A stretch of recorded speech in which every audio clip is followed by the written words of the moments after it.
Daisho_Shep was first.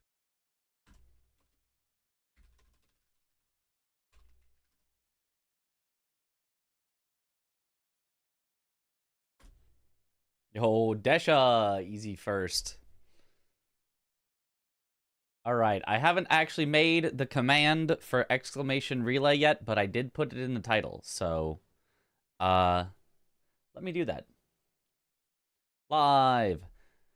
Died in your Elden Ring run for that. Was it worth it? All right. Exclamation commands add exclamation relay. Yeah, of course it was. First is always worth it. 6 USA. Yo, Sarah Strat, you got me right as I started stream. Let's go. Hey, it's a stream. Is it? Are we sure about that?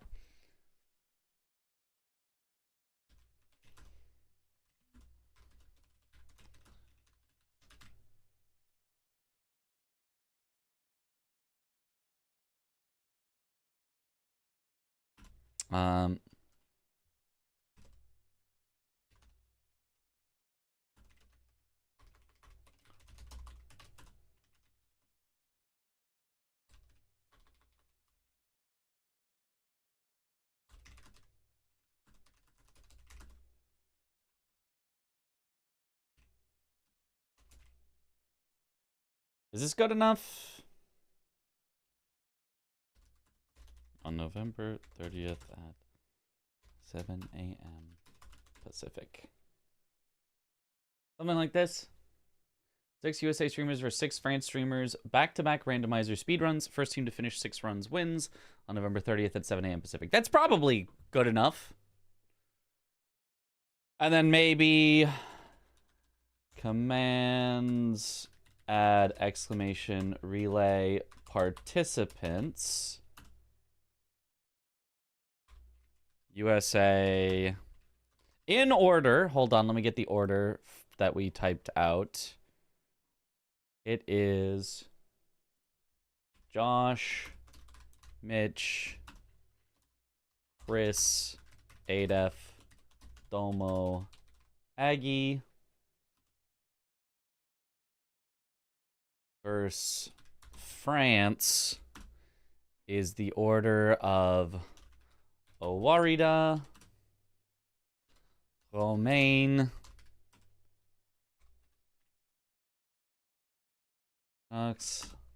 Forza, Aristem, Chemist, Pearl.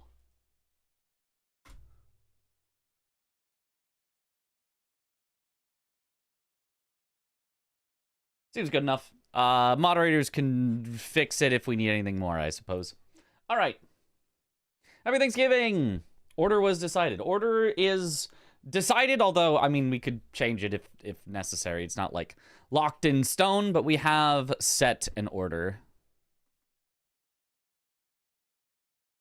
Okay. The Elden Ring Olympics. That's right. The Elden Ring Olympics.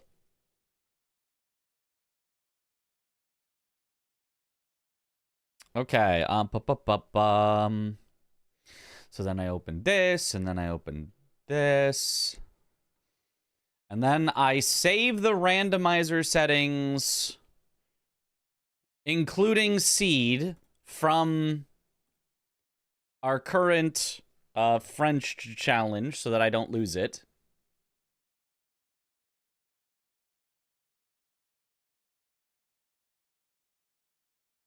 So this is French and the seed number. Okay, and now I download the settings that Chris linked, which should be the one that we are all practicing for.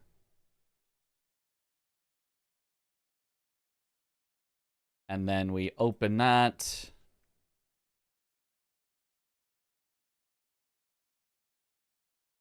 And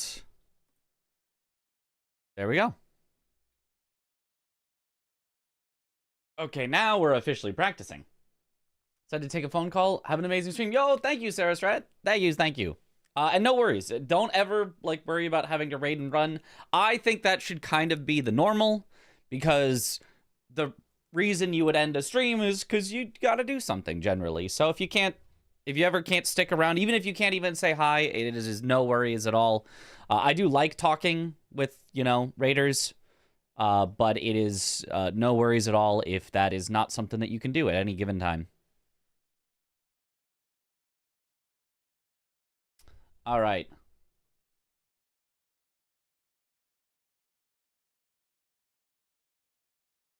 So now I just got to become the best randomizer runner of all time. I got to never lose to Chris in randomizer ever again. Automatic mod engine launcher appeared to fail. Make sure Steam is running. I mean, I guess Steam wasn't technically running. Usually it figures that out on its own. Usually I don't have to manually open Steam, but I'll try that. Good luck, Mitch. Yo, thank you for the good luck.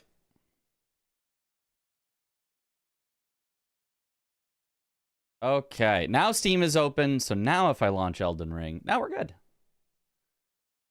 It was giving you trouble today.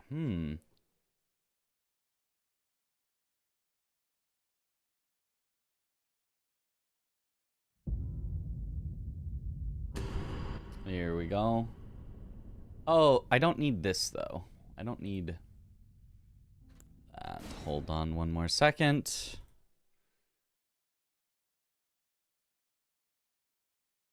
We remove the boss's overlay. I'll have to remember to add that back in if I want it later, but... Any races versus the other USA peeps planned before the big race? Yeah, probably tomorrow and Saturday. We'll probably do some races, I expect. Me, Chris, maybe 8F, maybe Josh. Aggie, I think, is still gone for a bit. I don't know about Dom. But I expect, yeah, probably there will be some. Do not delete my file either. In fact, I'm gonna save my file. I'm gonna save my file so I don't accidentally delete it. Okay.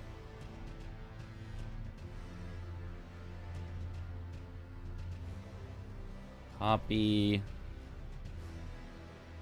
New folder. French 11/26 was when we did it. Okay. Saved, so I can't accidentally delete it. Also, any mod. Can any mod transfer the command to YouTube? The bot, I think, does work on YouTube, but I can't type into YouTube easily while I'm streaming. So if any mod could type !relay and copy and paste that text onto the YouTube side, that would be great. Good morning, how am I? I'm good. It's also definitely not morning for me. It is late night. Just finished Thanksgiving stuff with my fam. Do some modding, yes. I think you might literally have to do it as me, which is weird that that's, like, allowed, but... Oh, never mind, Nightbot got it. I know that apparently mods of the channel can just be me, which is weird.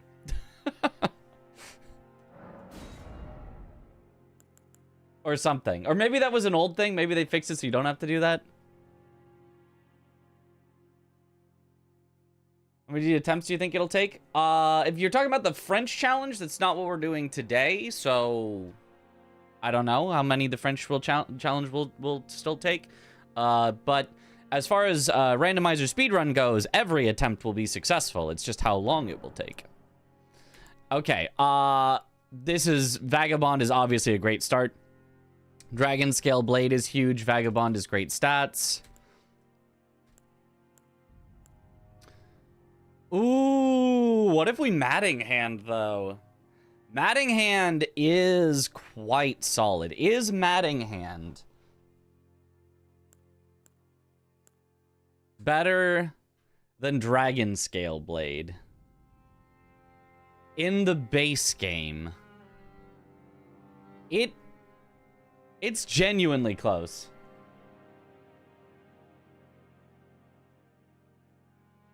It should show my nickname, not at here. The heck? Yeah, I don't know. YouTube has been weird recently. It's been showing everyone's ats to me instead of their nicknames. I don't get it. Max Stank! Yo, thank you for the 5 gifted subs. Let's go. Oh, is this during the, is this the, like, cheaper subs thing? Is there a sale going on? Yo. Let's go. Mods can appear as Mitch in YouTube. They can. It has happened several times, and it's, like, weird.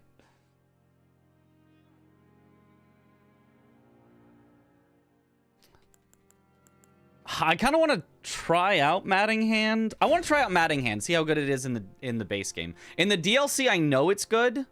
I don't know how good it is in the base game, and I want to try it out. Let's give a little testing here.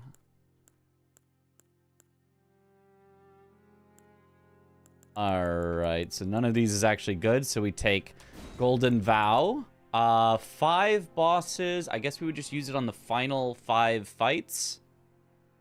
I just have to remember.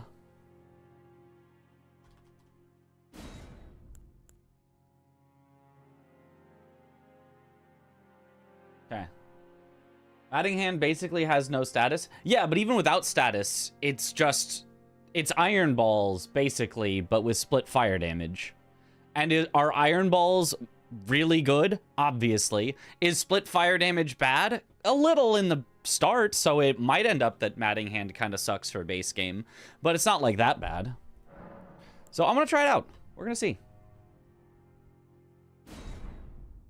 And if it goes terribly, then I'll know not to pick it in future. I know how to play a Dragon Scale Blade run, though.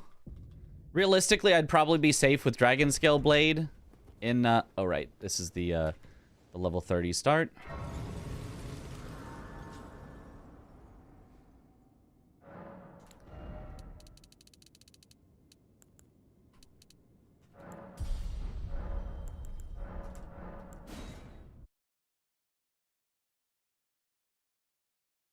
Rando speedrun, let's go.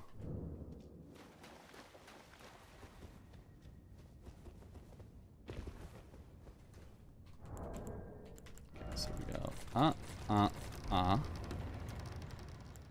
Swap to this. Both of those are unnecessary. You actually don't need that grace because you never need to come back to it. Even though it doesn't give it to you. It's just not necessary. Scales best with strength and actually not a lot else. Wow.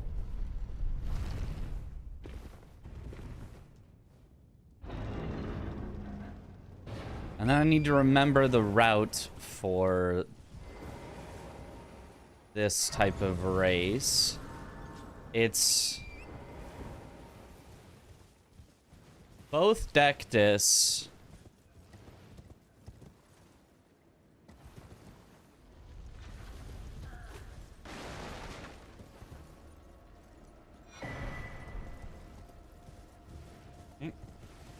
look for speedruns, yo, thank you.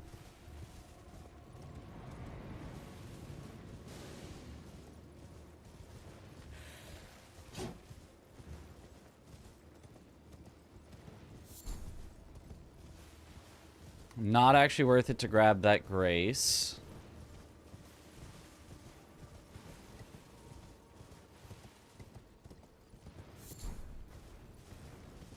Been dying to sign to be part of the speedrun. Not with these settings.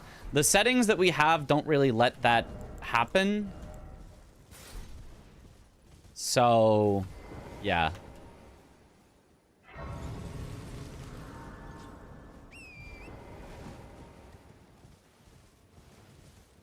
We're on level 30 from the start, so basically no setup needed then. Yeah. So this is like a race settings. Like you could just make it so that it takes an extra, you know, 5 minutes at the start to get torrent and things like that, and go through Scion and all this, but we decided let's just have like super fast race settings. So you just start with torrent and you start not having to go through grafted Scion, and you start with 30 levels worth of runes. So it's just heavily optimized for speed.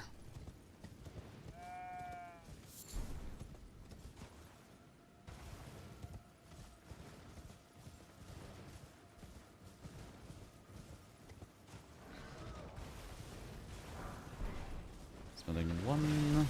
Zweihander. That's an interesting potential swap. Somber one is good. Smithing twos is good. Okay, Big Bird is bad. Oh, plus DLC. Yikes.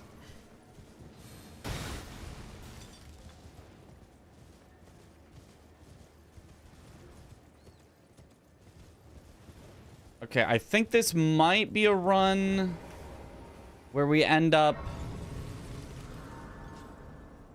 I'm gonna rest real quick.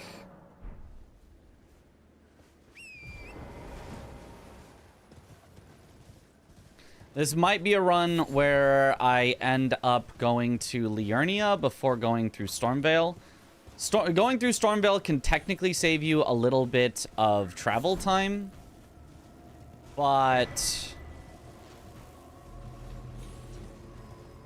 if I don't have an upgraded weapon by that point, it won't be worth it. Okay, that's really annoying. These enemies are something. Oops, all DLC enemies.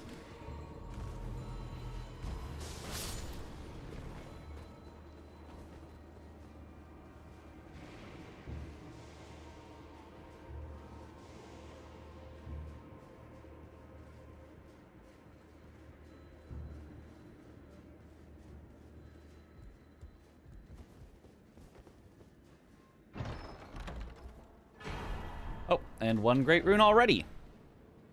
Cool, cool.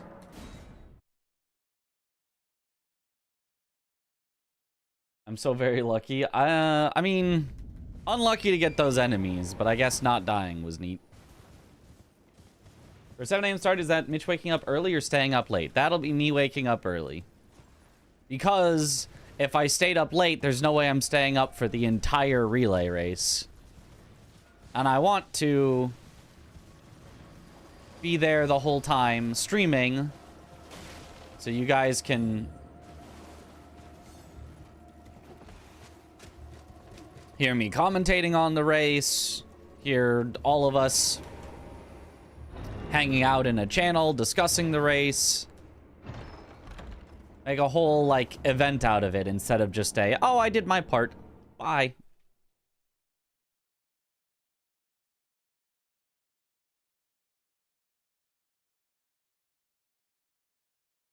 You'll start at the same time, or one must finish before another starts? One must finish before another starts.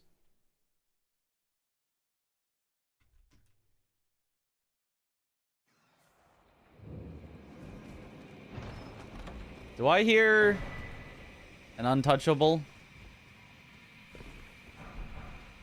Ooh, Somber 3 is huge.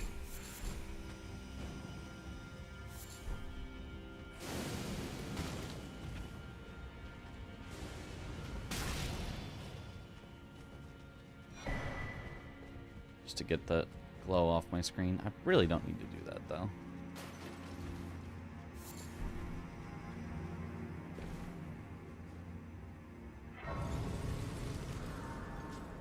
For Sunday, your flight lands right when it starts. Oh, wow. There will be 6 seeds. 6 specific seeds that we will... Each team will play in the same order. And it will be on chat to not spoil anything for anyone.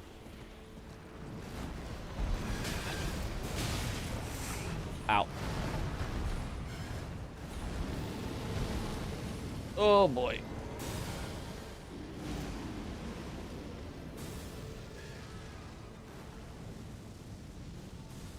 We're fine.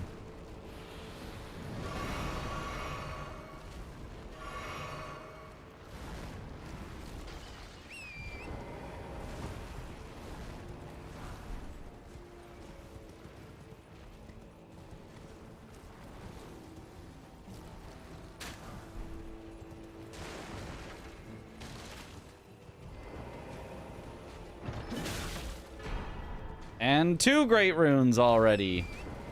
Wow.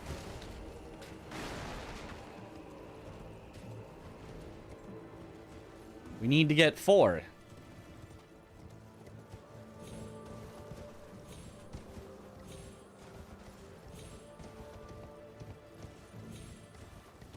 And our first 2 item checks were both key items. I don't expect that trend to continue.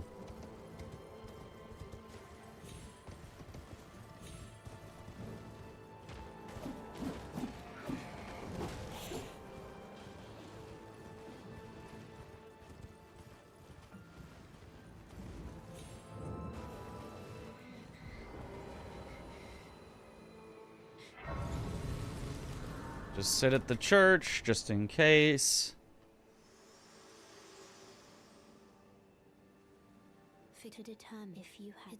Oh, right, we didn't have roundtable hold unlocked from the start, so I did need to sit at the church regardless.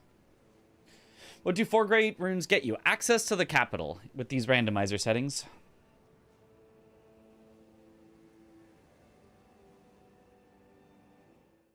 While I'm here, I can check what's sold at the merchants. I think spell shops sell spells by the spell shore. Sombra 2, though, is exactly what I need.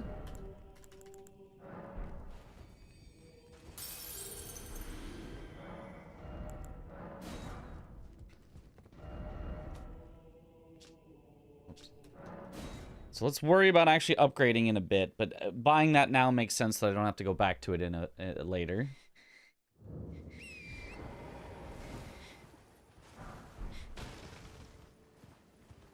Or it could not make sense because maybe I buy that and it's completely unnecessary and then I've just wasted 2,400 runes.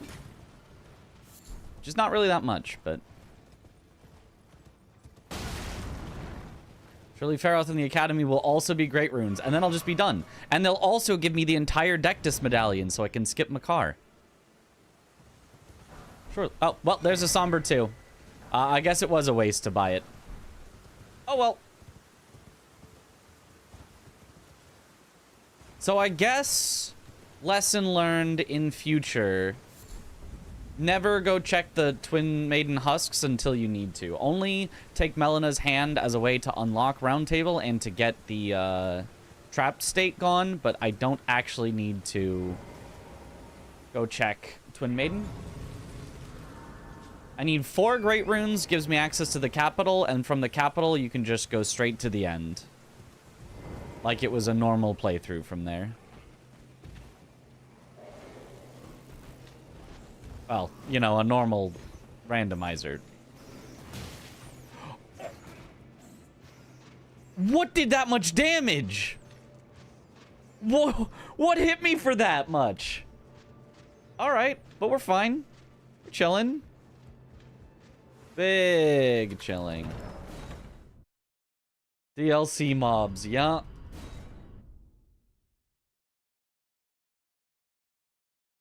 Who's on the K-Kona team? You can type exclamation relay participants. So that's 3 great runes.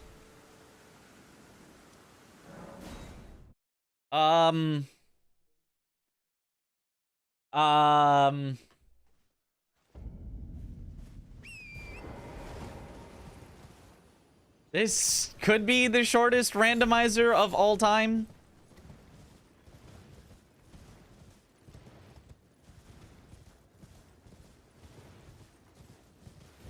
Okay, Kale. I don't think you can actually have anything I want. You do sell hints, though? I don't know if hints are still on with these current settings, but... frick it, I'll see what he's got. Doesn't take long. Okay, no hints. Rivers of Blood. Nah. Okay.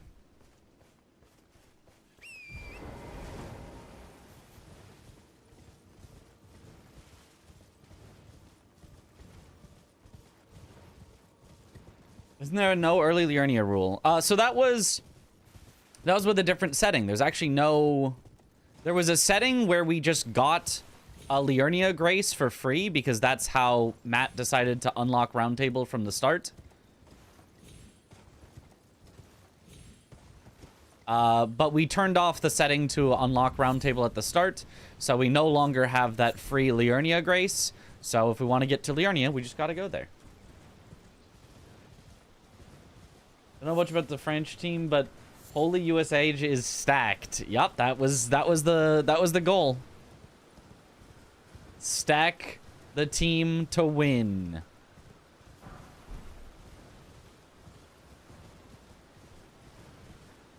The Great Rune's 13 minutes in. Yeah, we got a little lucky on our checks there. Not gonna NGL about that one. A little lucky. I'm gonna go straight to Liurnia, which I think should be actually a good idea, because there's a chance that we don't even need to do Godric or anything.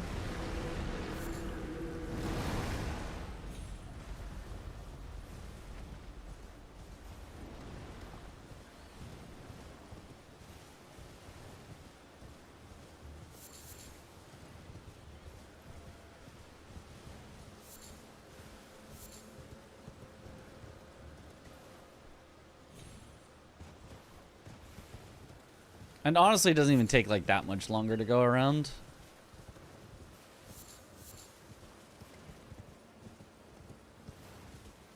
Especially if I do the skip that I don't remember that I should practice.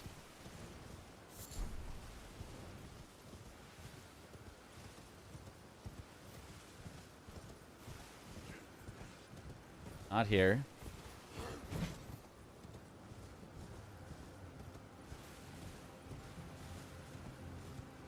Here.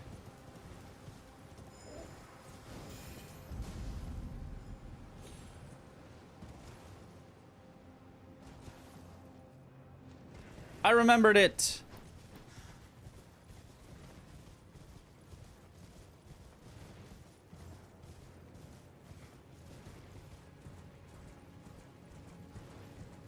Not gonna lie, yeah.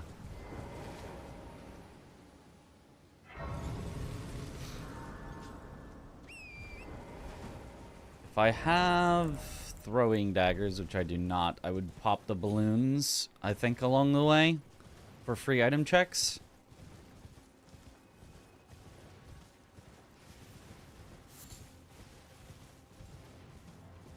Who's on the USA team?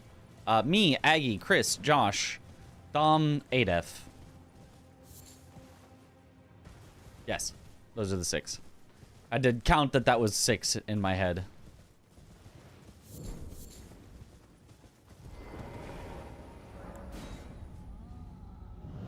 At this point, you just run it down main, right? Pretty much, we still technically need one more Great Rune, so I am going to check the, like, super fast stuff, but for the most part, we are going to rush to Makar.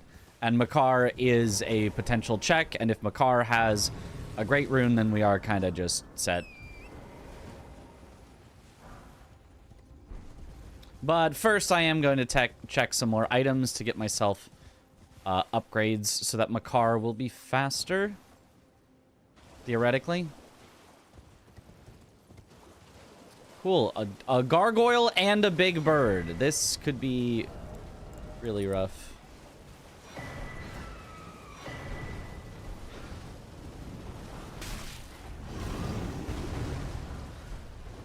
Smithing 3 is solid. Smithing 4 is solid.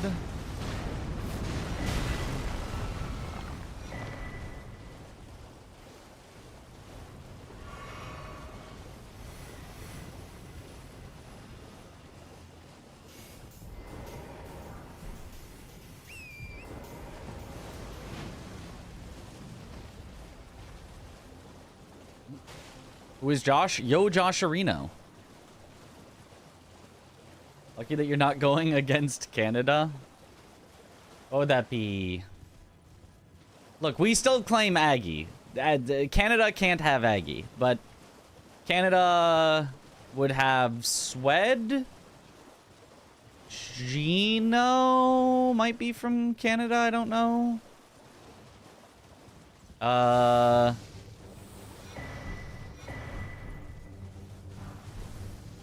Pureblood Knight's Medal. Not exactly what we want to see, because it might indicate that we should go to Moog. Gino is. Oh, okay. I don't think he does a lot of randomizer speedruns, but I don't doubt that he could get at it if he wanted to. He lives there, but he's from Indiana. Yeah, he's a Hoosier.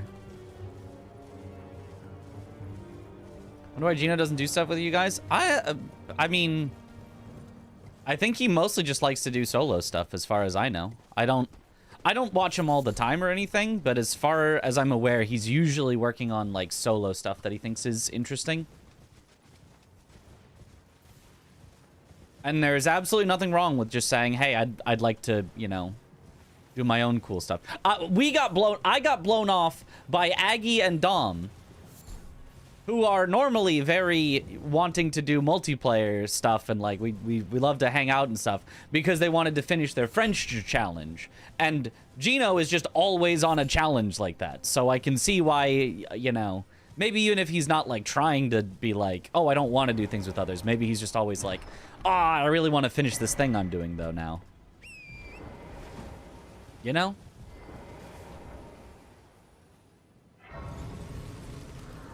With 0% bias, chains are the same as random pickups. Theoretically, yes, I believe so. With, like, technically, there's, like, a slight that's not 100% true, but it gets very complicated to explain why. Maybe it's not that complicated. Basically, the idea is because you know that all 4 Great Runes have to be available at some point, and there's like an equal chance that it could technically be anywhere.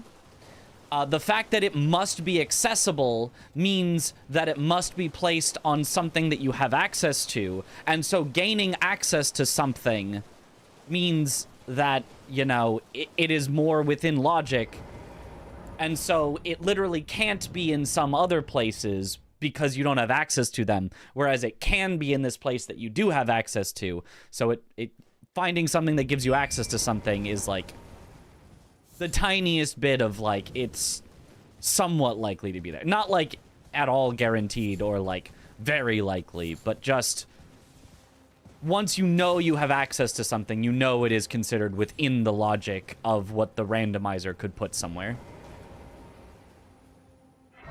Missile knows where it is, because it knows where it isn't.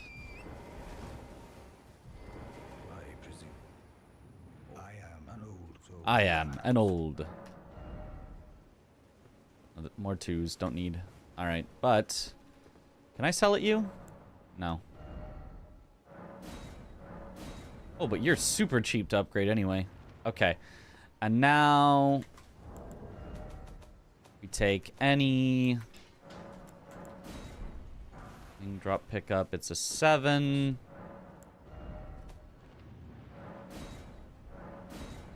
8, 9. I do need to pop some runes.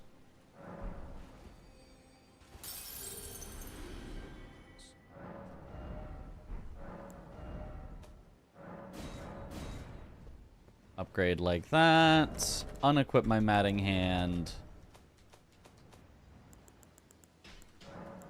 Drop it, pick it back up, and it's a +4. The magic of upgrading. And I got to skip having to go back to EG. Time saved.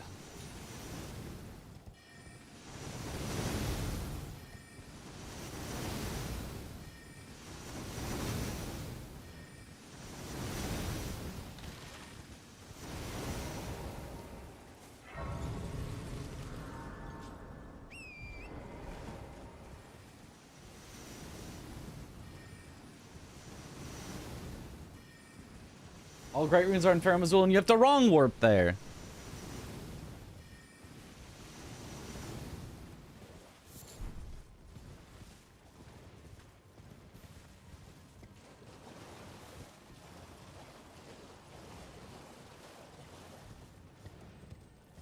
You know what? What I said about it possibly being more likely that it's somewhere because you get the key for it actually technically depends on the way that Matt randomizes it. There are ways where Matt could randomize it where it would become much more likely. Well, maybe not much more, but like noticeably more likely. And there are ways that Matt could randomize it where it is not any more likely whatsoever.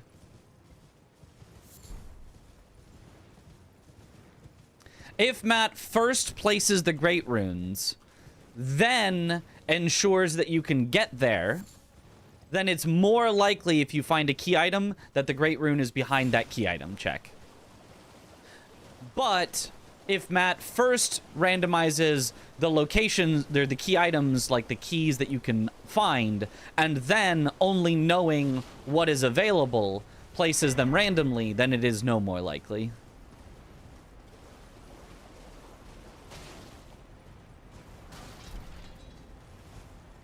So it depends on the specifics. I'd assume keys get randomized first to keep the logic simpler. I have absolutely no idea how exactly he randomizes it.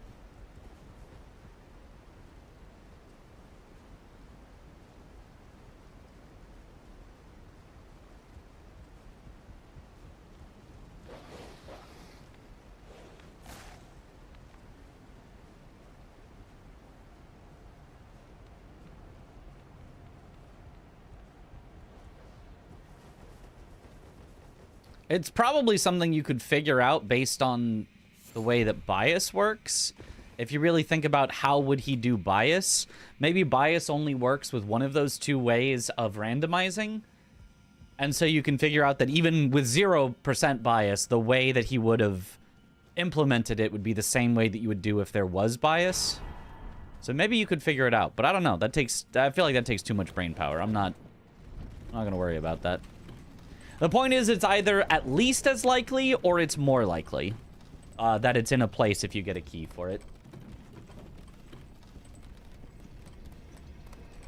Think on it and know how I would do it, but who knows how he did. Yeah.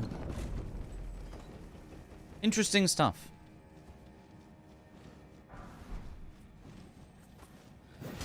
Oh. We got a Somber 4. I already upgraded to Somber 4, but...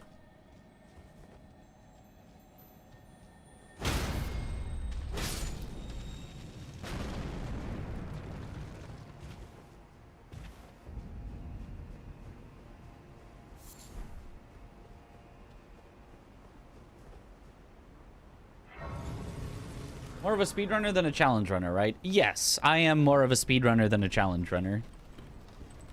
Although I haven't done a lot of speedruns in a while. Since the DLC came out. The DLC came out and I did a lot of speedruns. And then since then, I haven't really... I did Night Rain speedruns, I guess, also. Ow.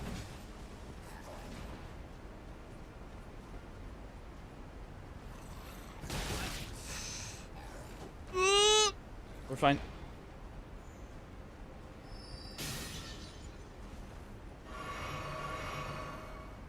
Wonder if Matt published the code on GitHub. You should look. Yeah. I don't know.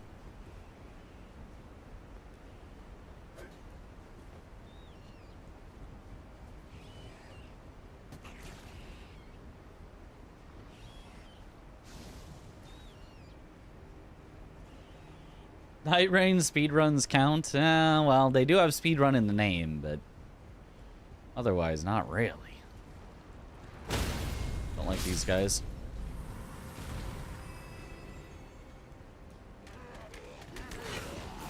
Whoop.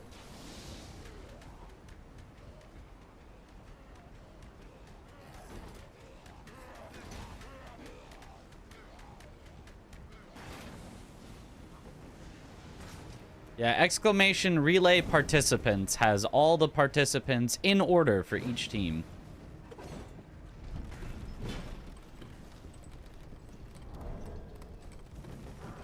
Order is listed in the order that we will go, yes. Precipice moment. Hopeful for Night Rain DLC? Definitely hopeful.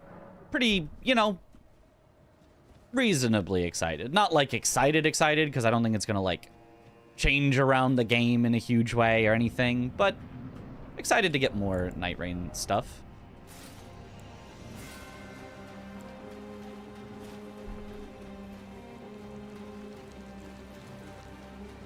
Knight's Cav. I don't think this is going to be great for a fist weapon. I think some range would go hard here.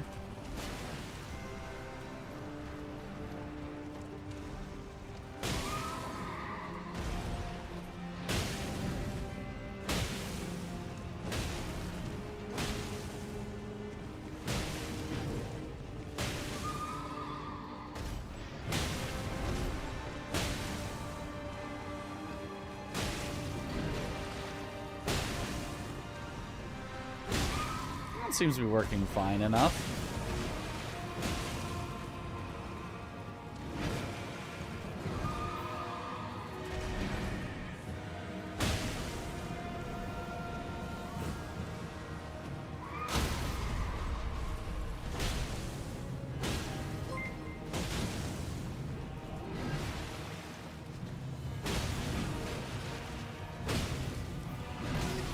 Oops. That works. Oh, and 4 great runes. Okay, well, that, I guess we're just gonna go straight to the end then. Okay.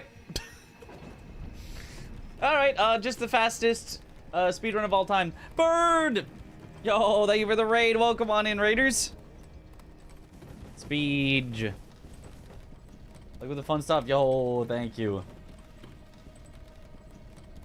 Yeah, this is like an unbeatably fast seed. I have killed 1 boss and we have 4 great runes. This is so dumb. This bitch is like definitely cheating. Yep, I cheated my practice run. Because it will help me to something. Like on the relay with the boys, I'm gonna do your best to wake up early and watch the whole thing, but no promises. Hey, you know, I'm gonna be in it, and no promises that I wake up on time.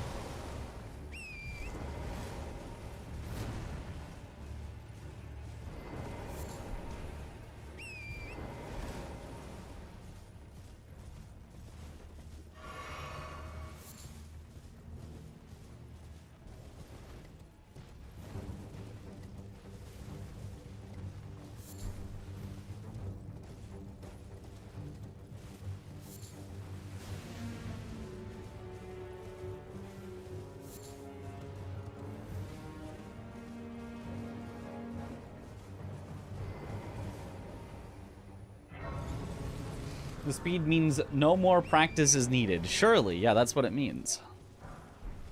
Just get lucky every time, and then you don't need to practice.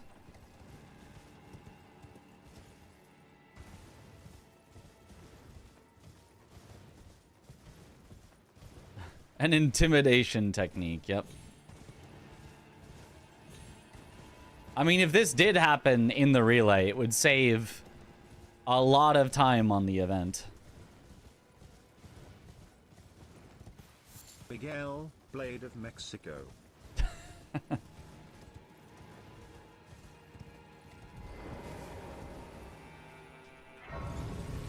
Wouldn't it be like Blade of Miguel, because that's the closest to Mikola?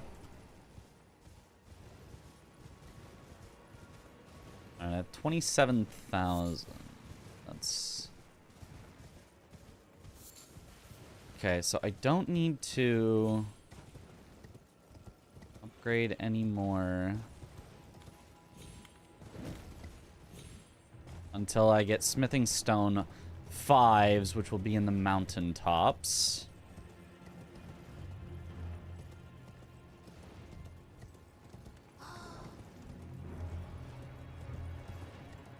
Blade of Michelada. Michelada?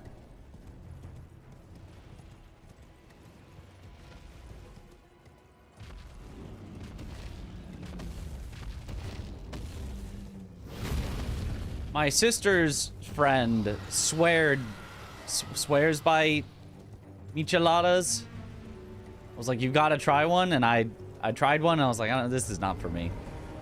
I don't like this.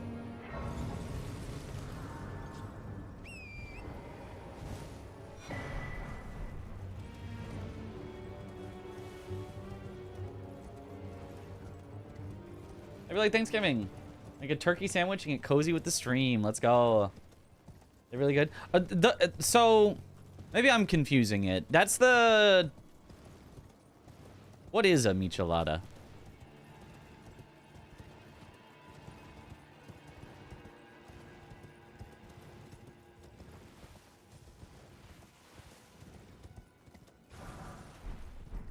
Somber 5.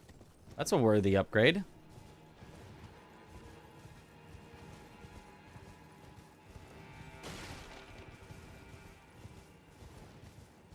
Bloody Mary mixed with beer. It is what I thought. Yeah, and not for me.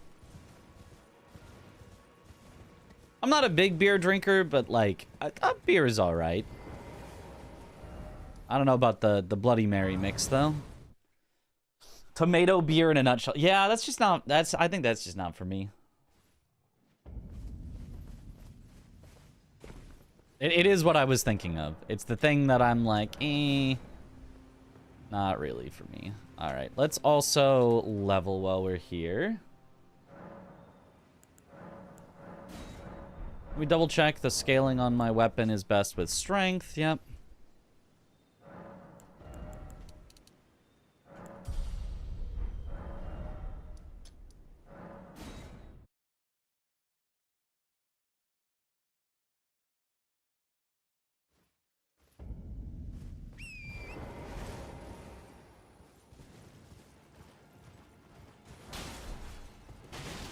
I'd probably do... Another Somber 5. I probably do want to... level some more Vigor, not just Strength from here, but... we should have enough Vigor for this moment. A light lager like Modelo, yeah.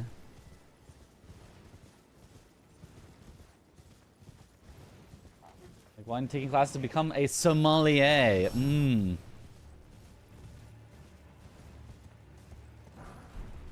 Too fancy.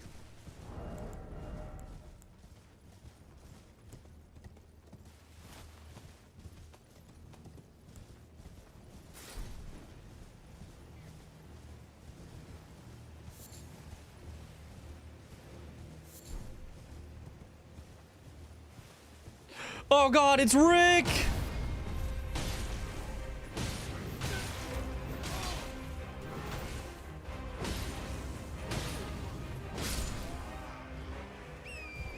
Whew. Barely made it with my life. 52,000 for Rick.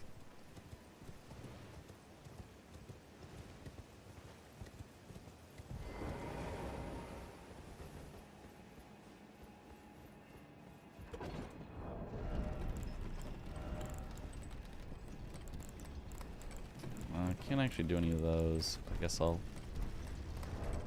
be ready to rip that later. I guess I don't need it equipped. Just use it on another elevator.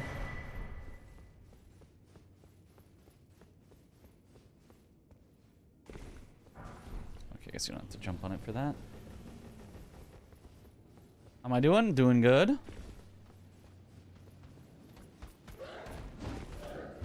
I wonder if there's like any chance that it's worth it to take that previous grace just in case these just 2 enemies are so terrible that you somehow die. Probably not.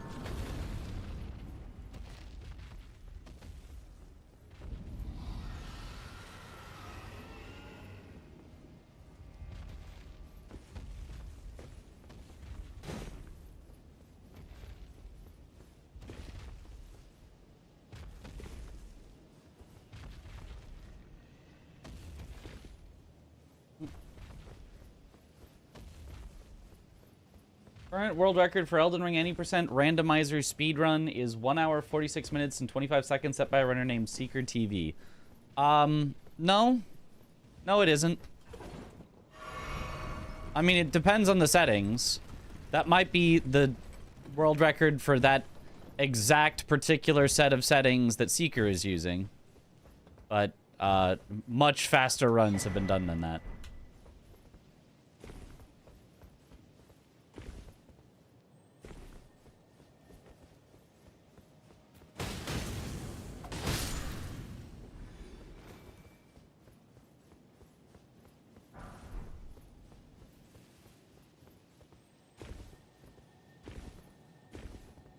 Aggie has a 108 with no randomized key items. I've got a 137 gathering 4 great runes.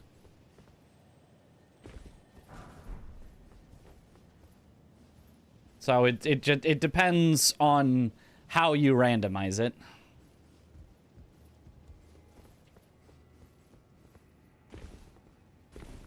I think there's like a sub-hour or almost sub-hour with non-randomized key items by somebody else as well.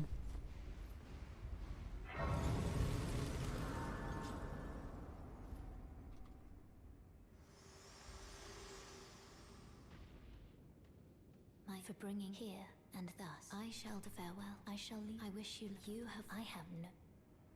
Bye-bye. Bye, Melina.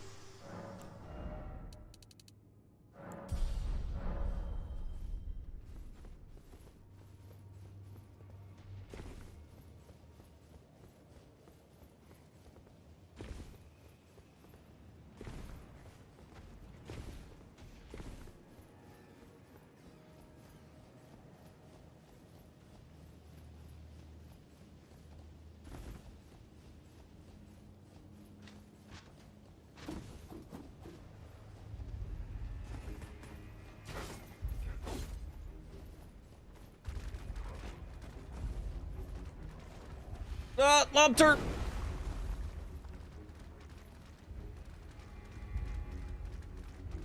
Lobster! Leave me alone!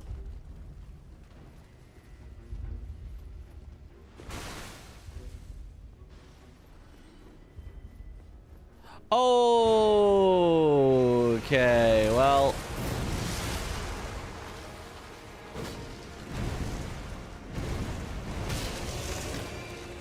This is a very slow boss.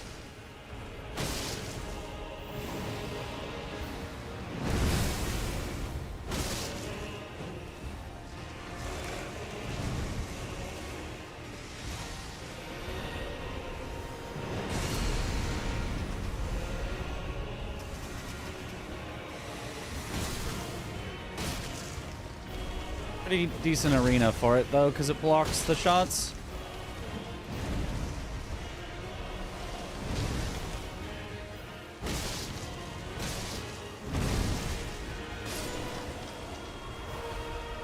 And I've got split fire on my weapon, so...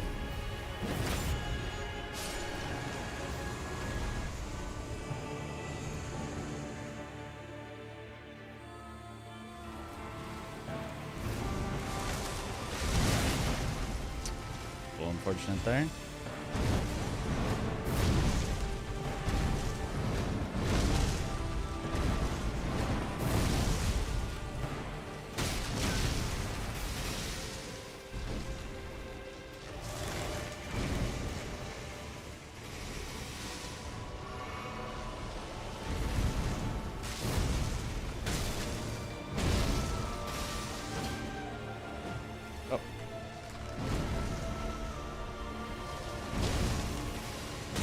I guess I'll hit its stem because it's not letting me hit anything else.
I thought I could beat it before the explosion. I was wrong, but it's fine. Stone barb. Interesting. Really, really unlucky fight there. To get super mega slow.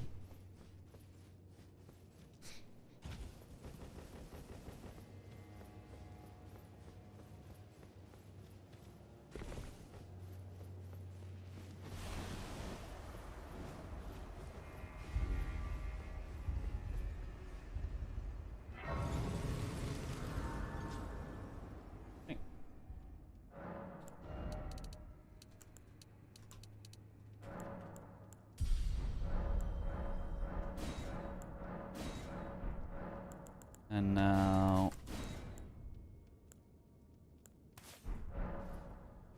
Okay. The jump timing for the explosion dodge so many times. I swear you're gaslighting us. I would never. I probably also shouldn't have used the golden vow, but it may genuinely have saved me at the end there. So it was worth it. But there are harder fights later to usually save it for. Oh god, Valiant Gargoyles? Okay, well. Never mind. We are in for a real bad time.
Oh yeah, this is really cool.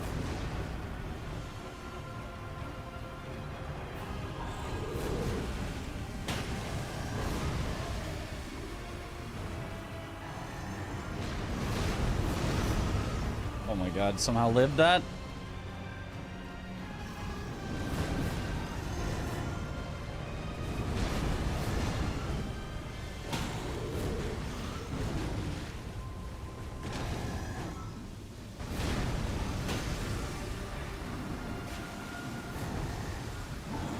He spit poison, then immediately after spit poison again.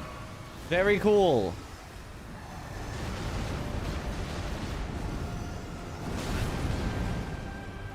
Cool, and he hit me on the way down instead of when his actual hitbox comes out.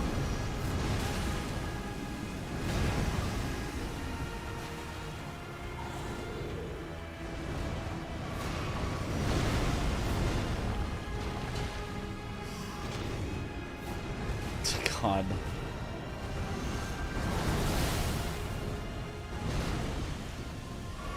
This boss will forever be a stain on FromSoft's legacy.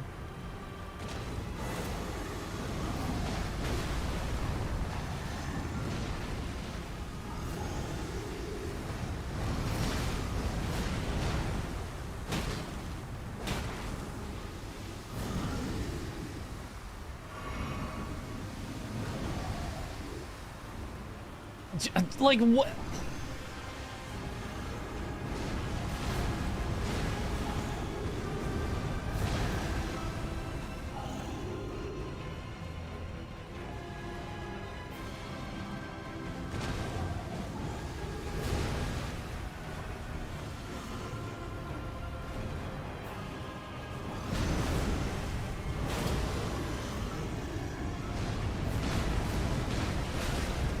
Yep.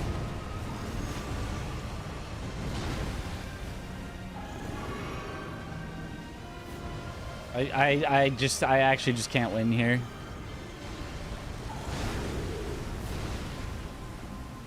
Unless...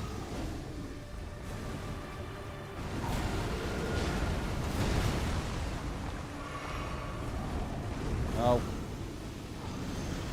And of course, every time there's a punish window, there's also poison.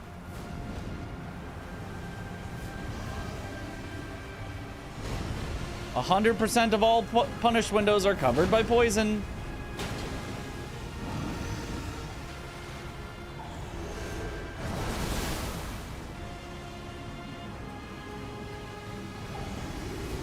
Both of them poisoning.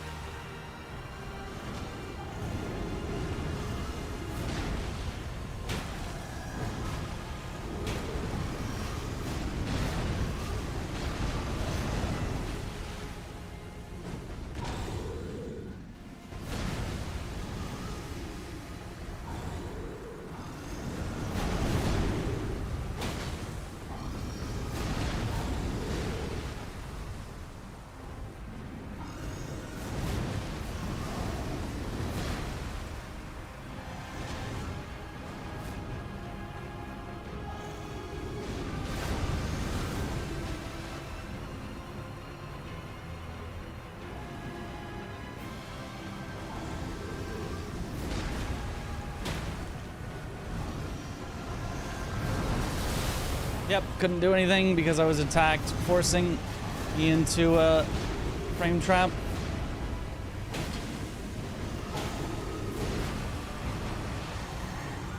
Yep.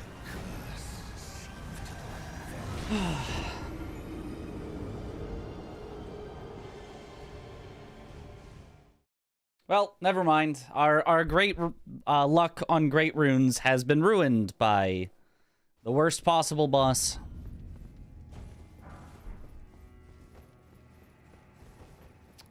Crescent Moon Axe is actually going to be better against them right now. Just because I can hit them more reliably.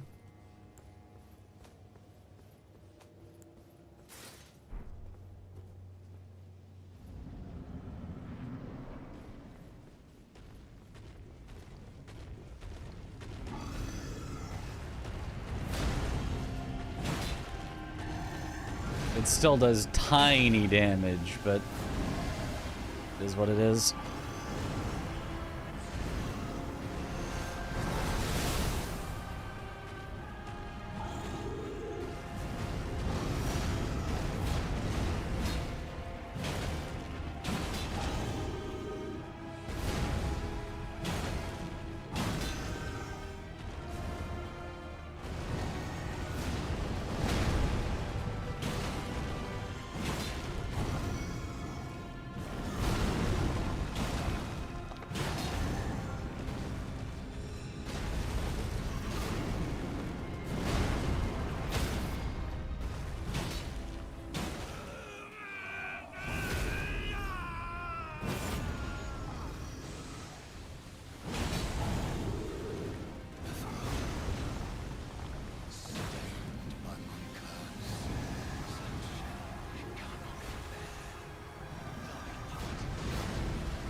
Cool.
Oh, he breathed poison after he breathed poison.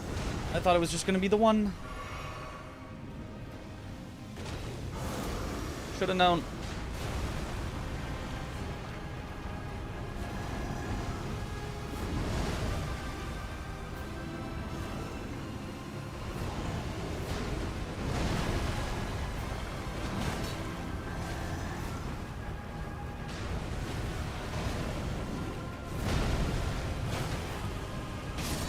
Nice, okay, there we go.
Cool.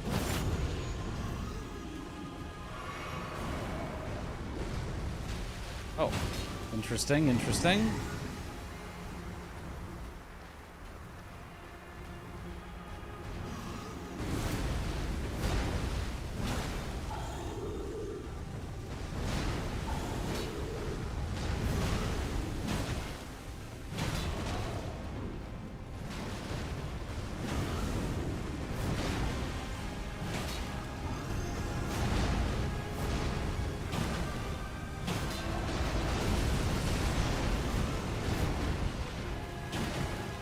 That spinny move, it can just kind of one-shot you sometimes. Hey, there we go. Okay.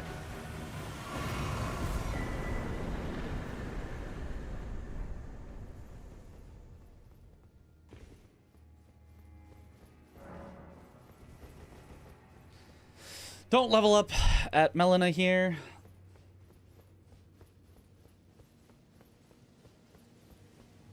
I feel like exclamation teams would be an easier command. Sure, if mods want to make it exclamation teams. Aha! AGNL knowing the tech of having it refer to another command. So smart. She's so smart. Academy Glintstone key, we can go to the academy now. Oh, don't level up now. Don't level up now is what I said.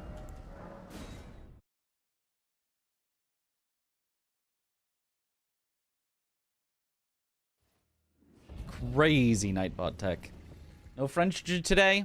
Probably not unless I'm feeling like so confident with my relay racing abilities that I'm just like, let's just French. But the main goal is to make sure that we defeat the French on Sunday.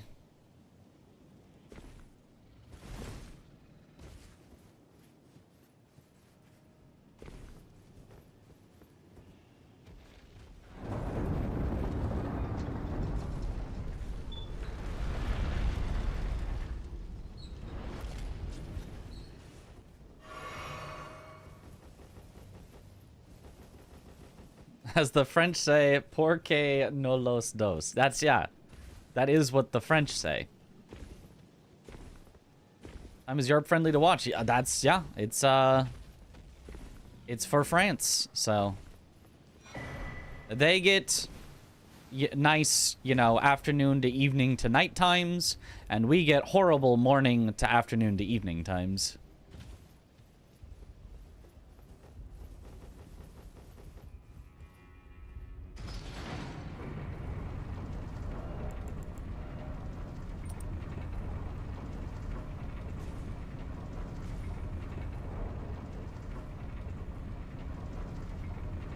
This is French. Baguette.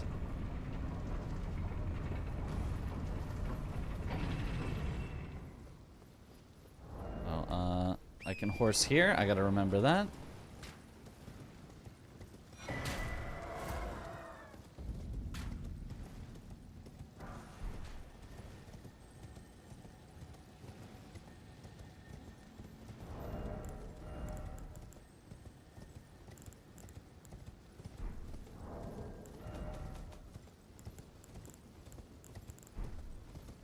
Okay, no wet blades.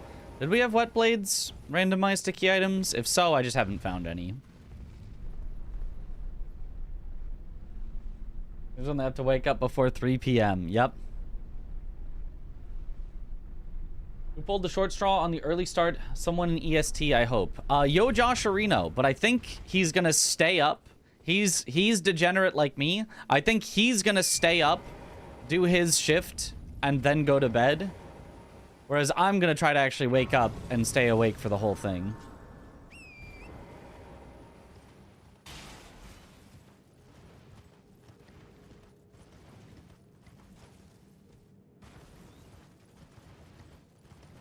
Why is there a relay happening? I missed some lore. Because France challenged us.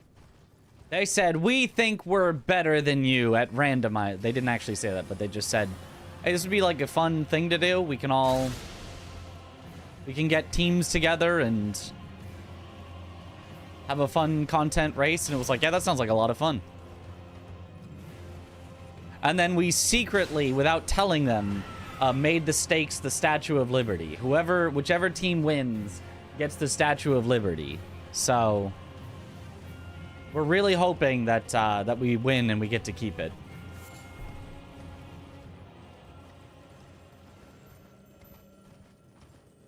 How's the relay set up? 6 people are just going to do a randomizer. You can only start yours once the previous person finishes. And once you finish, the next person can go. And whichever team gets all 6 done first wins.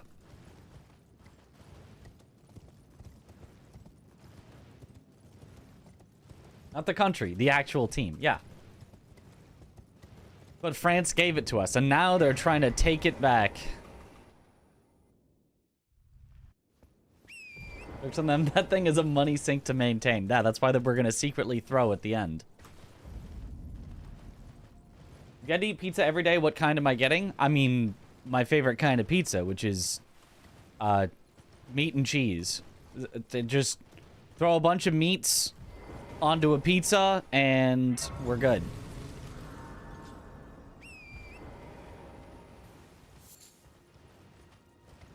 I don't even particularly care about, like, thin or thick crust or anything else. Just meats on a pizza. No need for us. Well, there is going to be red sauce. Okay, you know, all the normal pizza things. Oh, wow, he didn't say bread. He likes breadless pizza. But, you know.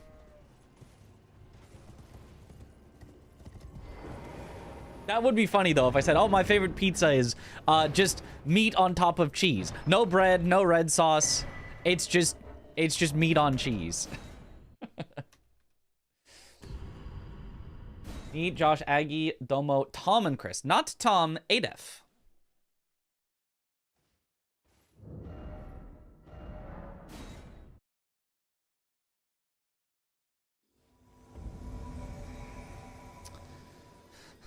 Unforged. Let me matting hand this nerd.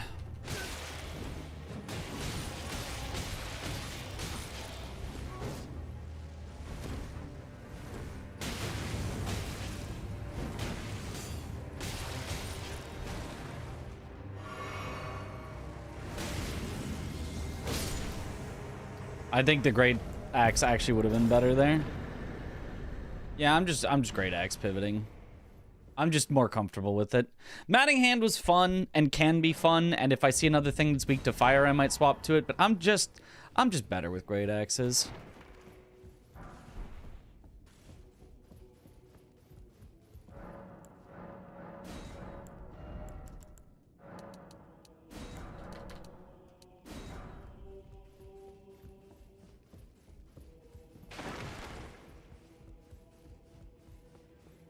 Other glass guy.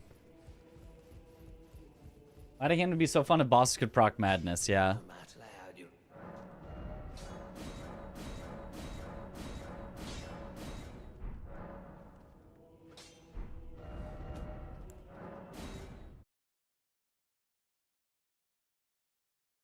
Don't like this Godric axe. It has a giant great axe has the Godric charge. Don't care. I'm just gonna press R1 with it.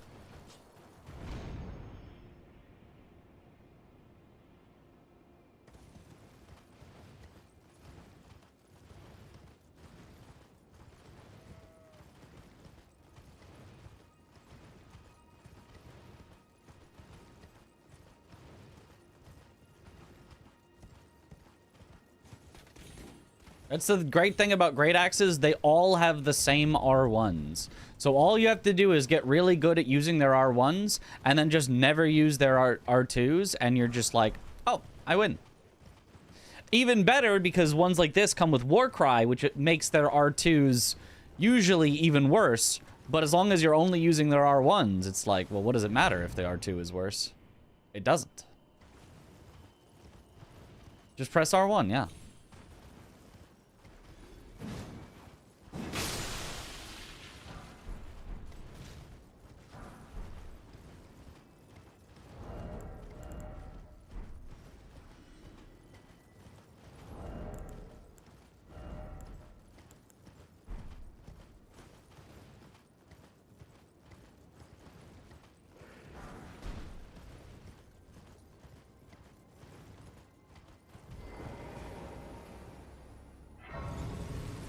Warcry's R2s need so big of an opening, yeah.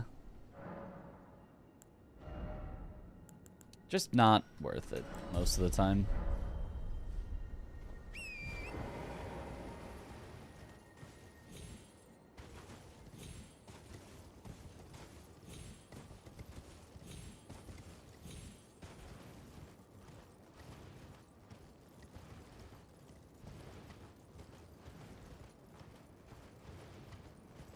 Oh, another duo? Like... Can we get something reasonable?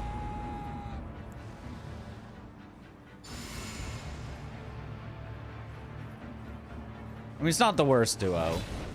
Certainly a lot more reasonable than the previous duo, but...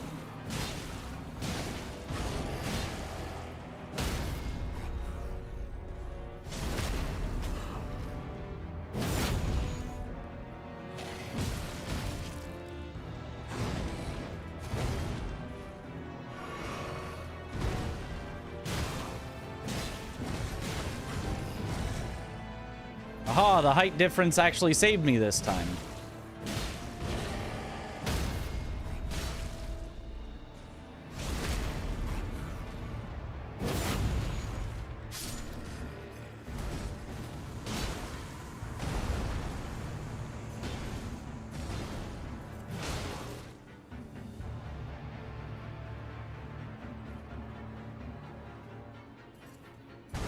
I might want to swap to the fist weapon for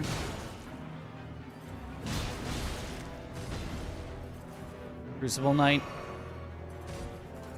It actually works really well on Crucible Knights. I mean, I don't know about the split fire damage, but in general, fist weapons are broken on Crucible Knights.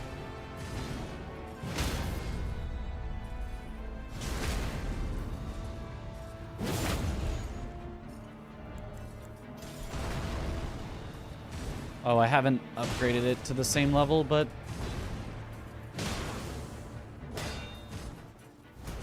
I'll more easily do that. Get another stagger early.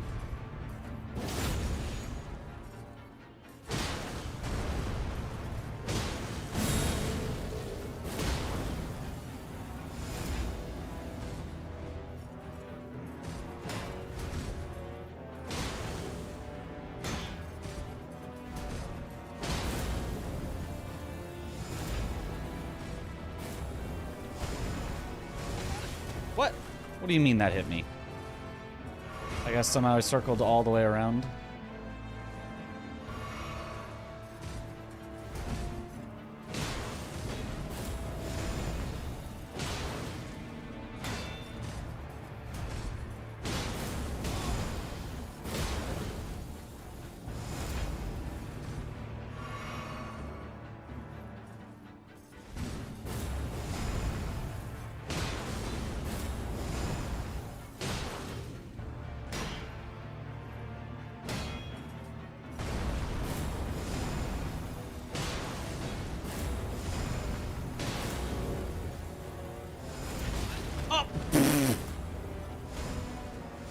Nice height diff.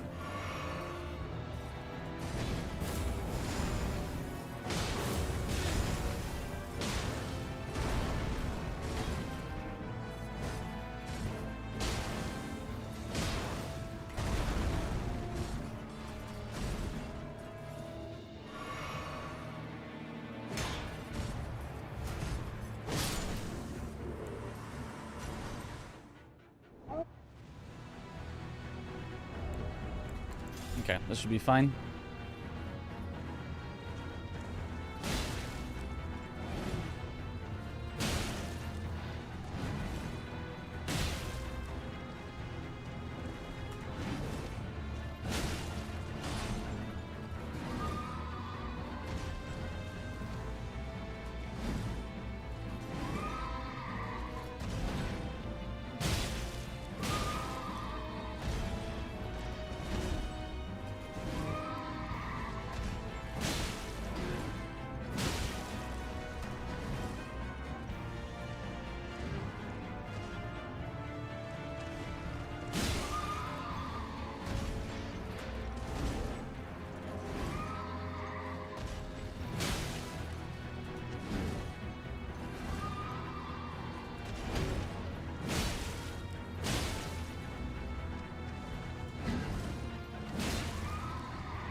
All right.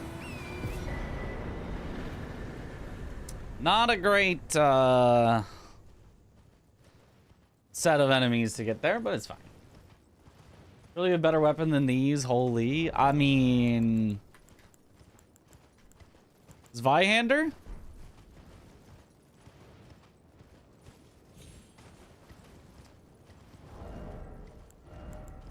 Otherwise, not really. I don't know. I like the Great Axe moveset, but yeah, it's... The damage was definitely not there. I do like Great Axes, though. You check Roundtable and Gostock at all. I didn't have to go to Gostock. I got my 4 Great Runes without ever entering Stormvale. Because I had 3 before I was even going to go there. The 3 first pickups were just Great Runes. So I just skipped straight to Makar, and then Makar had one.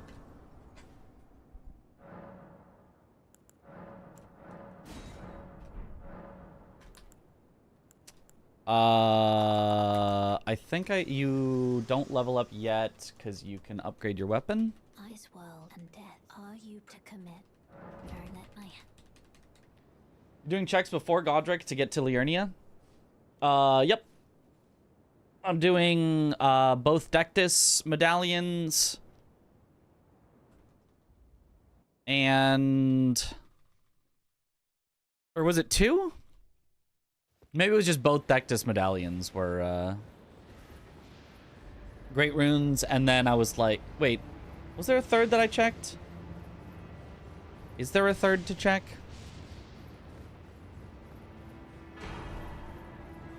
Ancient Dragon is good.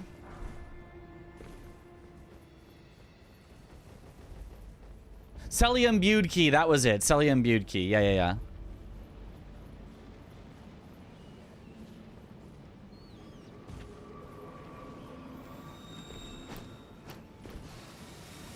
Always do Godric through Liurnia to Makar, then go back for checks like Caelid checks and stuff. No, I disagree.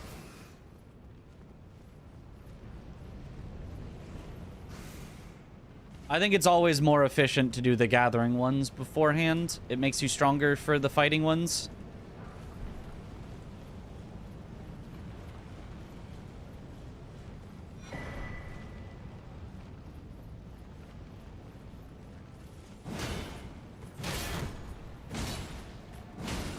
You're not worth it. Why am I killing you?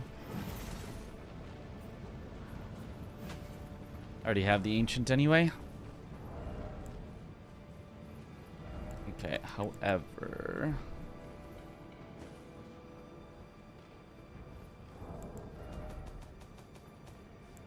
I should... use 7.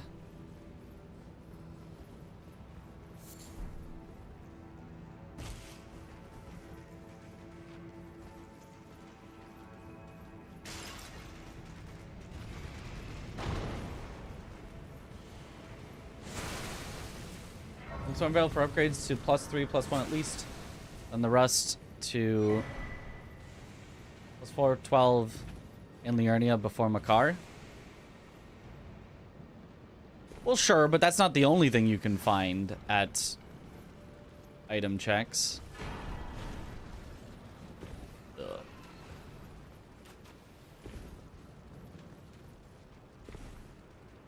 There's obviously runes, but there's also better talismans, better equipment. I switched that weapon. There's no way Pole Blade of the Bud is better. That's...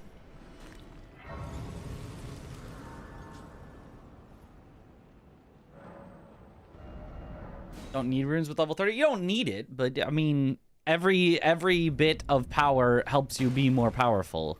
Helps you efficiency. I do have nothing else there. Oh, wait, I need to go buy the Somber 8 first.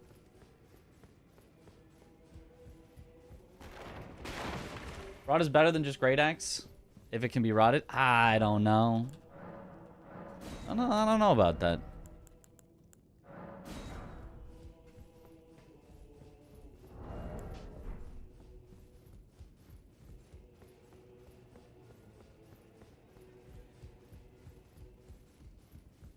Is it stronger rot on the Pole Blade? I don't know.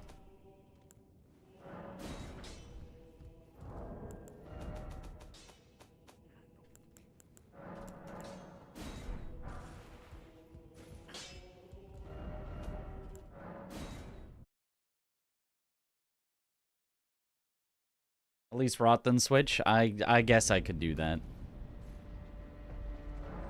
Has the annoying Loretta Halberd moveset? Yeah.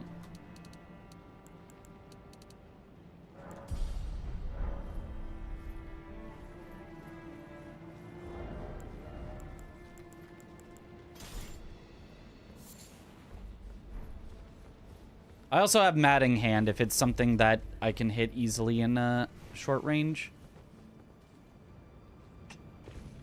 Well, this could be unfortuitous, but should be rottable.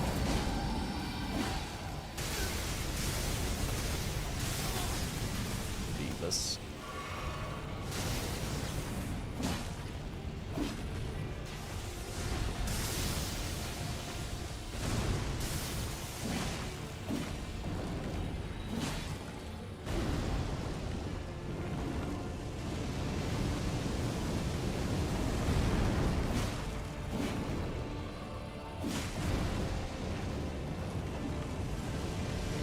Where are you? Oh.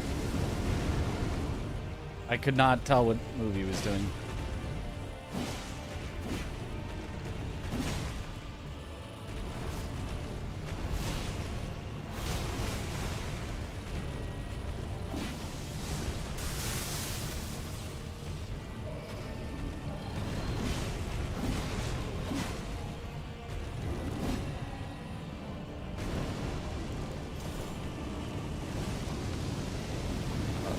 Way again.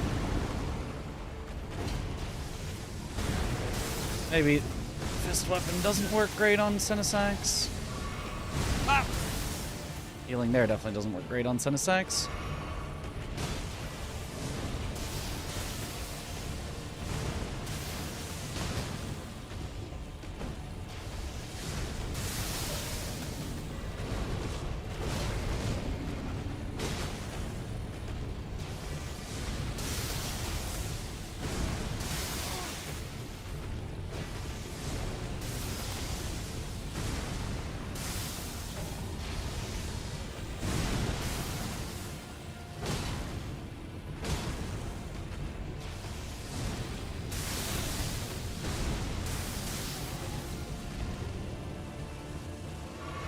Man, Senesax is awful. I think I should just use the great axe at this point.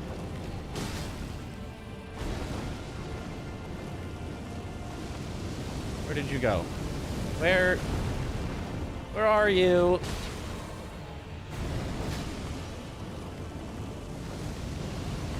He's just spamming this move.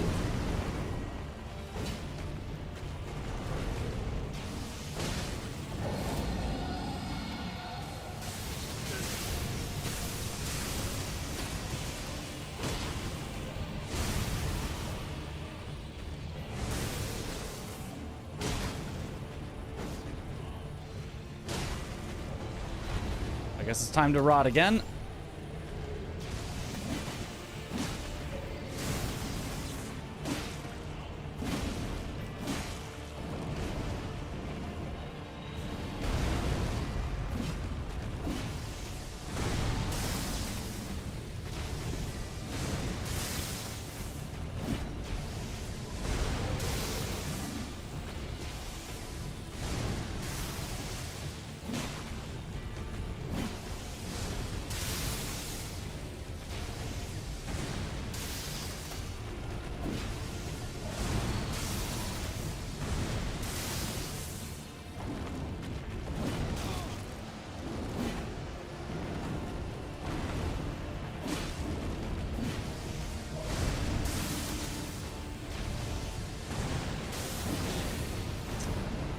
Man.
Not this again. Aha!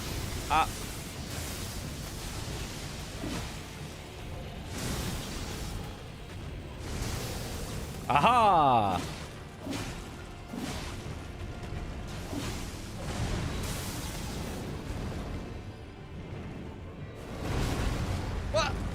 That's supposed to just work. Must have been some sort of a height diff.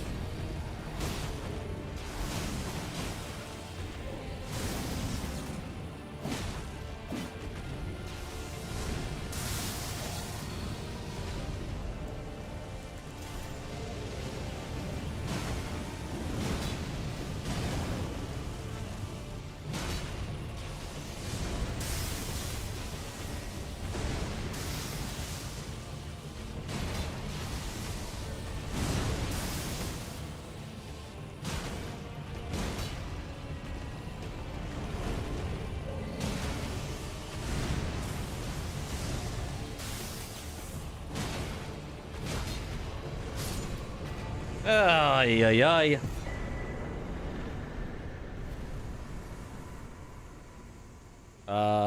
Just, yeah, give me the...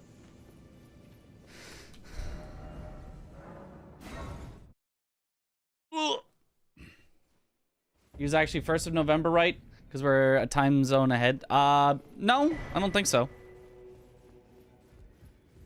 EU is hours ahead, not a day plus hours ahead.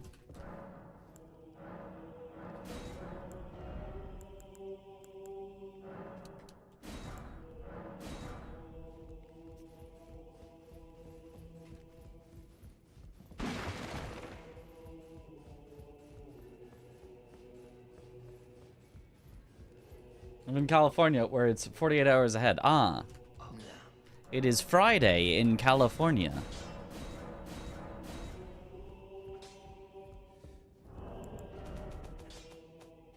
Then...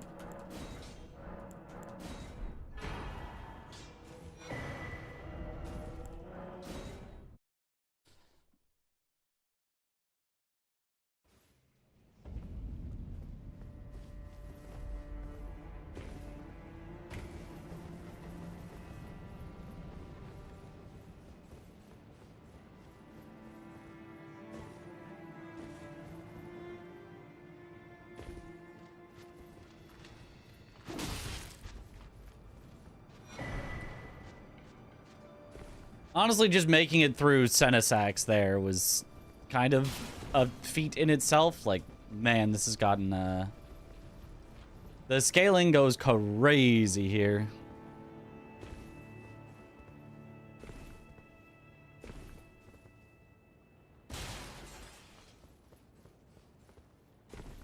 Corresponding players of each team play the same seed. Yes. What time are you aiming for on the day of the event? Depends on the seed that I get. A lucky seed, under an hour 40. An unlucky seed, around 2 hours.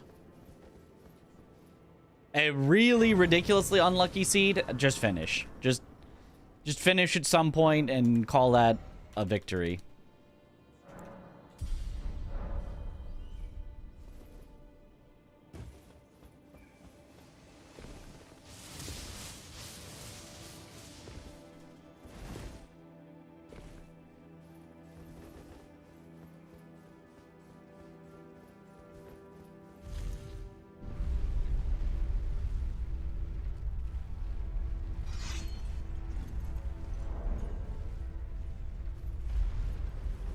We get at least a sub 145. I mean, if I get a seed that's possible to do, I hope I get that, but not every seed is possible to finish in that time.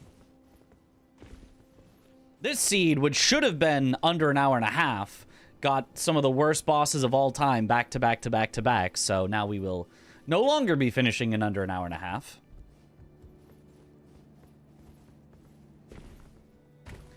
The luckiest Great Rune RNG of all time into the unluckiest bosses of all time.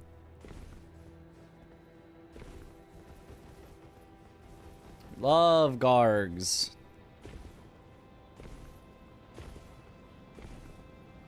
I have blind faith. Ah, the perfect kind. Thank you. Skip it a grace? We're skipping a grace. If I can take out Gargs and Senesax, I can take out anything. Probably. Ow.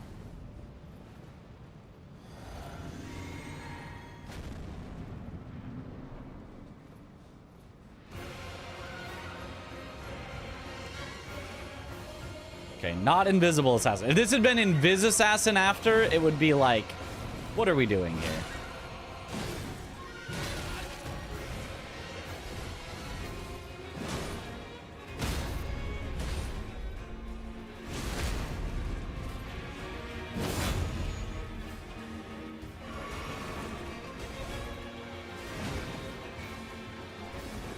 What? I was rolling, but okay.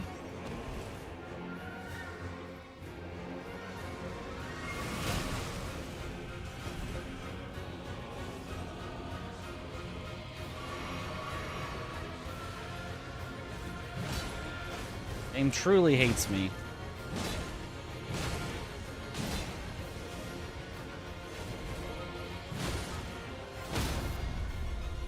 Alright, whatever.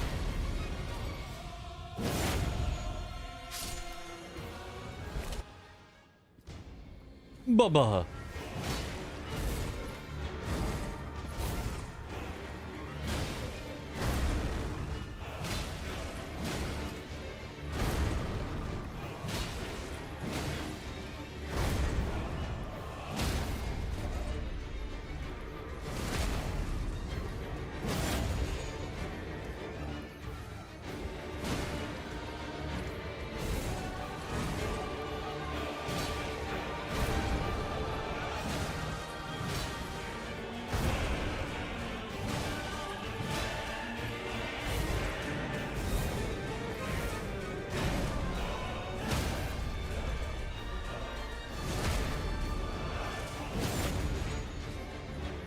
And hiya!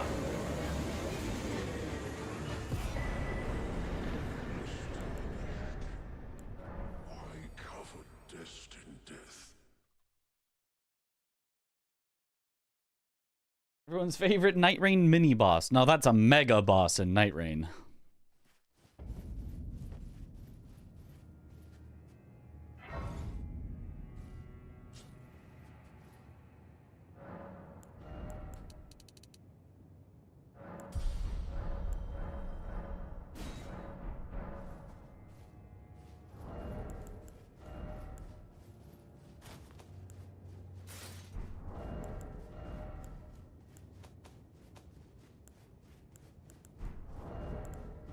check that we're still medium with that. Yep.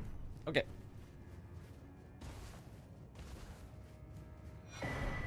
We're able to communicate on the day. Open comms, can you check if you're ahead of the other team? So, you cannot see anything that the other team is doing on your seed.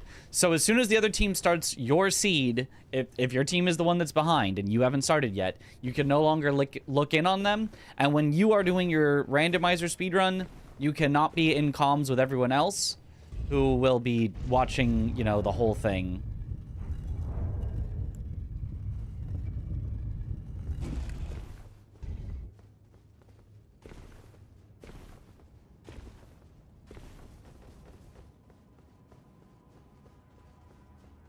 Who we got?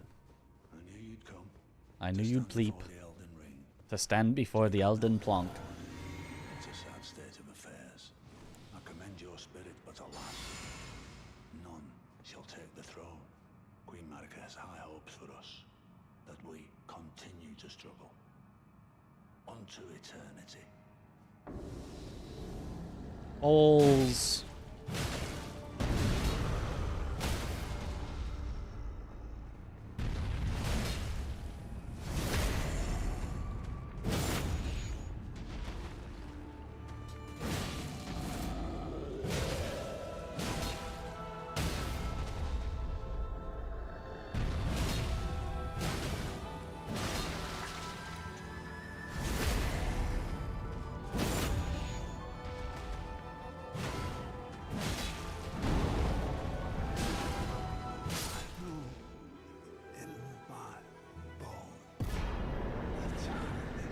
I doubt that Balls is all-knowing. I don't know. No. In my balls. Cannot kill a god.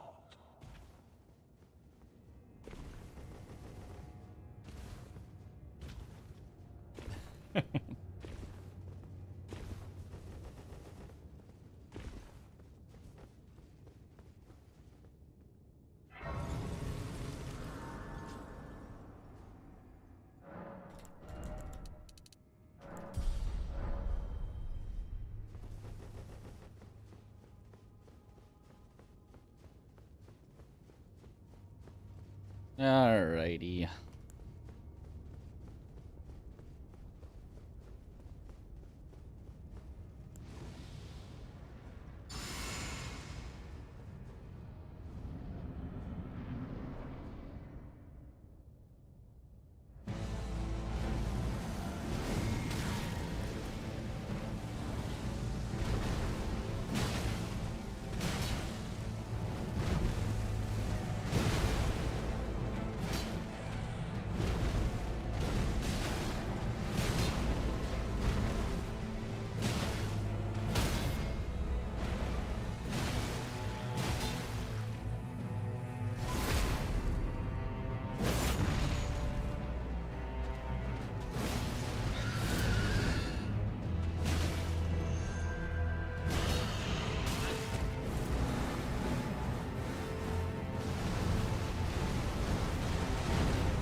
Mesmer.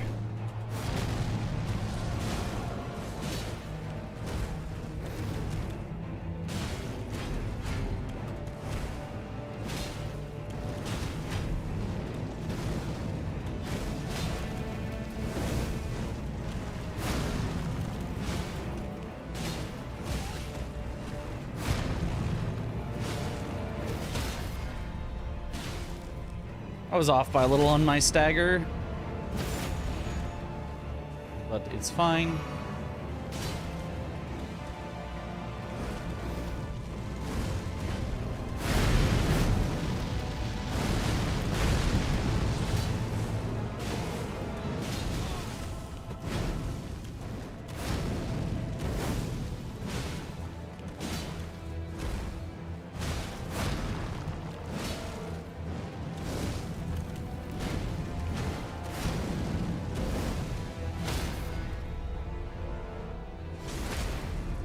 Nice. Oh! 5 great runes! Thy strength, beef.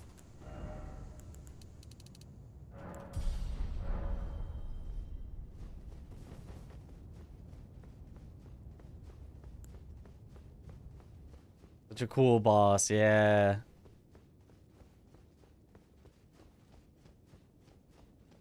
Five great runes.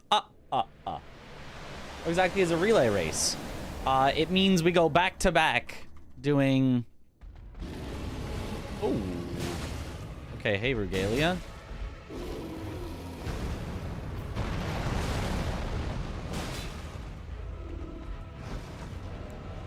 You're actually best with the matting hand, I believe.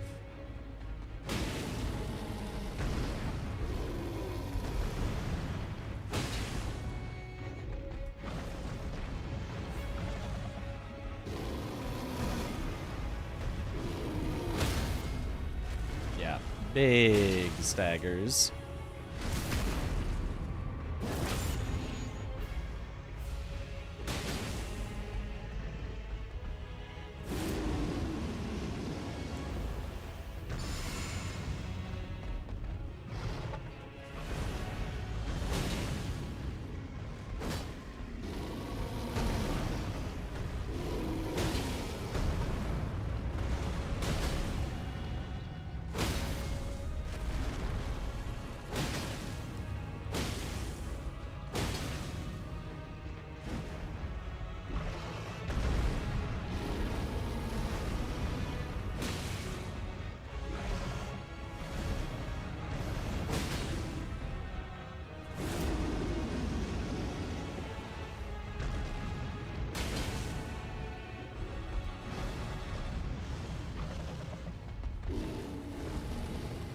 Stand still for a second.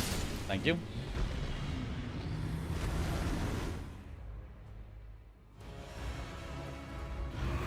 Elden Drake. Well, where's Elden Josh? Oh. Ah!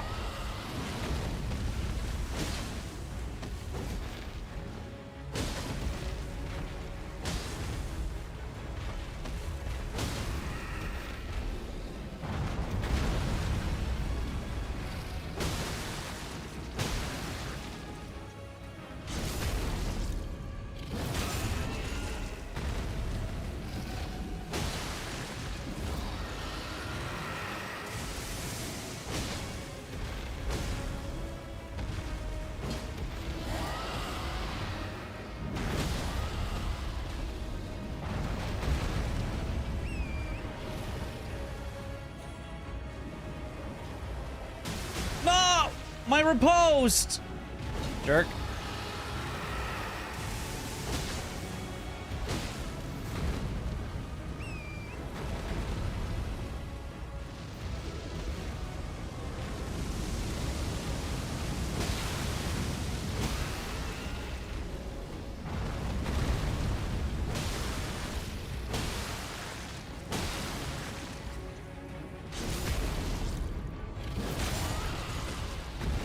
No, you can just torrent there. That is a change that they made to Elden Ring.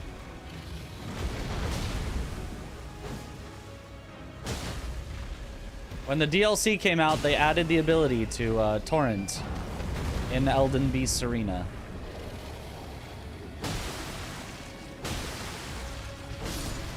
There we go. I don't think they ever announced they did that. No, they just did it.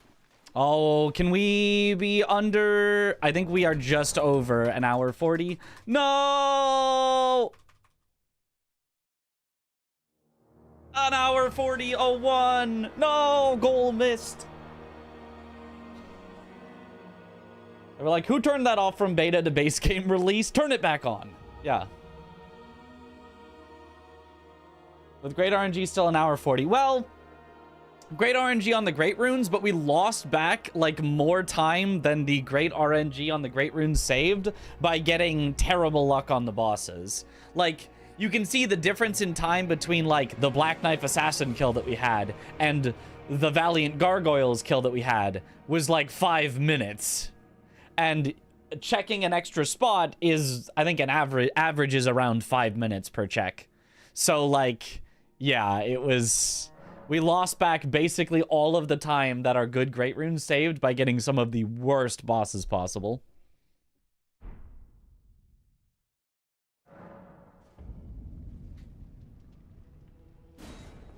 All right, but let's go again.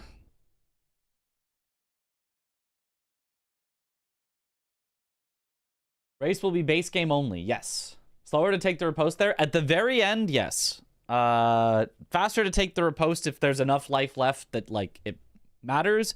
But if I can either do smack, smack, smack, or I can do the riposte of smack, smack, and then it, like, recoils. I'm still not dead yet. Now I'm dead. That's slower. The riposte animation doesn't let the enemy die until the riposte animation finishes completely. So it just ends up taking a while. You'll see that a lot. It doesn't usually matter too much in Elden Ring, but in Night Rain, people will flame you for it. Like Chris. Chris will flame you for taking the riposte when an enemy is almost dead. Smile.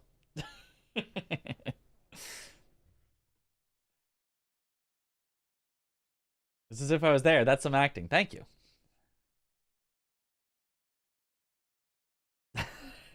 Will the event be 12 hours long? 6 runs back-to-back on 6 seeds? I don't get it. Yes, it will be 12 hours long, 6 runs back-to-back on 6 seeds. Yes, you are correct. You do get it. You might not think you get it, but you get it. It will be a 12-hour-ish event.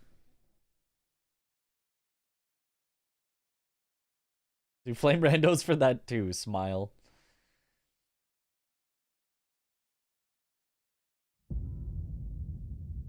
Potatoes. Potatoes. Potatoes. Mash 'em, stick 'em in a stew.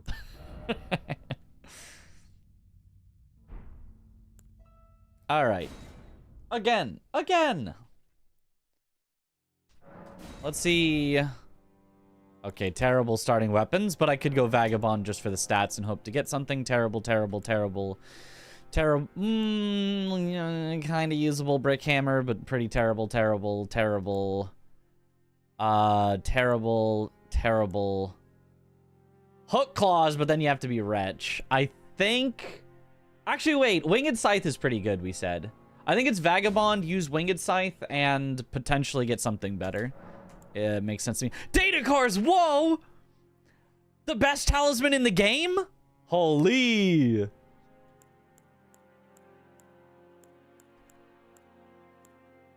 Ooh, Ritual Sword is pretty nice.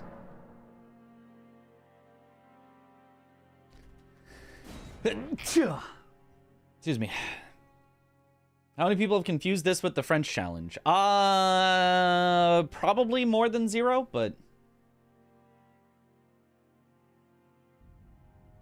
Alright. Let's send it. Best talisman for the French challenge. Yeah, it's the one you want to see. As early as possible, because it's so good.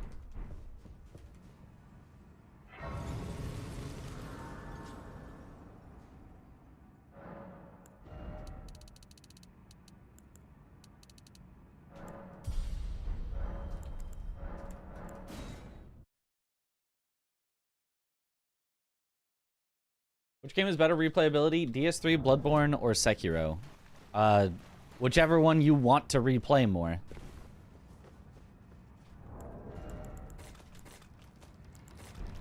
I have replayed Sekiro more than any other game. Maybe Elden Ring at this point has, like, barely caught up. But in general, I have played Sekiro more than any other game. Despite people saying it has no replayability. Just because I've wanted to do more things in it.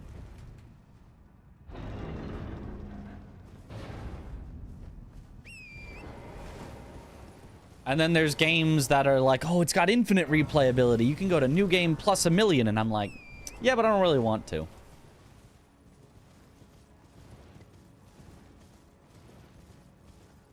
You're pretty cool. All right. Have a good night, everyone. All right. Thank you.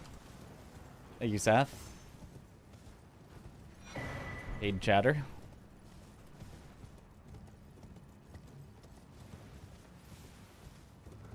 you seen the Graceborn mod? Since you can't play Bloodborne yet, perhaps you could try it. I don't think it's very like to Bloodborne, is it? Well, I mean, I guess it's like sort of trying to, in a way, emulate Bloodborne, but... I think it's mostly just an Elden Ring overhaul mod.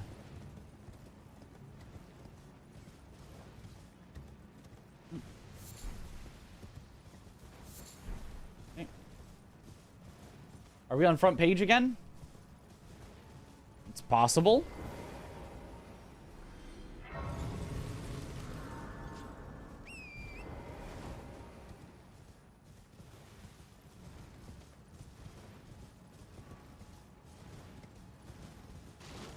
Aesthetics are akin to Bloodborne, and it has trick weapons. Ah. But yeah, really different, I'd say, yeah.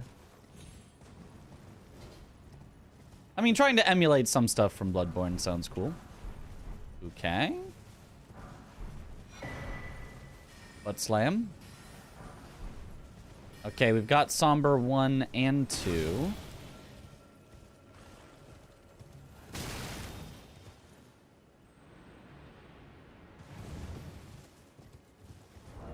And this is a Somber weapon.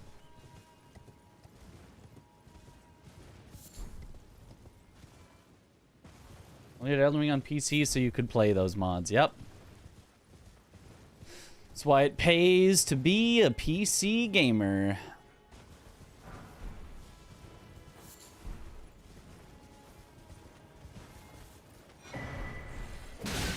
Ow.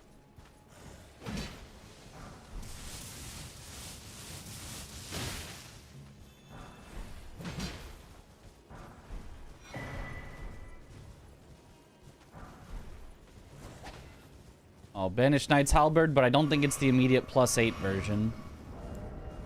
Yeah, it's not. Unfortunately. Bloons Tower Defense 6 has the most replay value of any game ever created. True. I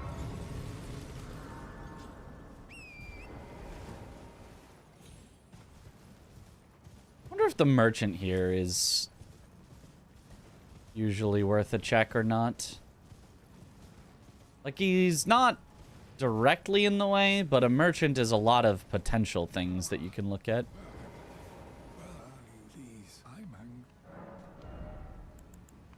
Somber 2, don't need. Falling Star Beastjaw, I don't like as much as the Winged Scythe, I don't think. It doesn't take that long to check him. You can get +3 Somber at Kale, right? You mean like guaranteed, or...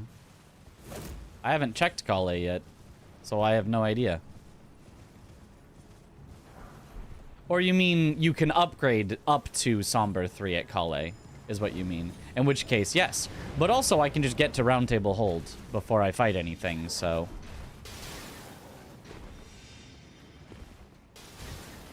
I can upgrade as much as I want before fighting anything. As long as I have the stones for it. In the anvil, gotcha, yeah. Yes, correct. PC just waiting for the game to actually go on sale for a decent price. You may be waiting forever.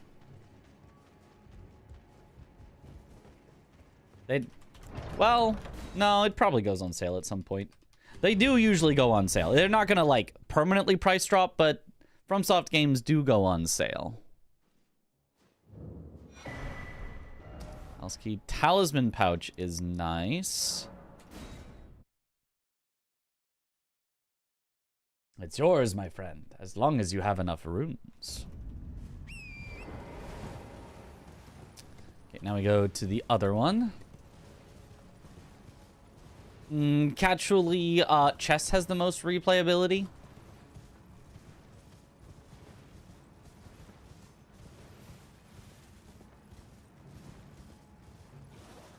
All the non-Elden Ring FromSoft. Has Elden Ring never gone on a sale ever?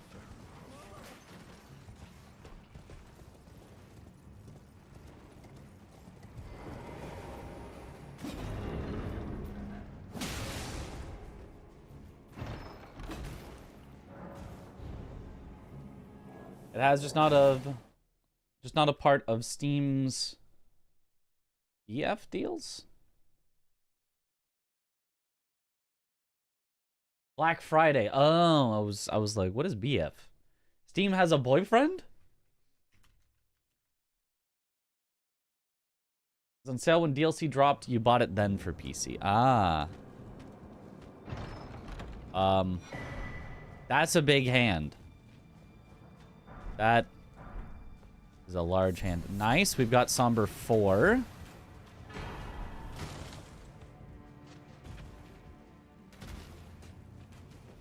Elden Ring was $36 at its lowest. Okay.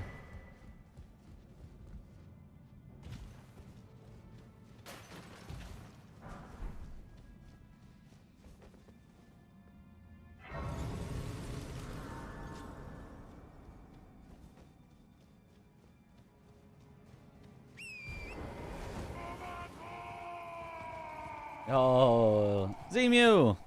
Thank you for the sub. Welcome back to the bunch. Enjoy the emotes. It's not exclamation mark if you want the noise. It's parentheses.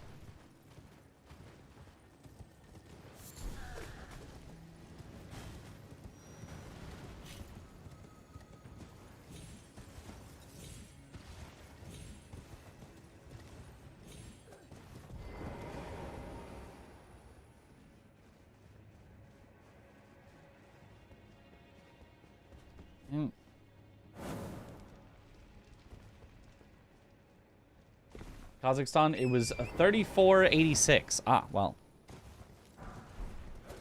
Showed them. Or you can do that.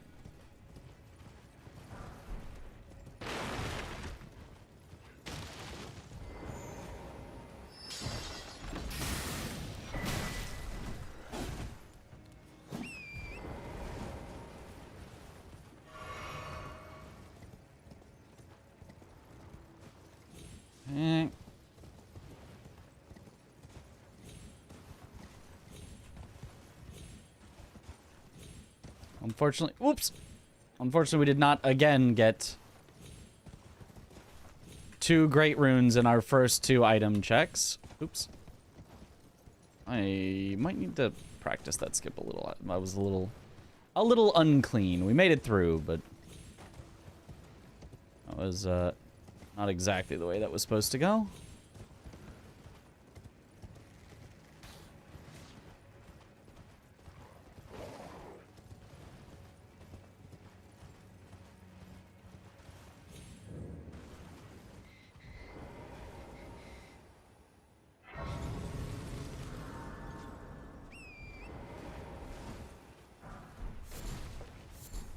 Smithing 4s gets me to 12. That actually gets me to Somber 5, I believe. Yeah, no, it does. Okay. Yo, what up, Kawaii, sir?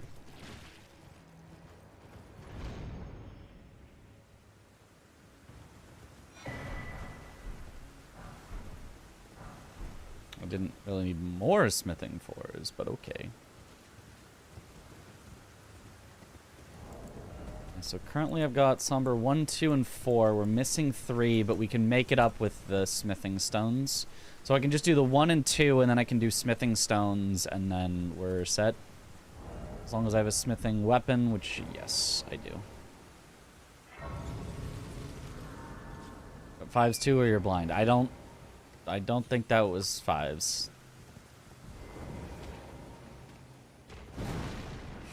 Ooh, scaled way up DLC enemies. Oh boy.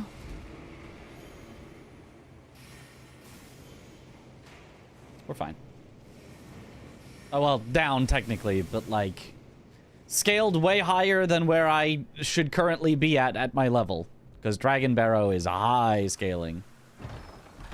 I forgot once again to sit at a grace. No graces were set.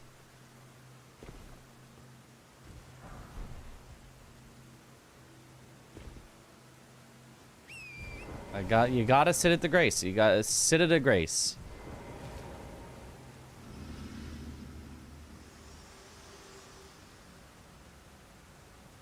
To determine if you had, it seems torrent, whereas there is, but I can take gathering. Very at my hand.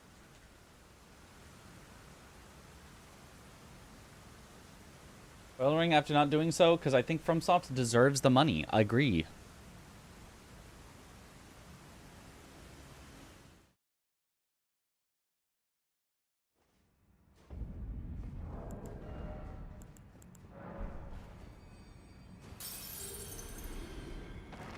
See if there's anything here. I might not have enough runes even to upgrade right now. Nothing interesting. Nothing interesting. Except for Exalted Flesh, but I don't think I have enough for it right now.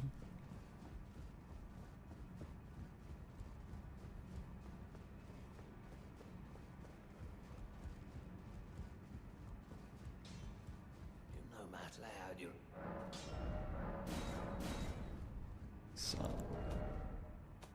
then we drop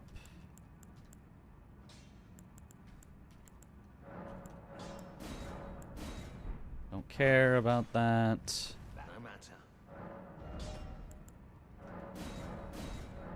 Yeah, I need more.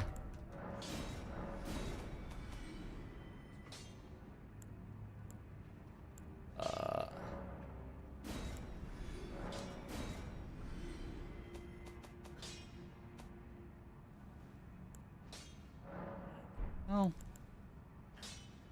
I don't have a lot to sell.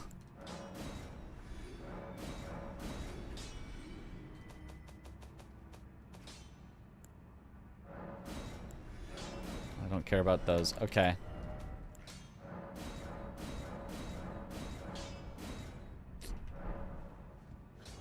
Almost enough. Let's see if that gets me to 5. It's only 4. I need literally one more. Okay. I'll find something to sell.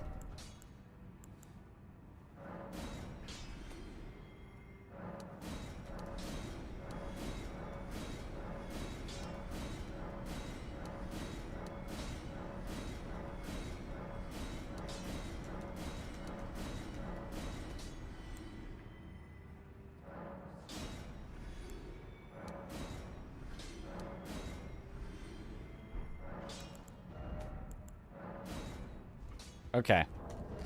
And now it's +5. Okay. Good enough.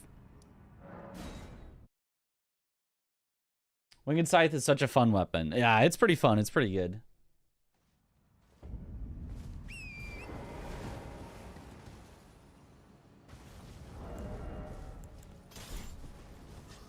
I wasn't aware of how good it was until I got it in the use what you get, and it was like, oh, this is actually pretty good.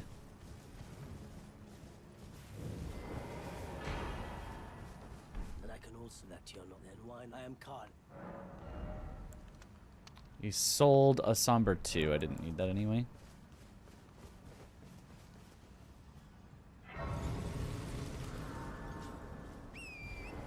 I go back and experience it for the first time again. Randomizers are kind of like experiencing it for the first time because you don't know where everything is.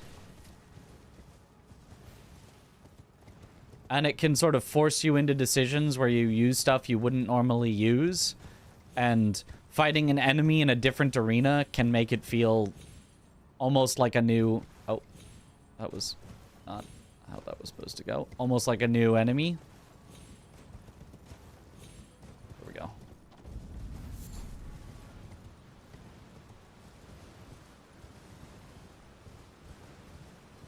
Weapon plus bleed equals pretty good. Yeah, that is usually the case.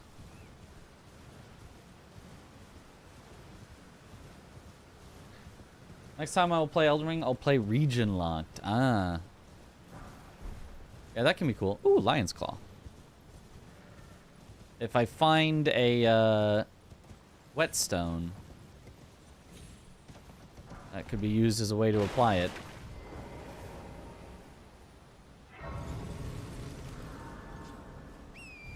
Alright, we definitely want to go through Stormvale here. Unless it's Vara's Bouquet, Bleed can't save that one. Yeah, it really cannot.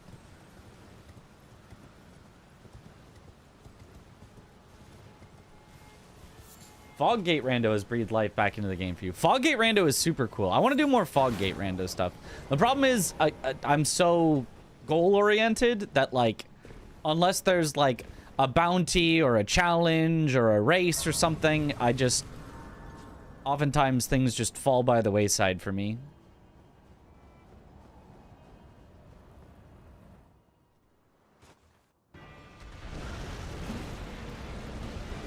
I do not like Magma Worm in this arena.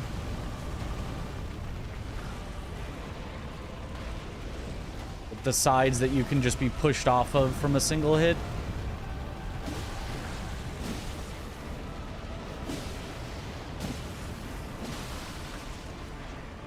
Or even scooped off while it's doing that move.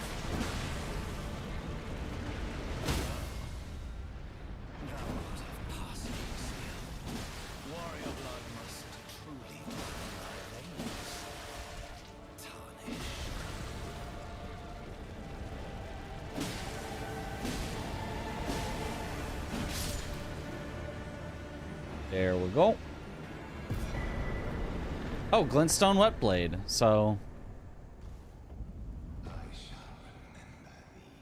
Tarnished. Smouldering with thy meager flame. Cower in fear of the night. It's tight. God, you breathe.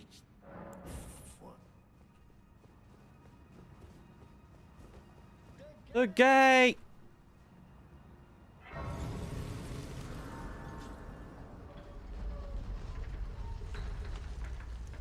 No locking me in.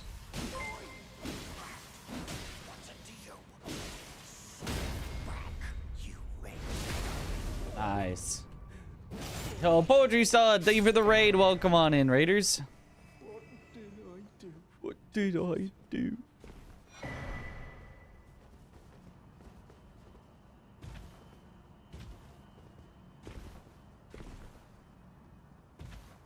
Unfortunately, still no great runes so far, but otherwise, I feel like this has been a pretty solid start.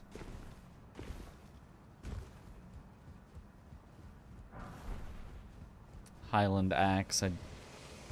I could make that into a cold Highland Axe with Lion's Claw. Would probably not be terrible, but I think Winged Scythe is still better.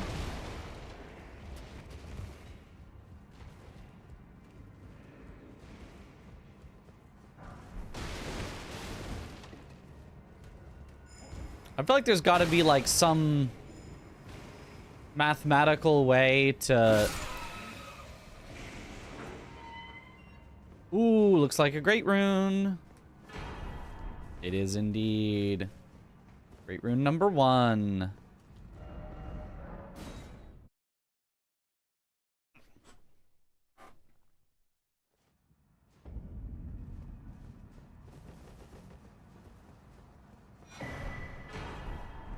Ooh, Morgoth's Cursed Sword. I love that sword, actually. That's my new weapon.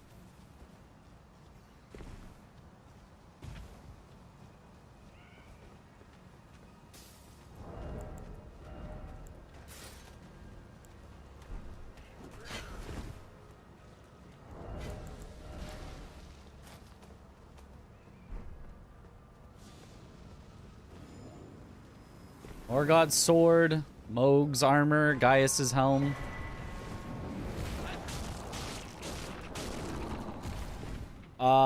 I can't get through there. You're completely blocking it. Aha, there we go.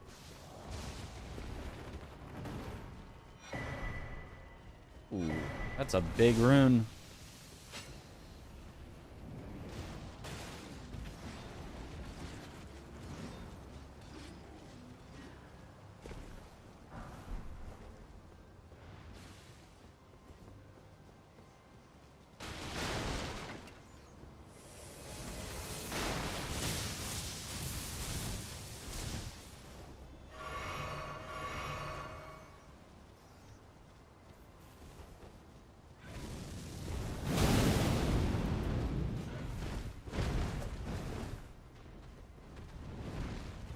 Curved greatswords in Elden Ring. Was a fan of them in previous games. Yeah. I mean, I didn't know. I had no like really strong feelings on them until I got to Melania and my colossal sword was not cutting it. And I switched to Bloodhound's Fang, and it was like, oh, this is broken.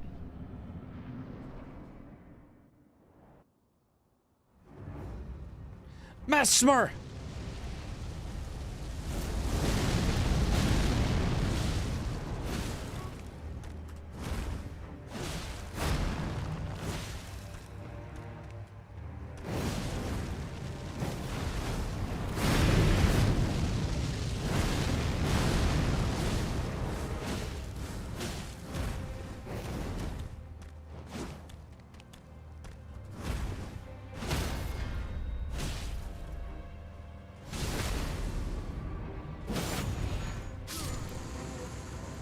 Huge.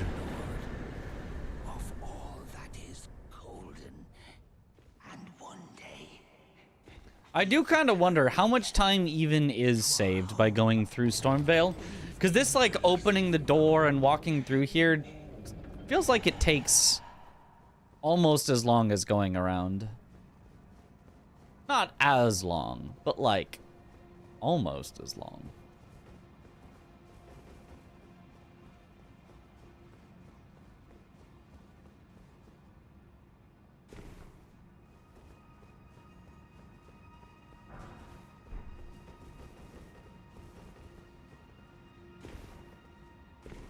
PS2 has some good curved swords. Unfortunate that I'll never know.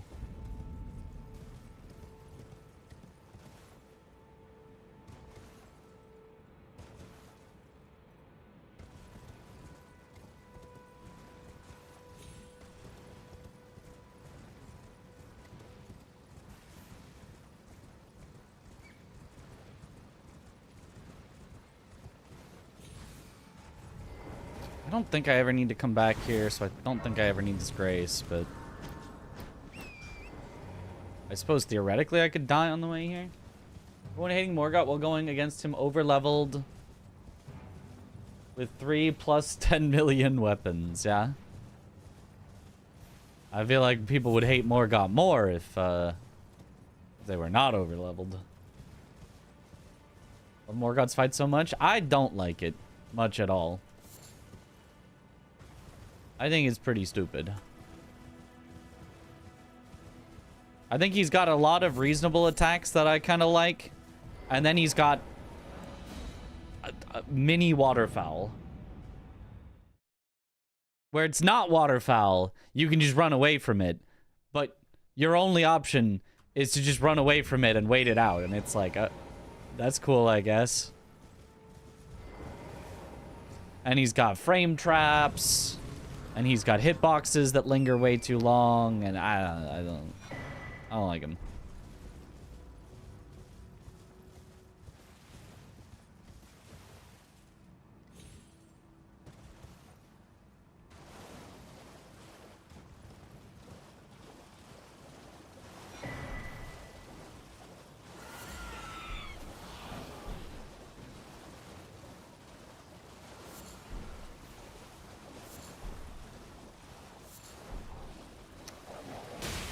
Well, none of this has been... Ooh, Dragon Crest Shield. That's good.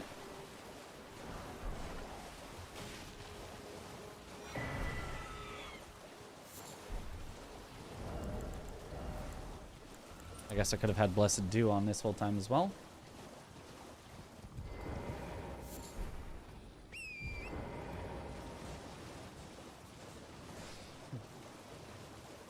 Not everyone must like the same thing. Right. Everyone just has to like what I like. You guys don't have to like the same things as each other. You just have to like the same things I like. And you have to dislike the same things I like. You don't have to agree with each other, but you do have to agree with me.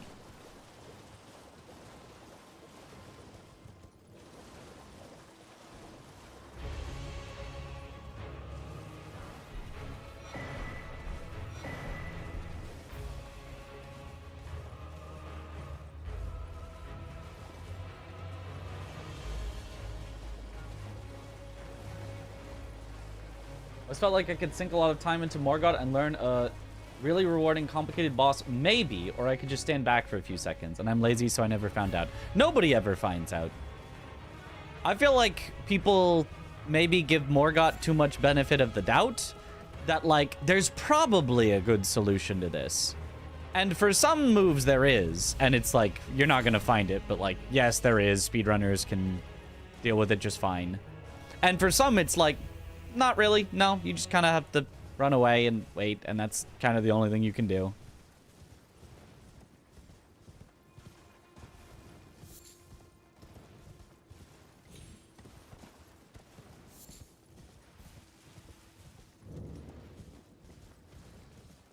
Agitator, yep.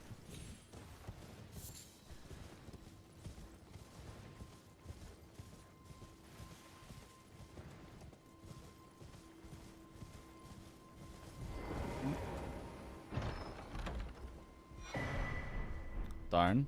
Oh, another talisman pouch, though, is neat.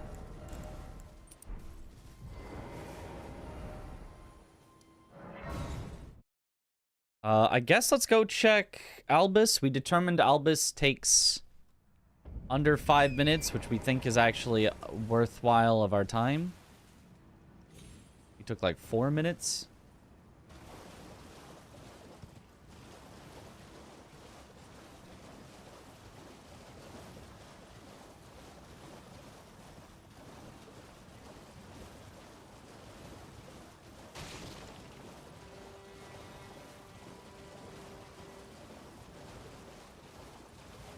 Compared to Margit, you must prefer Morgoth fight. I think I actually like Margit better.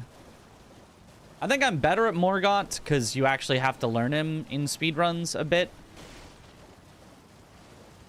Whereas Margit, you literally kill before he does a single move. Well, technically he does like one move, but you interrupt it. So like I'm not like great at fighting Margit, but I mean, I don't know. Both of them are kind of meh to me. Both of them are not my favorites.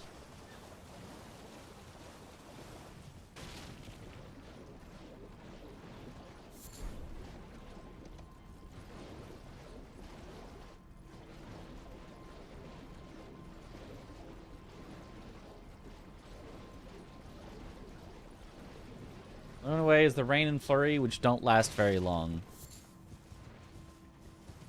Yeah, yeah.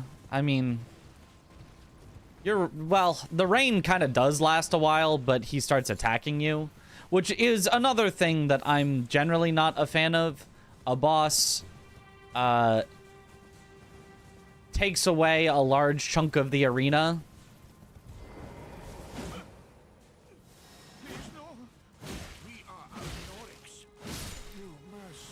And then just keeps attacking you while you now have a smaller arena to dodge in.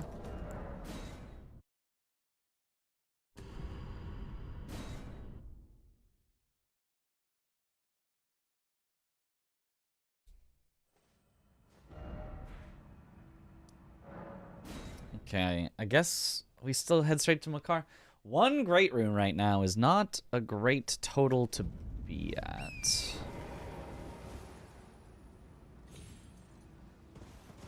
Like, Makar, even if Makar has one, we're gonna have to check other things as well, so...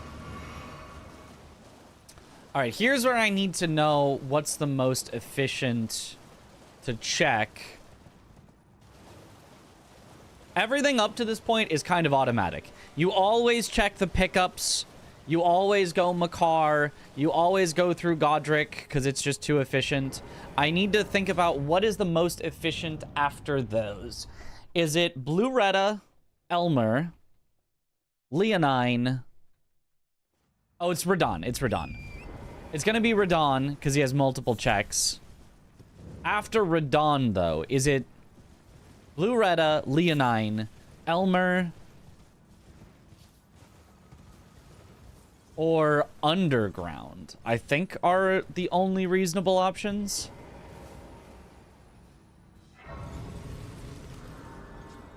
Elmer before Leonine, for sure. Okay. I am an old soldier. Underground before Leonine for sure.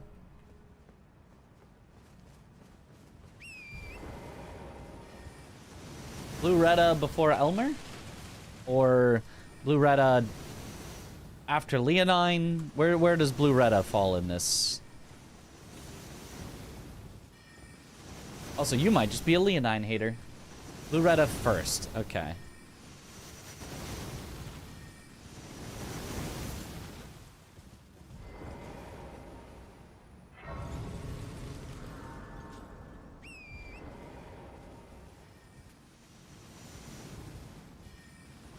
Because it's so long for one check. Underground had multiple for similar length.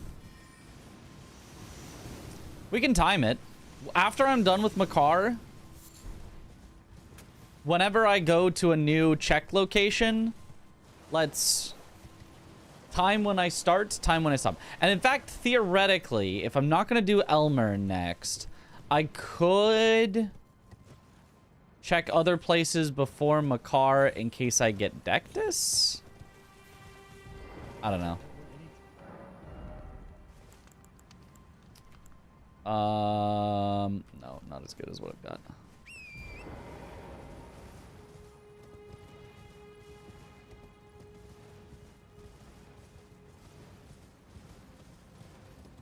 Upgrading Altus though after Makar. Well, how upgraded can you get in Altus? What is the highest that you can obtain? I know you can only get to +4 from just the stones. If you happen to not get lucky and not have enough stones to upgrade to +4 via, then you can get the bell bearing. But outside of that, just pickups, how high can you get? In 6s and somber 6s, 7s sometimes. Okay. And it's worth... The merchant before DTS has some good stuff usually. If I'm gonna check merchants, then you probably check the bridge merchant too, right? You go bridge merchant... and then from bridge merchant, you take the warp, and then you use that to go over to the other merchant.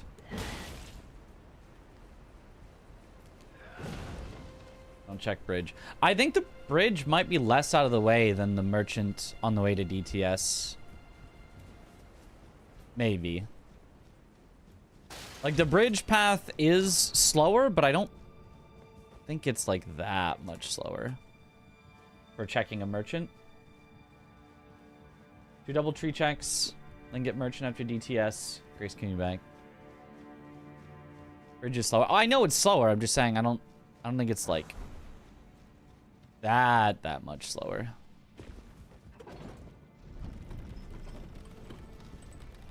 My item's leading up. Why doesn't it auto-equip anymore? Because this is a different thing. This is a speed run rather than a use what you get challenge. This is not the French challenge. These are randomizer race settings. A use what you get race wouldn't be so great. Well, you could do it, but would incentivize, you know, taking paths where you don't pick up items sometimes, and like could just get really weird. Use what you get is more fun, more made for challenges as opposed to races. IMO.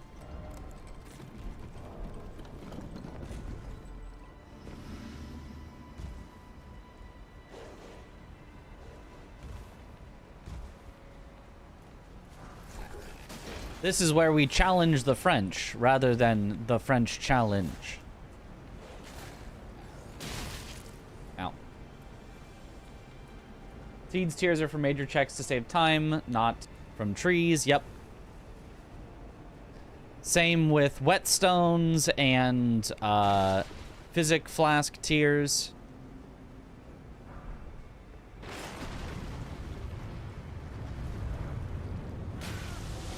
Oh, no.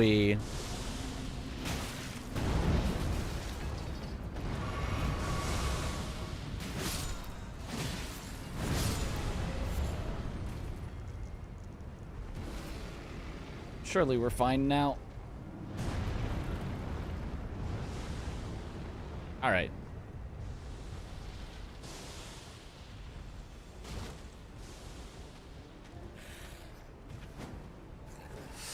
Ooh, a blood fiend here. Okay, good. He yelled instead of actually attacking. Ow.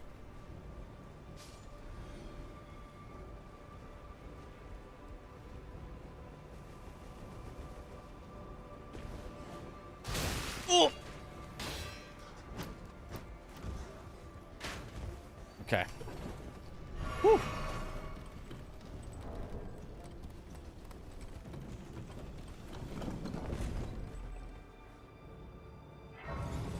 How many runes do we need? Need? We don't really need any, but it's obviously nice to have them.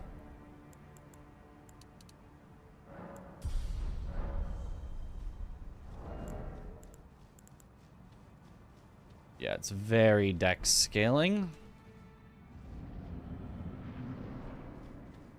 Hydrate. Thank you for the hydrate. Great runes. Oh. 4. Sorry. It's confusing when there's multiple things that are designated as runes. Ow.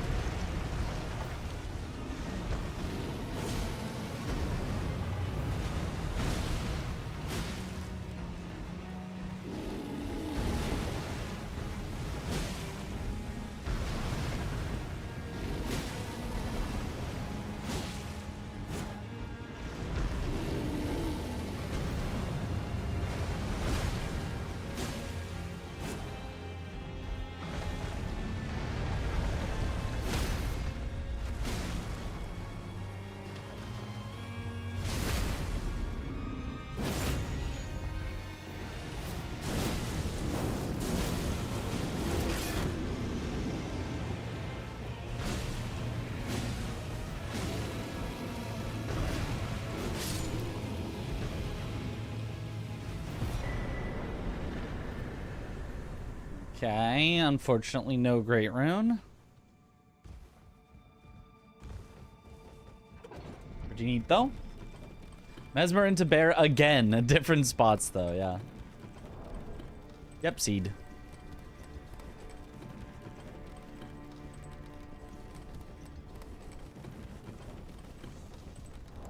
I should always pop stuff on this elevator. No reason not to.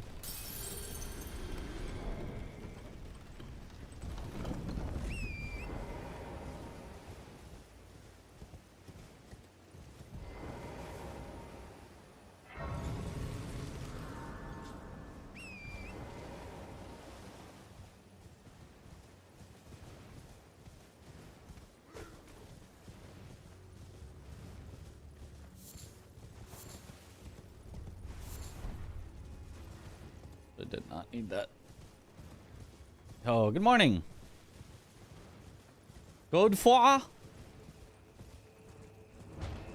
Oh, Godric. I was gonna say Godefroy got out of his jail, but no. It's just his cousin Godric. Okay, I think regardless, we don't need this grace, but we do want the next one. 10 Miranda powders?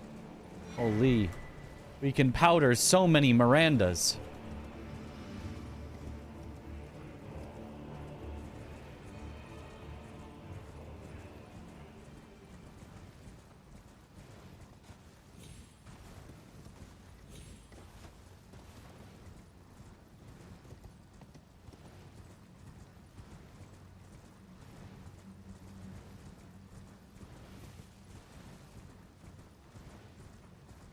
Got hooked on against the storm. Against the storm. I don't know what against the storm is. 4 hours later than you thought. Ooh, that is, yeah. Roguelike city builder. Interesting.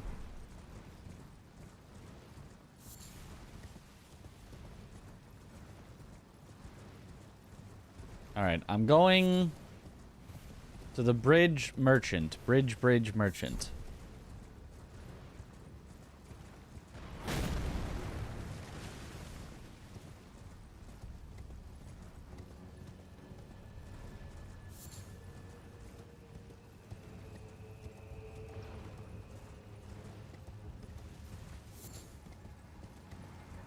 Bridge. Alright, so we've got more than enough money, because I just saved it all, so that whatever he sells, if he's got something good, we got it. We already have 5, so I don't need that, unfortunately. In this particular event, it was a waste of time.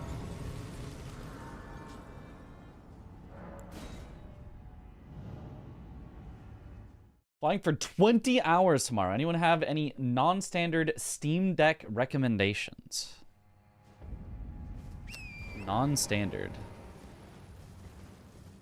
Have you already played Mega Bonk? I feel like Mega Bonk on the Steam Deck would go hard.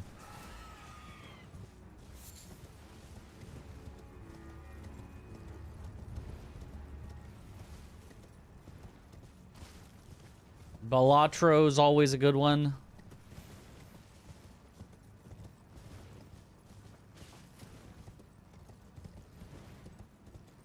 Did the name Group just stick? You know, I don't think we've had a chance to use the name Group yet, so I guess not. I guess not yet.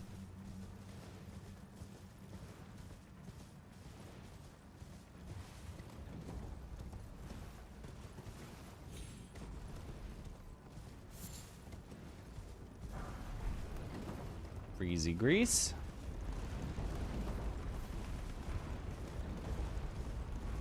That's part of City Builders. The first hour or so when you're solving big problems, but it hasn't quite gotten tedious yet. It's basically getting to that point and then moving on to a new map. I'm not sure I've played a City Builder.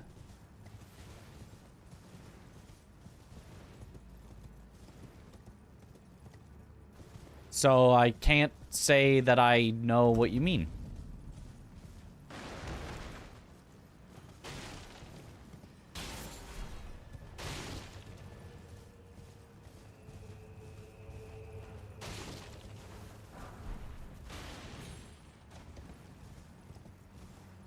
They're fun.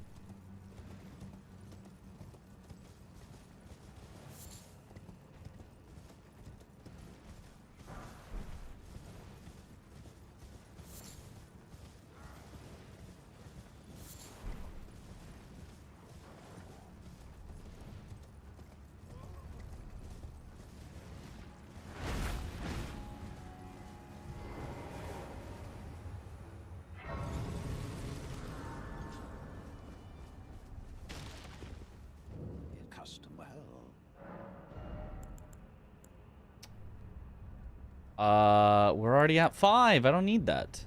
Flame Sphere is really good if I get something that uses it. But darn. Nothing too cool there. Alright, we're timing Blue Retta. Let's go from load in. 45:55. Write that down. Write that down.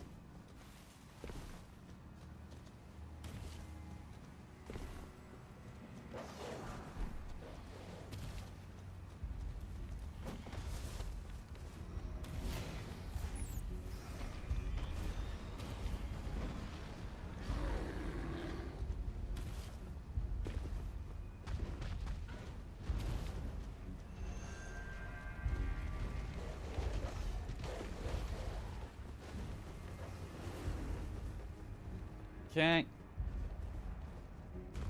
Time to be beginning a boss since boss fights aren't consistent. Yep.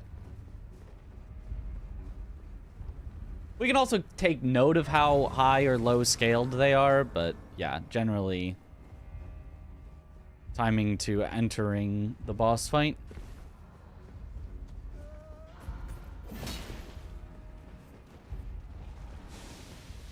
Like, for example, if Leonine was 30 seconds slower than another check, it's like, well, but the Leonine boss is going to be scaled super low. So it's like, maybe that makes it more worth it. Ooh.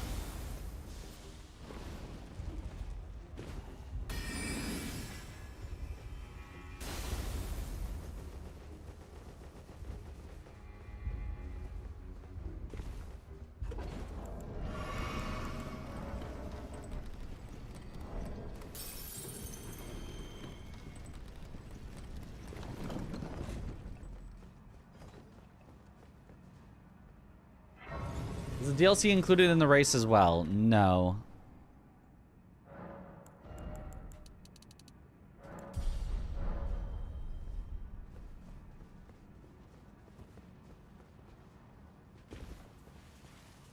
Minor time loss there in upgrading.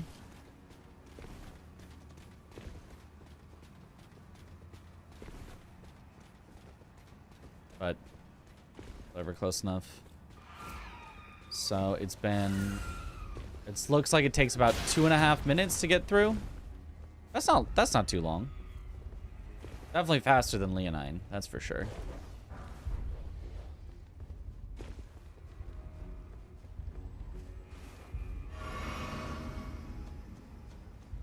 Okay, yeah, almost exactly 2.5 minutes.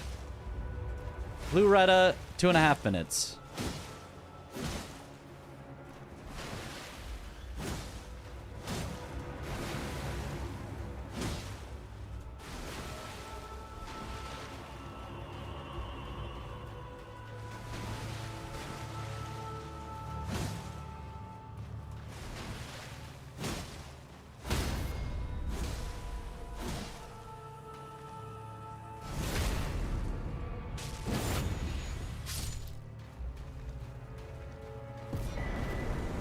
Hey, a great rune. Okay, this next one we don't actually need to time. I just forgot that I should have done Radon next, but Radon is definitely always worth it. Very fast to get into. You've got summons to help in case it's annoying. Because we're allowed to do the stake skip.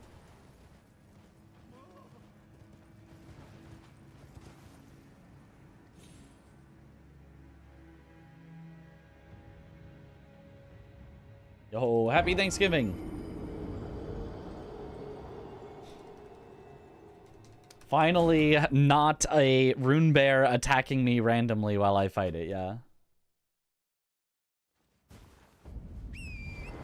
Should be called the Rizzlers. Mitch Riz, Lil Riz, A Riz, Dom Riz, and Chris, and Josh also.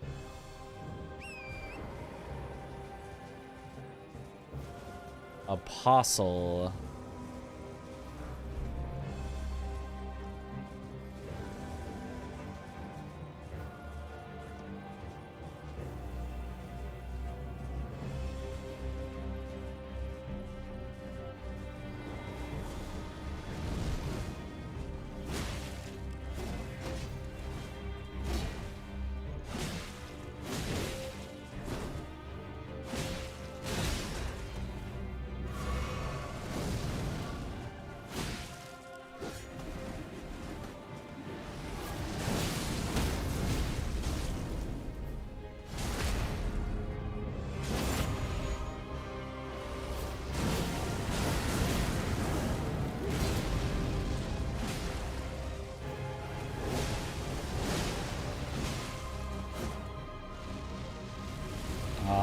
Unluck.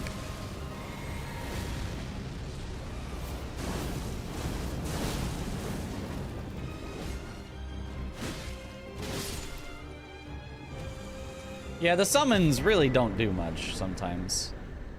Ooh, Pureblood Knight's Medal. That is one that we definitely could time. Real Apostle, not Snail. Yeah. I saw the bleed proc. The command for who's going to play. Exclamation team.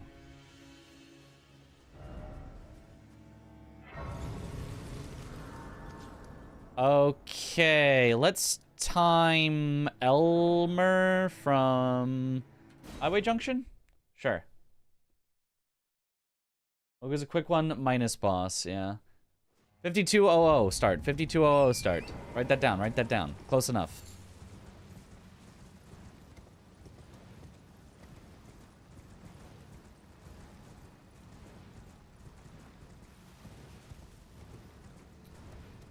Now, going to Elimer, there is an efficiency play of grabbing the Grace above and then dropping down, which makes Elimer seem worse than he will be, but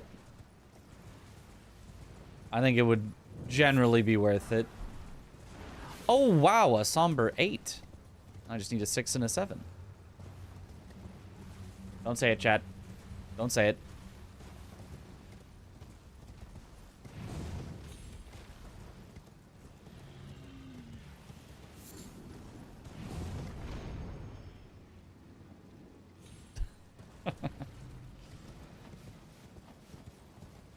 You better vanish. Say what? Nothing. Nothing at all.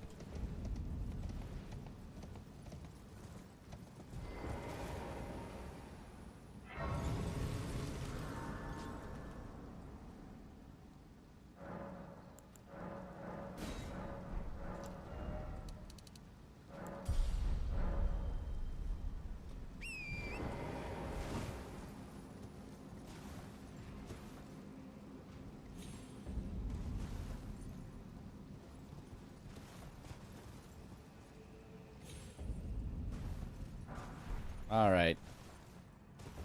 There's probably like a consistent way to jump instead of having to like fidget my way down, but whatever, we made it.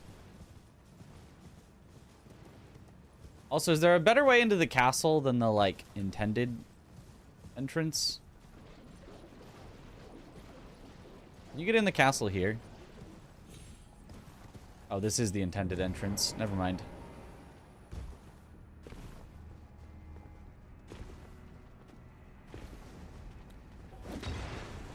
Rat!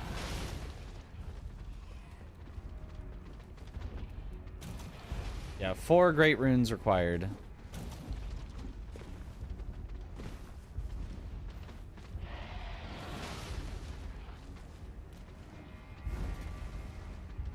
Wrong explode autocomplete. Is it a different one?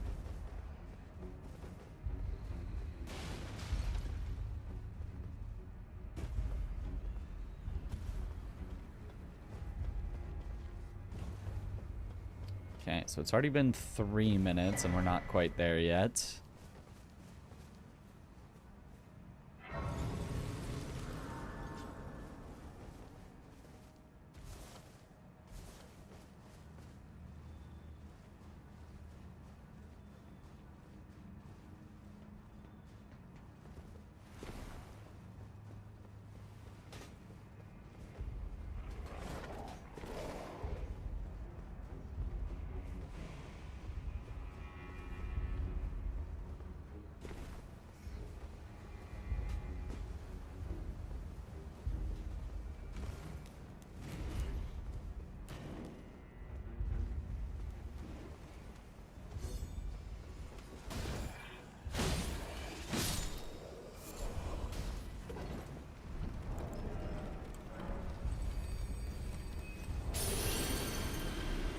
Okay, it takes about 4 minutes to get to Elmo.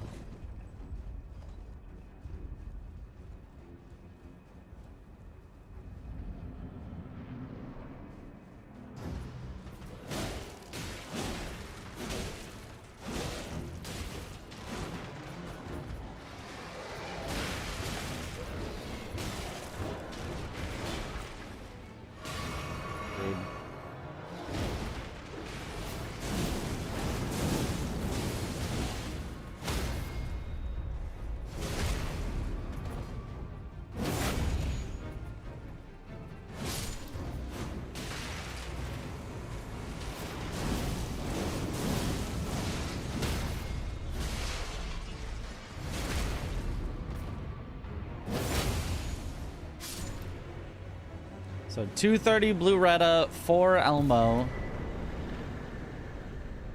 Unfortunately, nothing. All right, I'm gonna go to Leonine just to time. We're just gonna time. Okay, 57 15. Write that down. 5715.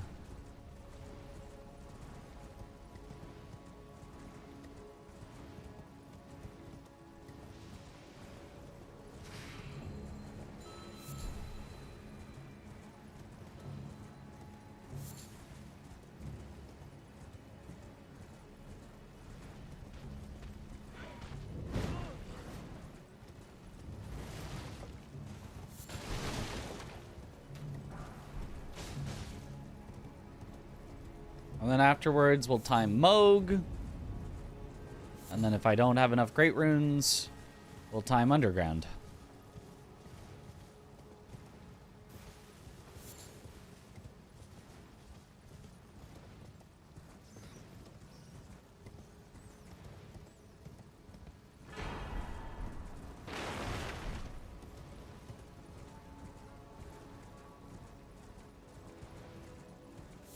In your settings, Weeping is so worth with 2 merchants and a tree.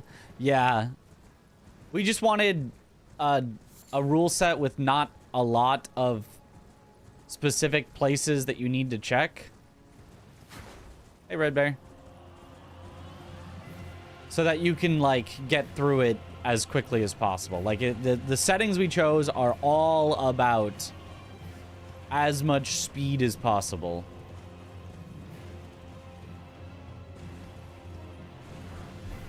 The less you need to do, the faster it can be.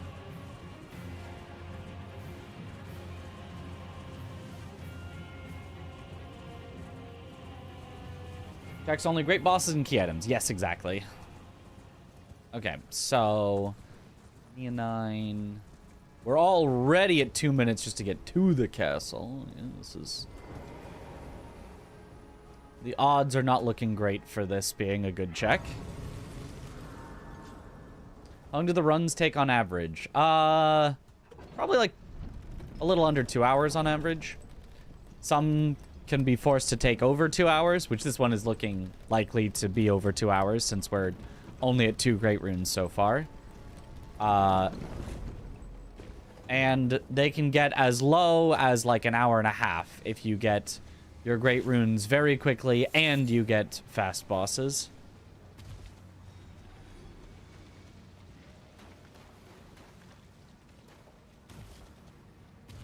You're back. What up, Gagan?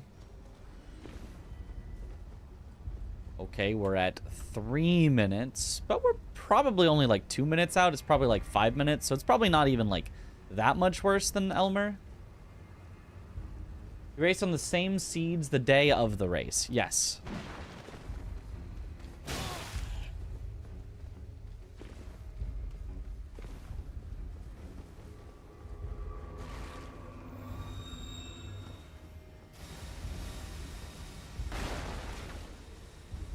Wanted to say, I feel randomizers can't have speedrun in general unless everyone is using the same seed, because it's all about RNG and luck. I mean, it's all about RNG and luck anyway. Like, in a speedrun, in a regular speedrun, there is a lot of RNG and luck to who will get the faster time. It is a lot more blatant and a lot more in a randomizer, but that's kind of the fun of it, sort of.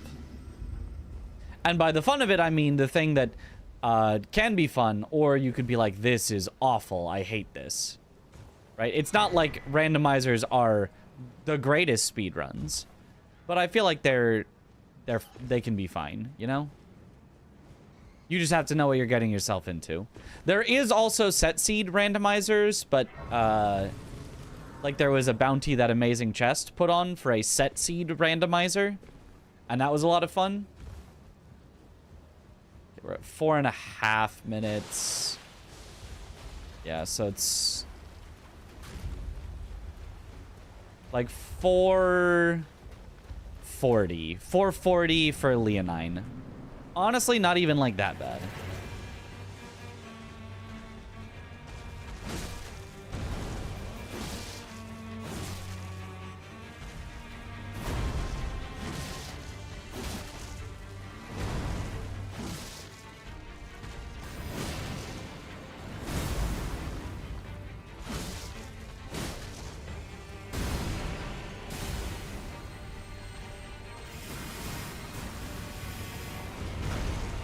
Like 40 seconds slower than Elmer with a much lower scaled boss. Like, I think there are times where it could be better than Elmer. Ooh, and a talisman pouch. Okay, next we'll do Moog.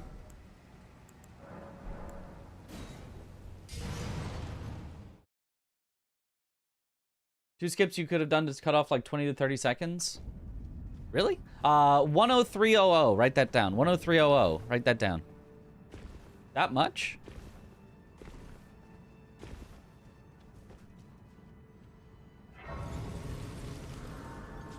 Like, I know there's, like, generally slightly faster ways through, but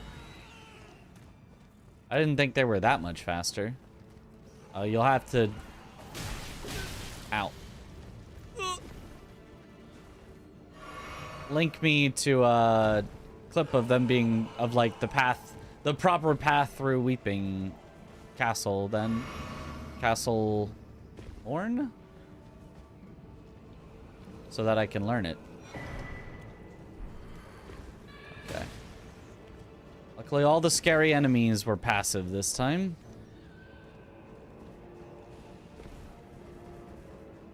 Jump over the wall to save like 10 seconds?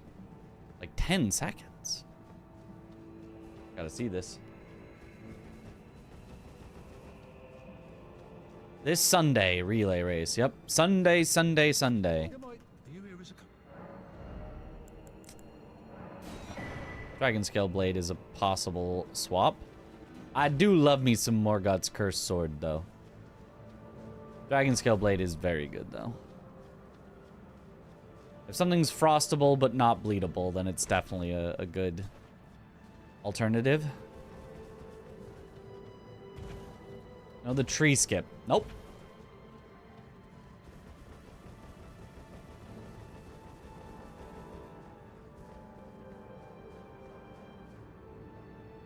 Now you link it. You may.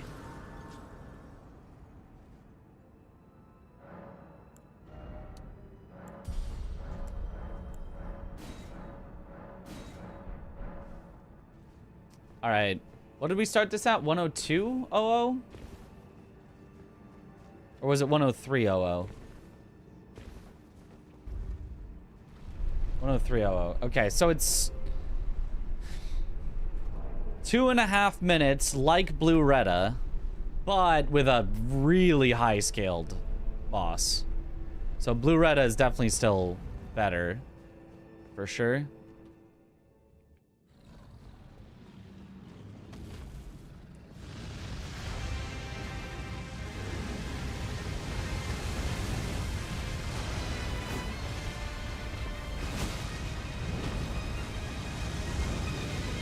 Yeah, this boss fight is gonna take very long. Unless it just decides to fall off the edge, which can happen in this arena.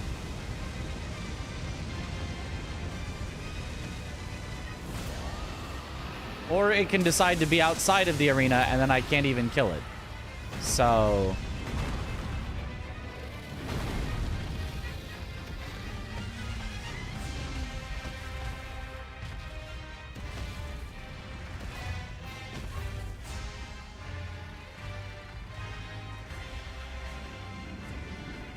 Eventually, it should warp back in. In theory.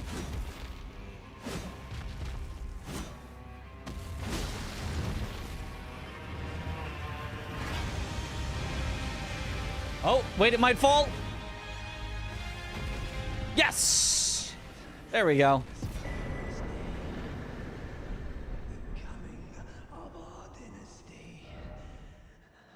There is also a big positive of you get 1,000,000 runes. Huge.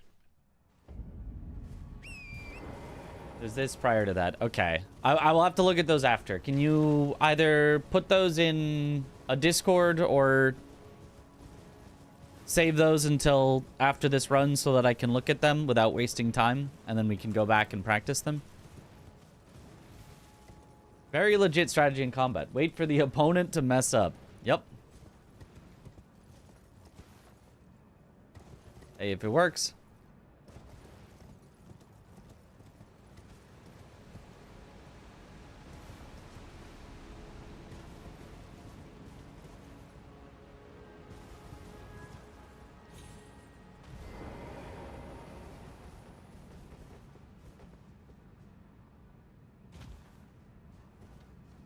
It's just, I'm just using gravity magic. That's right. It's a little spooky. Had 3 great runes in 29 minutes on my first run today. I think it was in 13 minutes. I think at 13 minutes we had 3 great runes.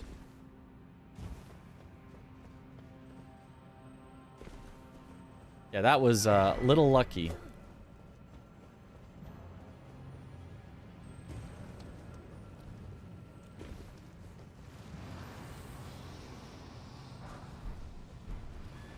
Ooh, a somber 6. That's what I needed. I know I have an 8. I don't think I had a 7 yet, but we can upgrade our weapon more.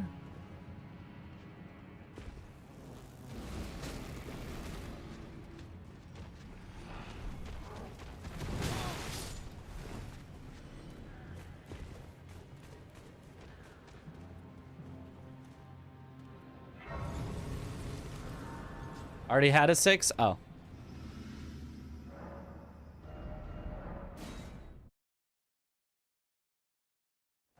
Oh, wait, this is gonna mess up my timing. Take out from whatever 109 is. What did I warp at? Oh, I don't think I even told you guys a time to start. We're gonna have to go back into the VOD to figure out the timing for this.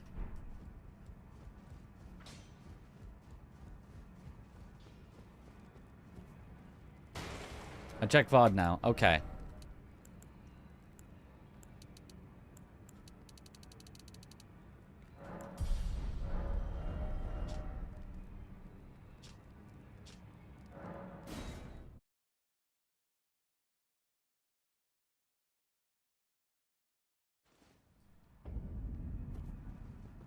Okay. And then close enough, we'll just take out 1 minute from whatever it is. I took about 1 minute for that upgrade break.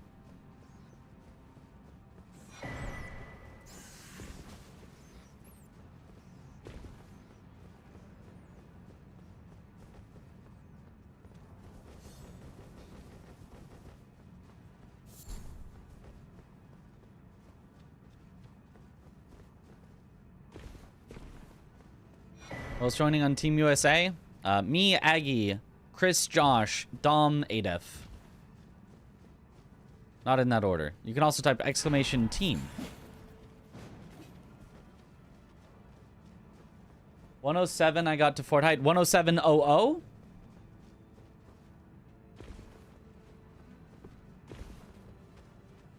Look, give me the item, please. That's really annoying when it just won't let you grab something. So then this took... 03, close enough. So this took 4 minutes minus 1 minute. It took about 3 minutes to get to underground. Yeah, that's not bad at all. That's like Blue Retta efficiency. Wow, that's way more efficient than I thought. I mean, I don't think the scaling is gonna do us any favors, but... Well, actually, it doesn't feel that scaled.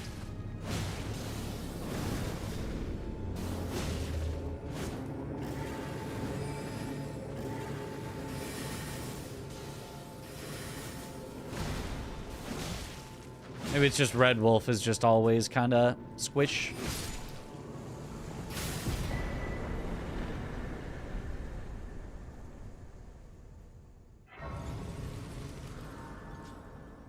Okay, so 3 minutes for underground. That is good. That is solid.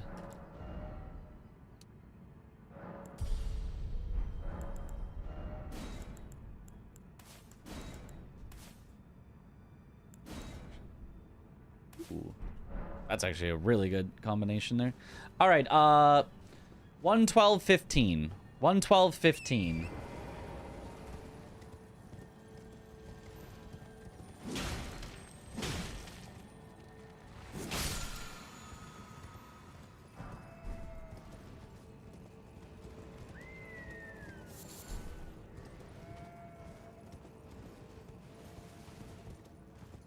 I understand you're using uploaded somewhere. Seems fun and I want to give it a try. I don't think exactly that they're uploaded somewhere, but I could link it for sure.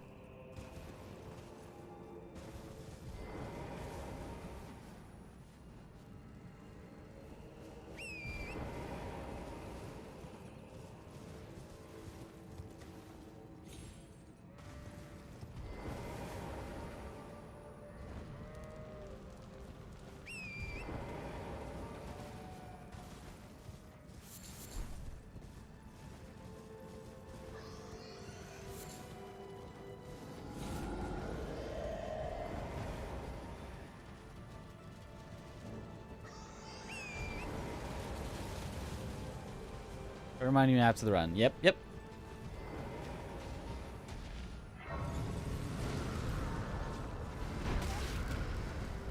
I'll probably just post it in my Discord is the easiest place.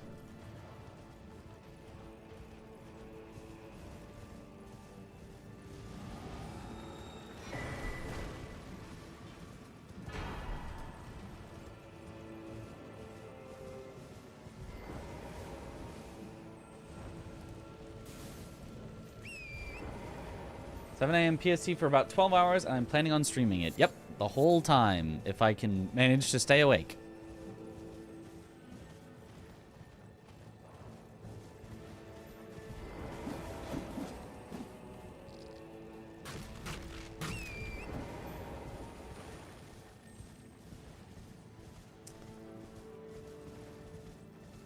Okay, this one does take a little bit of time, but looks like it's gonna be about another 3-minute-er.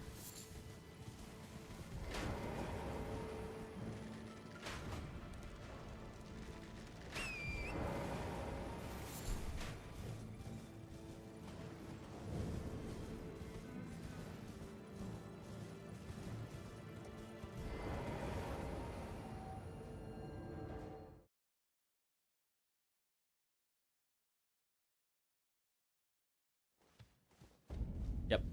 Almost exactly a 3-minute-er.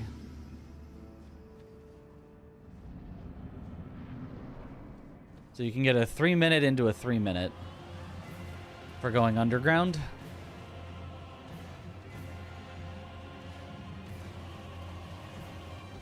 Again, not super low scaled, but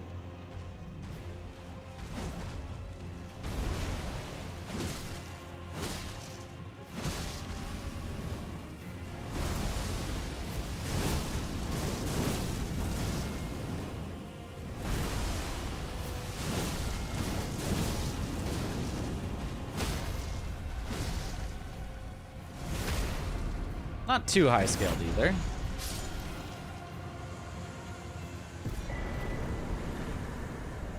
Carrying inverted, we know, kind of sucks. Thought the initial run to get there would be longer, you'd think. All right. 1:16:10. Write it down. 1:16:10.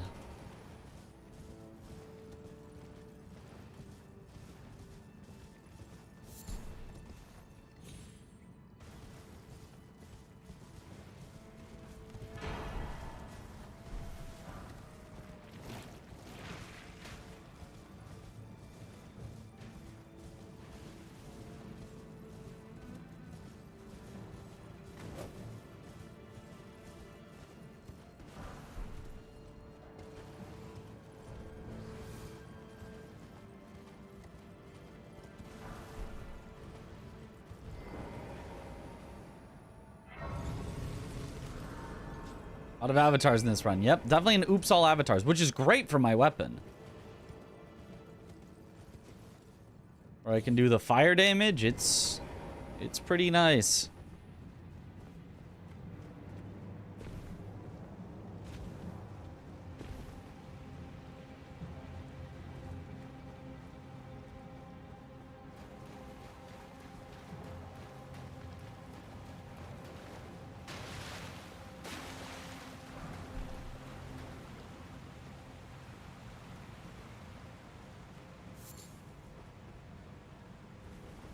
$1:17, so it's a minute and a half.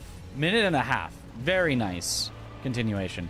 Yeah, so underground for 7.5 total minutes gets you 3 bosses. That's pretty freaking good.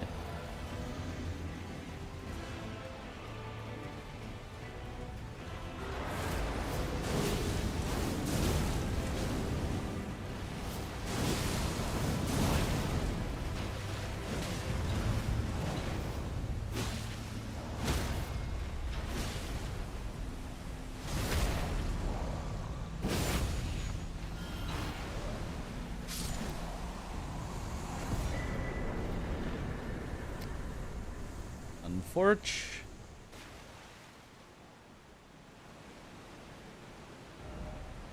Where can I even still check? I've carrying inverted, but... Well, I guess we can time carrying inverted. It's gonna be bad.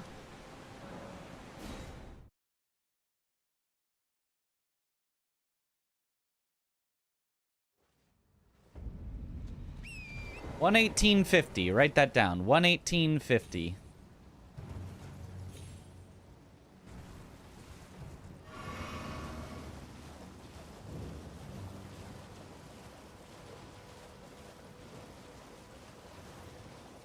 All bosses, only major bosses and major key items.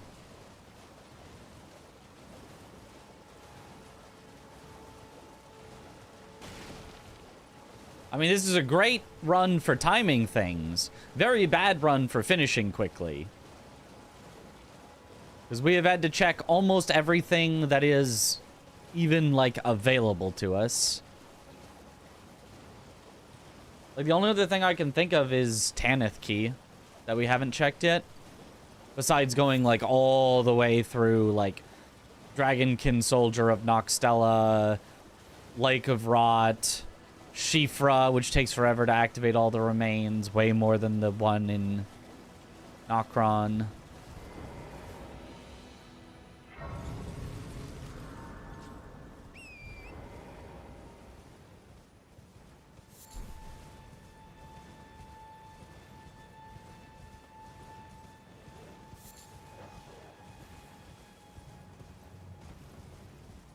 $19.50 was when we started. Yeah, it takes like 2 minutes just to get to the tower. Did you check Rusty Key and Stormveil? Yep.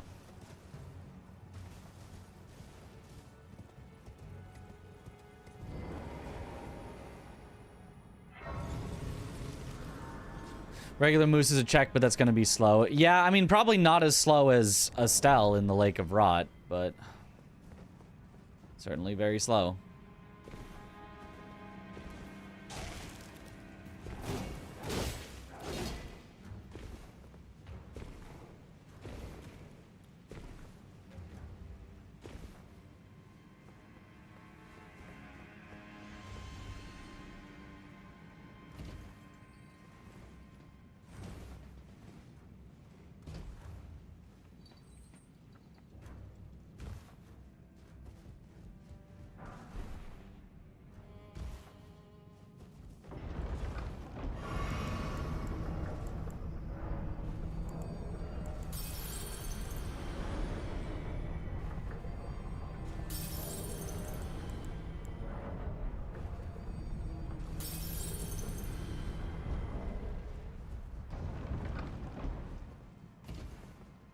Efficiency.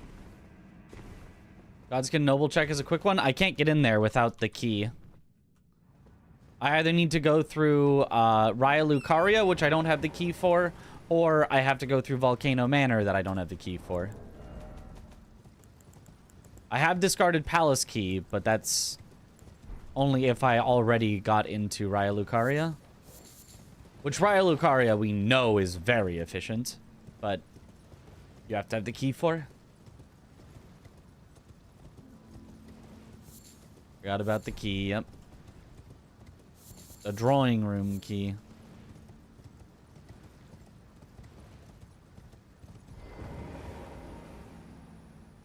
Okay, so we're at about 4 minutes so far, but there's no fight at the end, so this is still...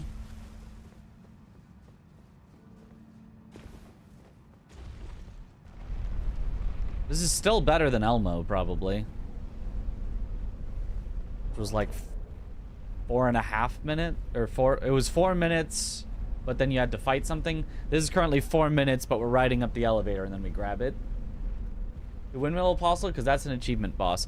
Windmill Apostle is not considered a check, even though I think you're right, but I think it got removed. I think it maybe used to be a check, but I believe it is no longer a check.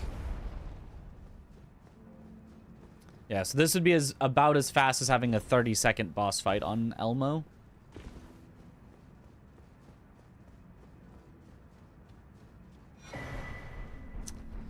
Curse Mark of Death. That doesn't help me. Okay. Where even can I go now? I guess it's just drawing room key, and we got to see how long this takes. Volcano Men are very efficient as well once you have access. Yes, once you have access. Yeah. It's pretty good. All right. 123.50. Write it down. 123.50.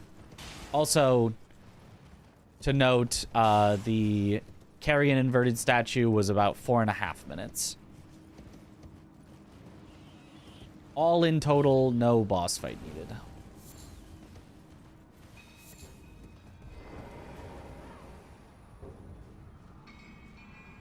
Oh, what up, Zoodle? How is the speed? This particular seed is incredibly slow. We have checked almost every single possible thing I can check, and we don't have 4 Great Runes yet, so...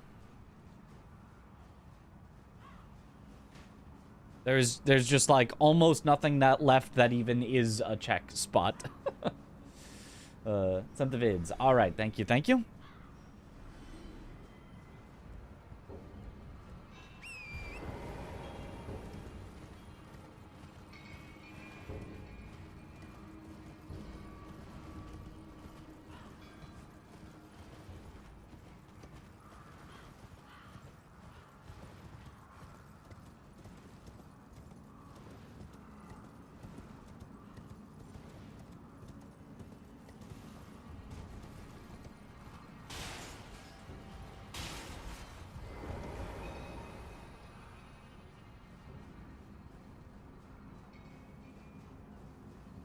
Okay, we're a good bit through Mount Gelmir already. Maybe this isn't as slow as I was thinking it would be.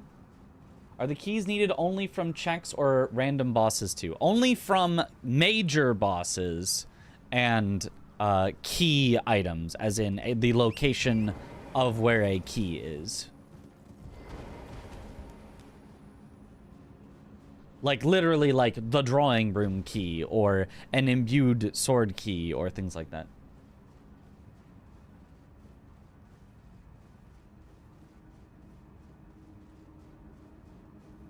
Missing from AC6 boosters 1, 2, 3, 4, 5. If I had only started 5 seconds earlier.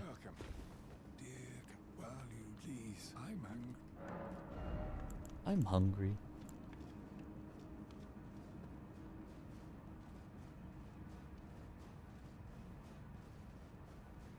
Can DTS have a great rune? No. In a previous version of the randomizer, I'm almost positive he did, but in the current version, no.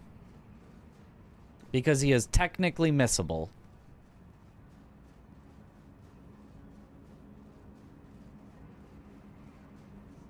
What counts as a major boss? Remembrance, achievement, or directly gatekeeping progress.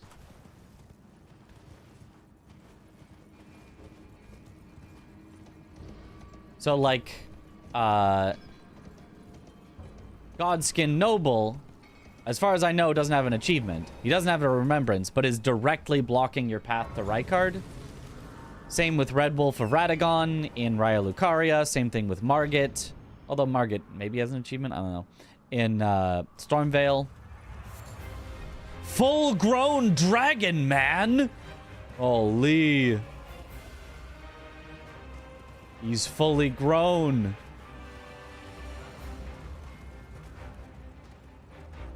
So it went from 123.50 to around 127.50-ish. So it's about a 4-minuter again. That's not so bad.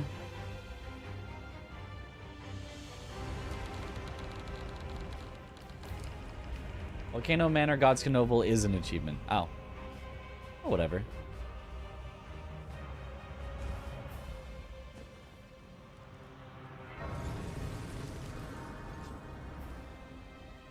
We rarely fascinate so about the if you rise with now you believe the drawing I am 10. Well, that was the last reasonable check.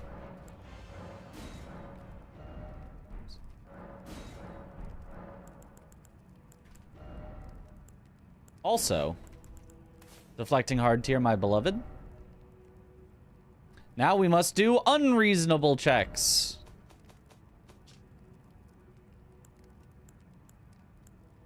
I guess we're gonna check Dragonkin Soldier of Noxtella, or should we check regular Moose? I think regular Moose is better. Let's check regular Moose. Makara's an achievement, I think. You checked him. Yes, I have. Alright, 129.10. Write that down. 129.10. I'm also probably gonna fail at some point in my routing, because I never go to this Moose. So it's probably gonna take longer than it should, but here we go.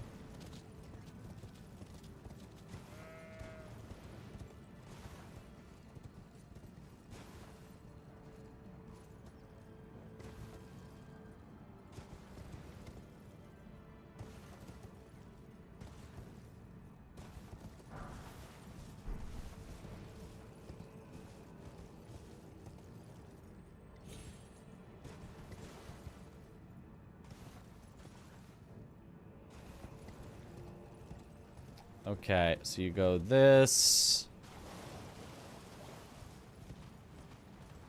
And you go here.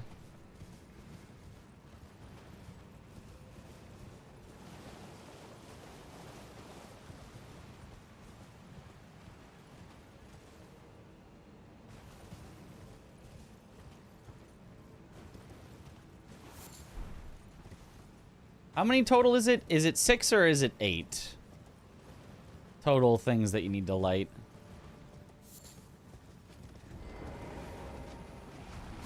Eight. Okay. And let me know if I'm riding directly by one and not seeing it. I think it's 2 all the way over here. And then the others are all like a little closer. I kind of think of them in sets of 2, but I always end up missing one. Pair up next to each other, right? I don't take the teleporter, I don't think. I think I manually find them on the way back. And end approximately at the remains. Next set is near the Grace. And this is the Grace.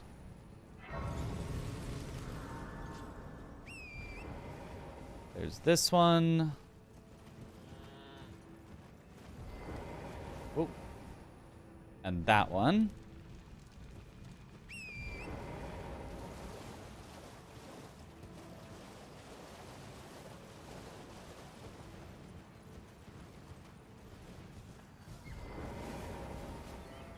This is probably not the most efficient way to light these, but whatever.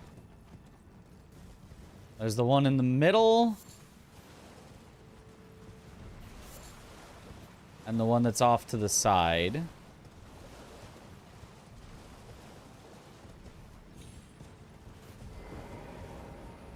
And then there's like one over there. Oh boy. Archer Golem.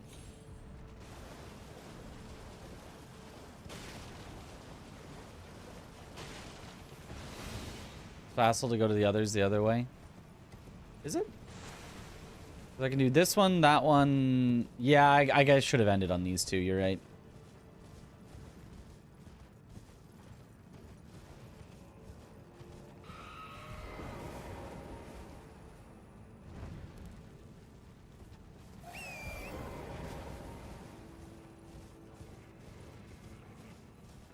Yeah, because then you end with the one, like, right in front of it, yeah. So I should have just done the one on the east first. Oh, well. I'm doing it a bad order, but whatever. Close enough.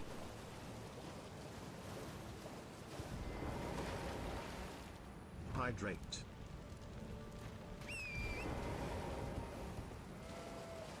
And then the one near the stairs, so you get the message here. Yeah. Okay, I only did one out of order, so that's not the worst thing, but... Thank you for the hydrate.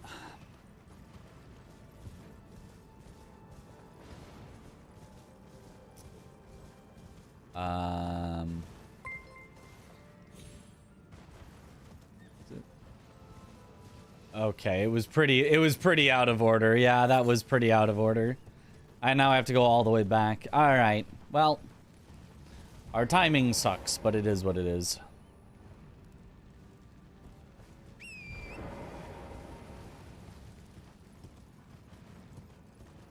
When did I start this one? I was competing in Team America. You can type exclamation teams.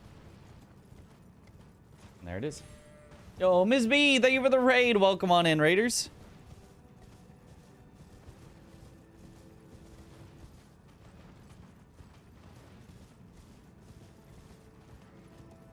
Was it 128? Something that I started this journey?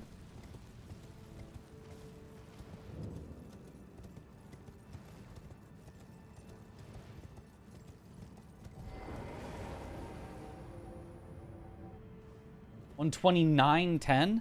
Oh, it's only been 5.5 minutes. With horribly messing up, that's actually not that bad. Wow. So it's probably only like a 5 minutes to get here. That's kind of acceptable.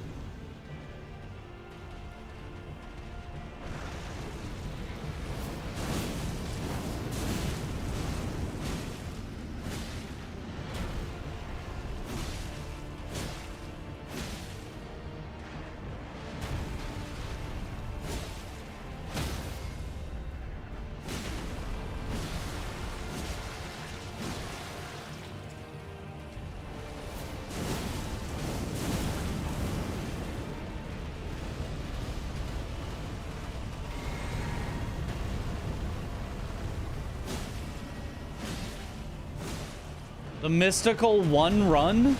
Holy. Never been seen before. And we get to keep timing. Hooray! Because it's still not it. Call it 5 with proper routing, yeah. All right. 136.05. Well, 136.10. Call it 136.10 for this one. 136.10.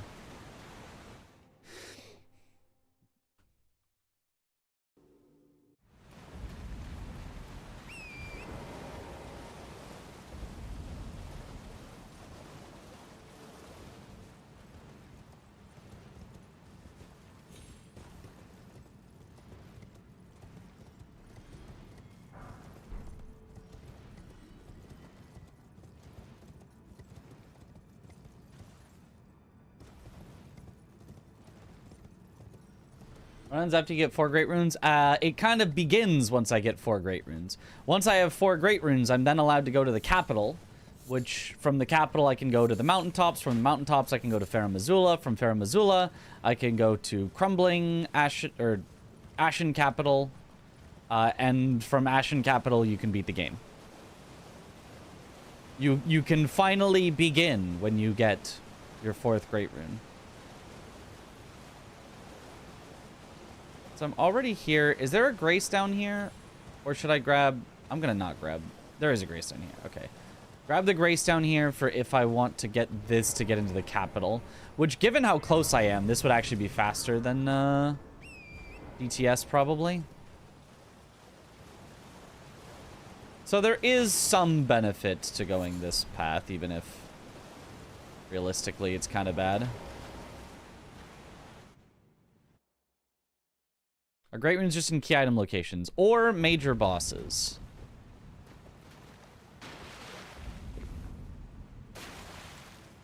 We need usually just 2 to get to the capital. Yes, but for this race, we have decided on 4.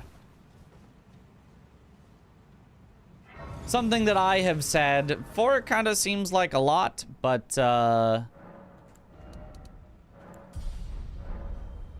few were adamant that we go with 4 great runes, that 3 could have too much swing for finding them early, which is probably true.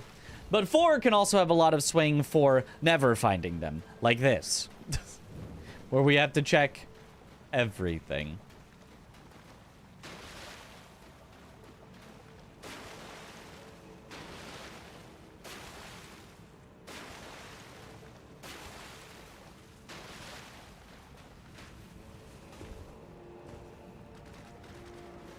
Lob turret.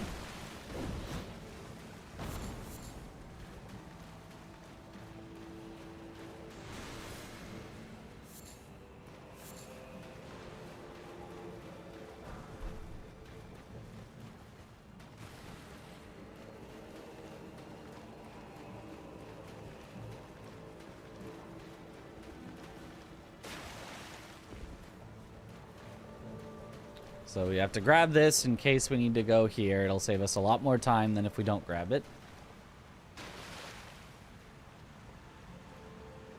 Even though it will lose us time on the Dragonkin check. If you wanted to YOLO it, you could not grab this grace and just YOLO the Dragonkin check and hope it's there, but...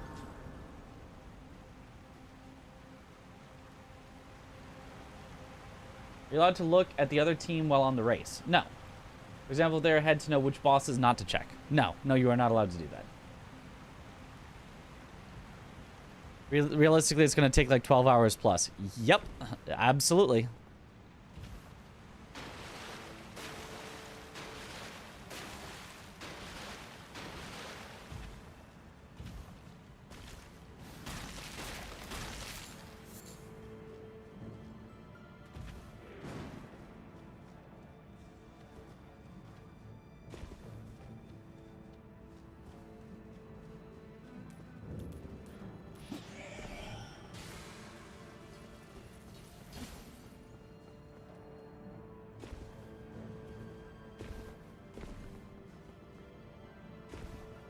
There's some sort of fast way down, but I don't know it. I usually just drop here.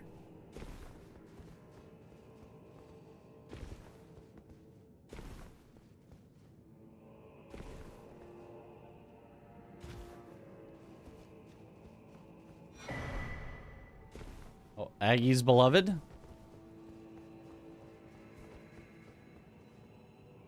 Oh. How's it been for runs? Well, we had one that got really lucky on great runes and really unlucky on bosses. And this one has been the opposite. The bosses have been pretty darn good. And the great runes have been as bad as possible.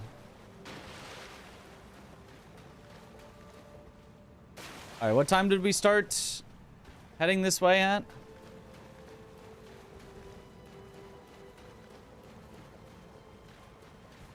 36, so it's been 5.5 minutes. Okay, yeah.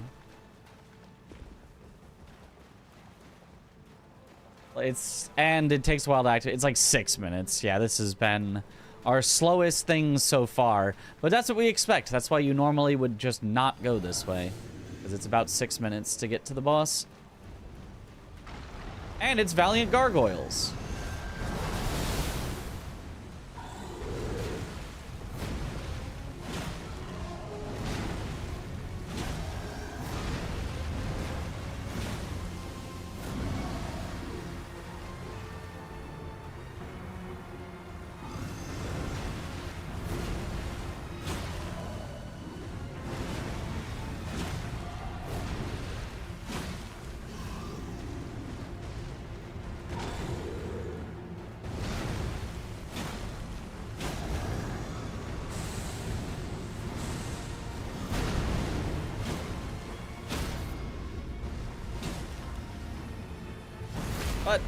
It's not that high of scaled, Valiant Gargoyles. So we're fine.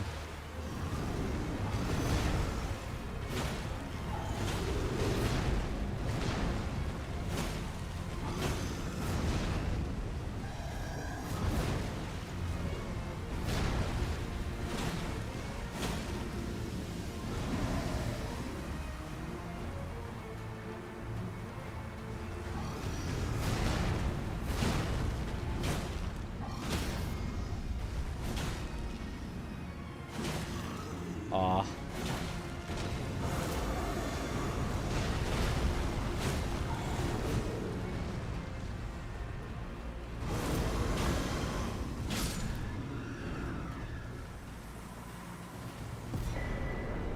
Academy Glintstone Key.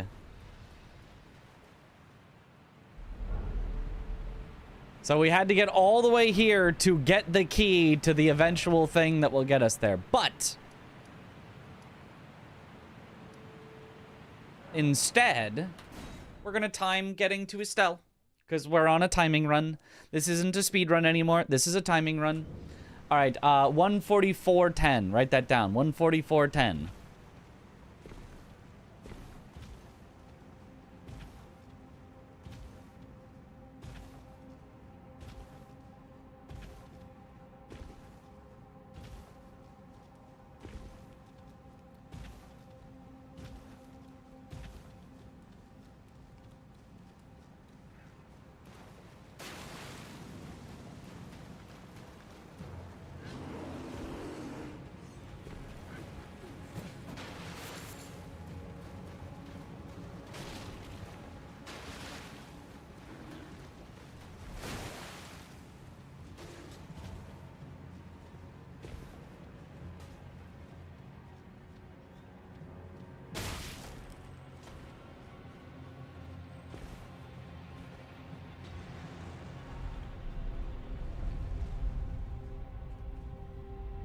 This run just refuses to end. Yep. And this can happen. This is likely to happen to one of the racers. I mean, maybe not this exact bad, because this is like as bad as it could possibly be, but it is likely that a pair of racers will get stuck chasing one last great rune to the ends of the earth. Maybe not this far to the ends of the earth, but somewhere.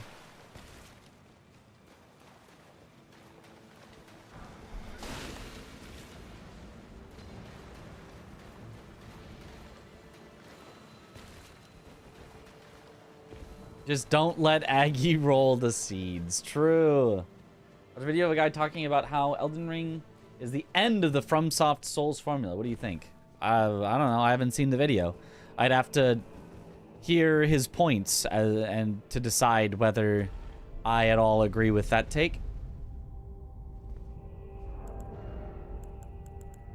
I hope it's not, because I like the FromSoft Souls formula. If the evidence is Night Rain's not really the Souls formula, and Duskbloods doesn't look to be the Souls formula, then like, yeah, maybe it is the end of the Souls formula as we know it. Okay, I kind of got out of the rot a little too early, but it's fine.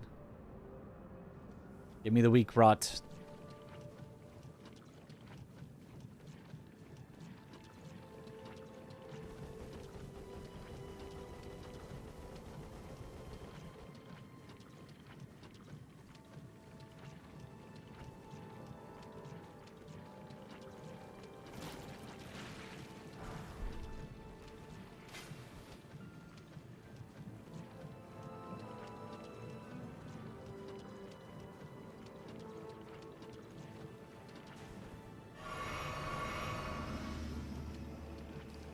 And takeaway is the fact that the games are getting too fast-paced, or too fast based off Night Rain and the over-aggressive DLC bosses. Yeah. I kind of agree, but just the fact the game is perfected and it would be difficult to top it. Well, it's really, I would say it isn't, but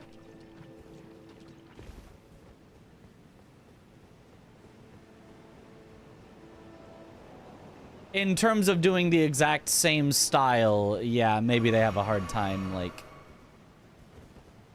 doing better in the same style. I think the perfected version is Sekiro.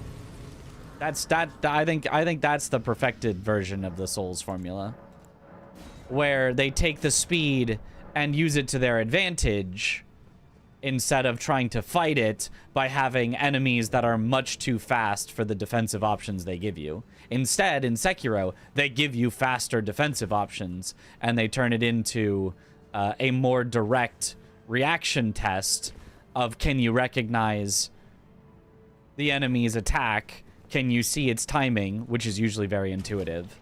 Can you figure out whether you need to jump, dodge, mikiri, deflect? Like, I think that is the more perfected version than just... It's Elden Ring. The bosses are too fast for you, and their hitboxes linger too long, so you need to dodge super perfectly and things like that. E33 is basically Sekiro.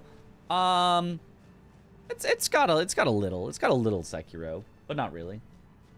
Not exactly the same. All right. What time did we start this one? On's Natural Born of the Void. It was 1:44:10 to 1:49. It was only 5 minutes and a half again.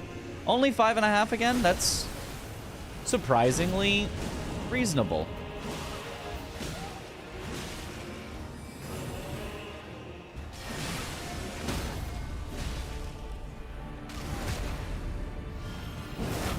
Spend a little time at the Grace. Yeah, but I will usually do that. I've spent a lot of time at a lot of the Graces so far. Grandma.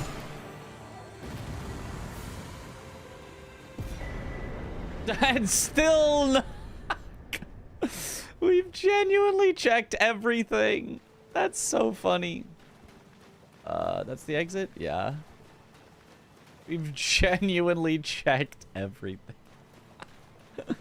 Is this even a key item check? The getting married to Ronnie? I don't think it is. The only thing we haven't checked is the key that we got. So you would literally have to go underground. That's the only option, and you would have to get the key to Raya Lucaria. I believe there's literally nothing else I could do from this point.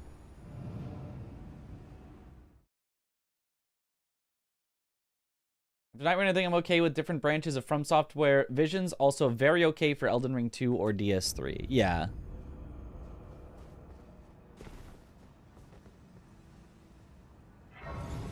It would be crazy letting us dodge on pushing the button, not releasing the button, right? It happened to me this many years, they still haven't reverted that design choice. Yep. Like, I think in early Dark Souls, in Demon's Souls and Dark Souls 1, maybe Dark Souls 2, but again, I haven't played all the way through it. I think that the dodge on release didn't really matter because there's almost no boss in those games that, like, the exact timing of your roll matters. Every boss has attacks where all you have to do is, like, not get fooled and dodge at completely the wrong time, and your iframes are going to go through the enemy's attack. There's no super tight timing in Demon's Souls or Dark Souls 1. And so in those games, dodge on release is totally fine. I mean, still worse than dodge on press, but, like, it doesn't matter because you don't need to time things super precisely. By Dark Souls 3, there are some precise dodges. Like, Gale has some precise dodges, I'm pretty sure. They were starting to stretch the limits of what you can get away with dodge on release. And then Elden Ring is just completely absurd. The dodge on release just does not function well for Elden Ring whatsoever. It's horrendous. And then on Sekiro, they made it dodge on press, which was awesome. And then they didn't do that for Elden Ring. But I can see why. Sekiro's animations do look different, so it's more fluid. PS2, it depends on your agility. If it's low, you gotta dodge really precisely. Ah. Yeah, that makes sense. I will have your... Ooh, I do, but I don't have enough equip load. I should get endurance then.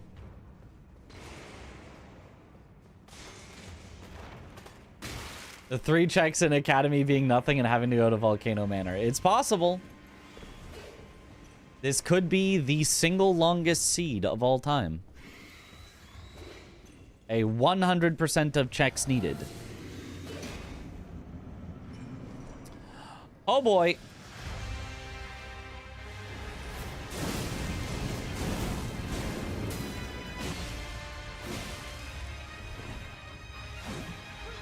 What? I was literally behind him, but okay.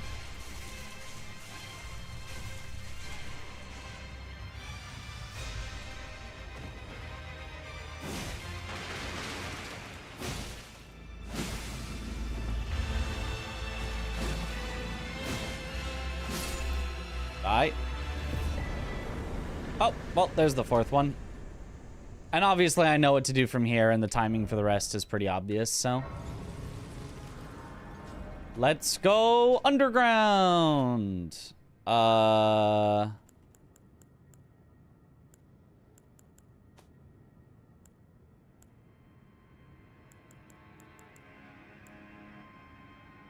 Which area is it? It's this, the nameless Eternal City. Okay. Yes.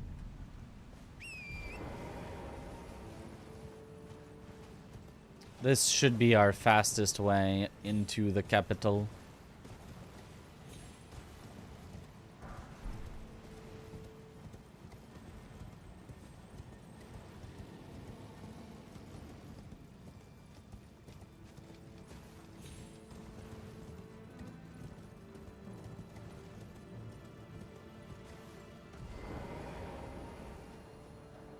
What is your least favorite disease you can get in Elden Ring or Night Rain, to the point where any relic that has a death blight build up in Night Rain is just tossed into the garbage immediately? Oh, is that a dancing lion? Speaking of death blight. Yeah, death blight is really annoying.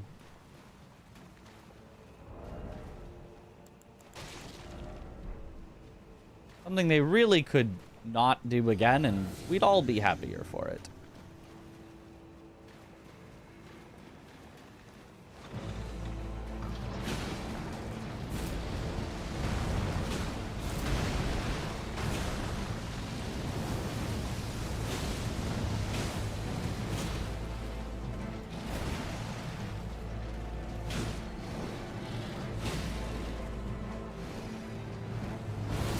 It is the Deathblight Dancing Lion.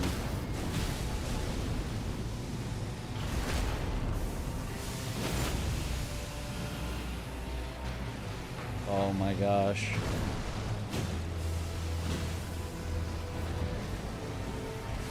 Up! How do I live? How do I live? I don't live. Fail.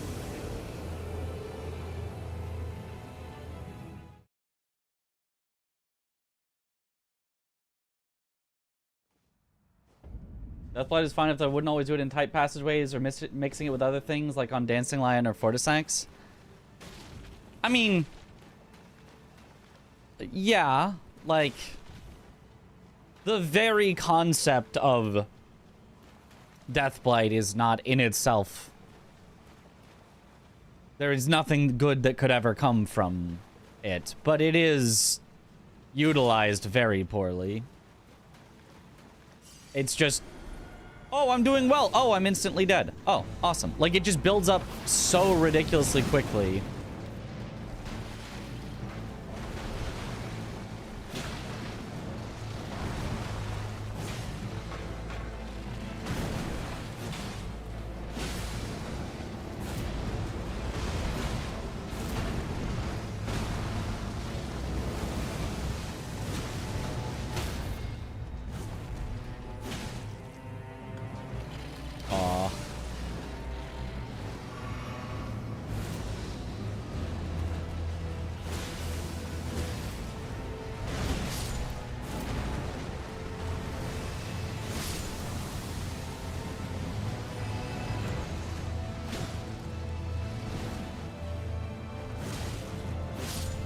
Okay, Forg's down, so we should be fine, hopefully.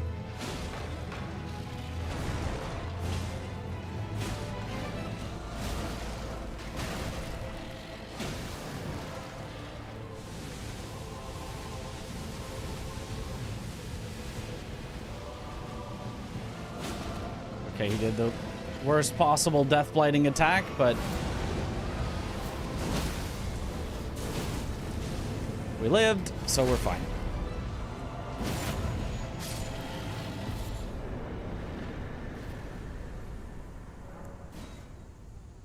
Yeah, that alternative route to the capital was spooky. The blood did, but the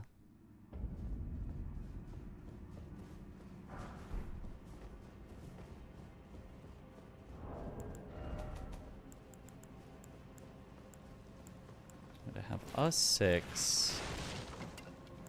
I think I need more 6s if I want to bypass.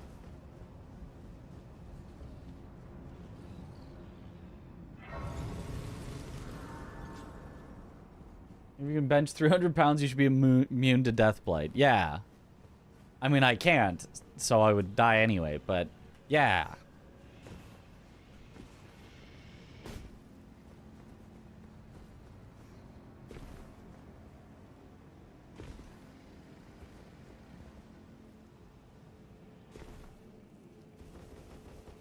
But an Elden Ring, I think, is fine. Having it in Night Rain is more than a bit annoying, though. This run is going super good. Deathblight, oh crap.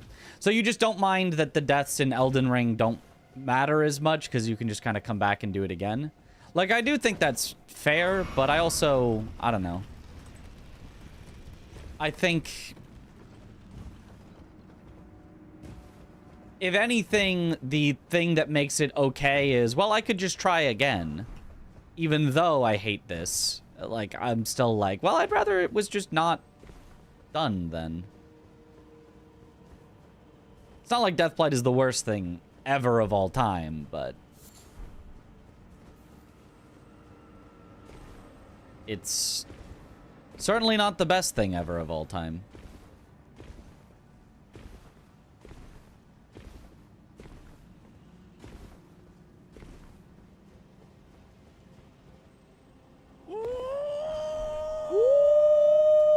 Ah, Somber 9, great. Deathblight is the worst thing ever of all time. Oh, I guess it is then. You're right. So it's plus 15, so I do need 3 6s, yeah. I only have 2, okay. So 1 more 6. Ooh, or a Somber 7, that's actually exactly what I needed. Never mind. We can now do 7, 8, and 9.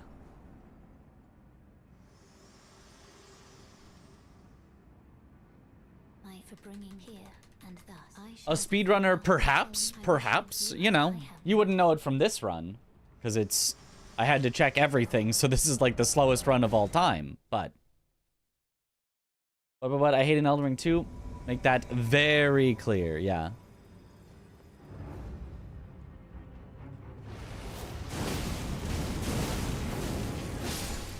Bye-bye.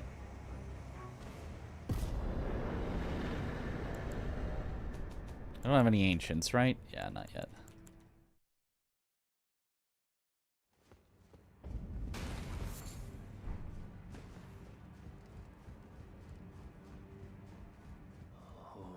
I didn't. I'll be doing my just layout.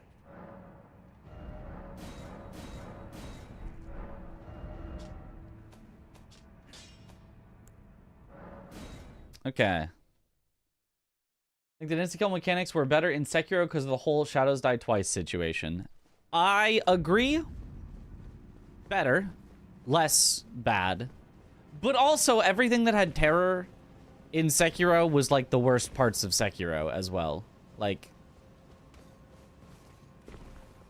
if I were to arbitrarily compare the two and say which one is worse, yeah, Deathblight is worse than Terror. But doesn't mean I love Terror.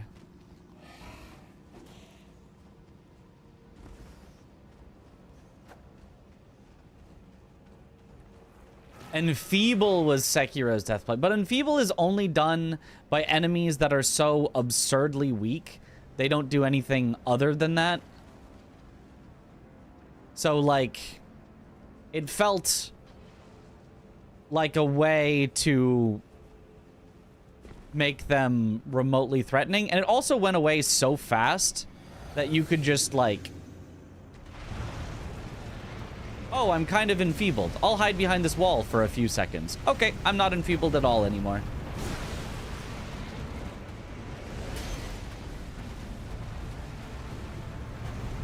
But yeah, enfeeble is kind of insta-death as well, if you get it.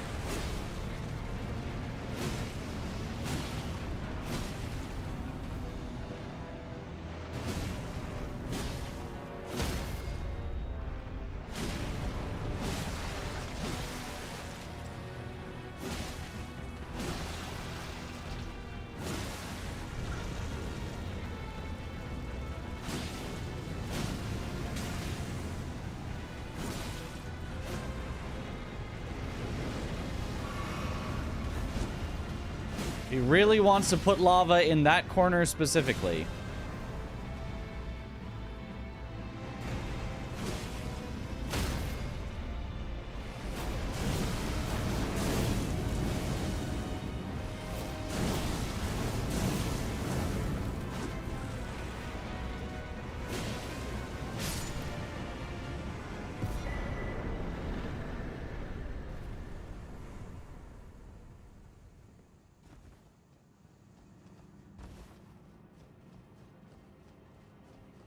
A hot take is that hate for Deathblight comes from Basilisk just being a bad enemy design in general. They jump around way too much and spew way too fast. But I think also the same can be said about Wormface. Not jumping around too much, but spewing too fast. Like, it can just get on you and then you're just like, bup, bup, bup, bup, and you're just dead. And Deathblight Dancing Lion, I guess, has Basilisks. So, but I also think, like, when it spins around and does the Deathblight breath, that's also really obnoxious to try to avoid it all. So, I agree it's based on the enemies that use it as opposed to just specifically the mechanic. But I do think it's a problem with, like, every enemy that uses it. Like, they're all bad. You know? Basilisk's definitely a big part of that, but not the only.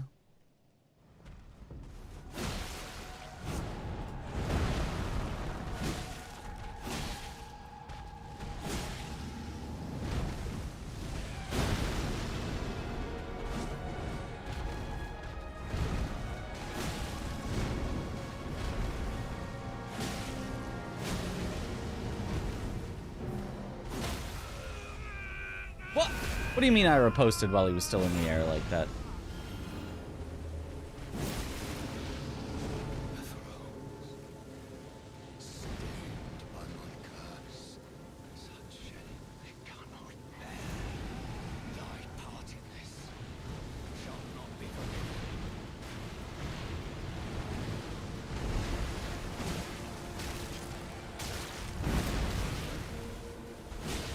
Did it, like, bounce off the wall? Where was that fire coming from?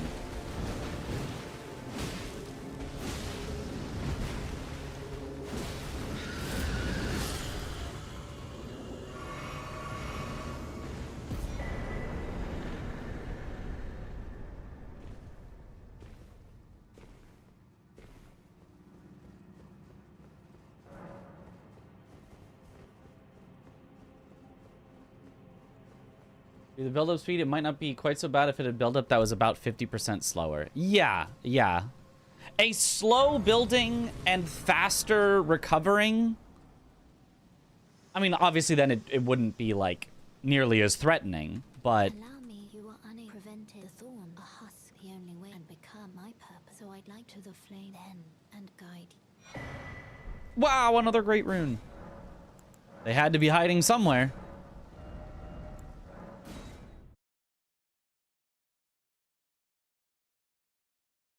The reason the dungeon sucks is because of how slow your meter resets. Yeah, your meter just resets way too slow on Deathblight, and it can build up in literally like 2 seconds in certain situations.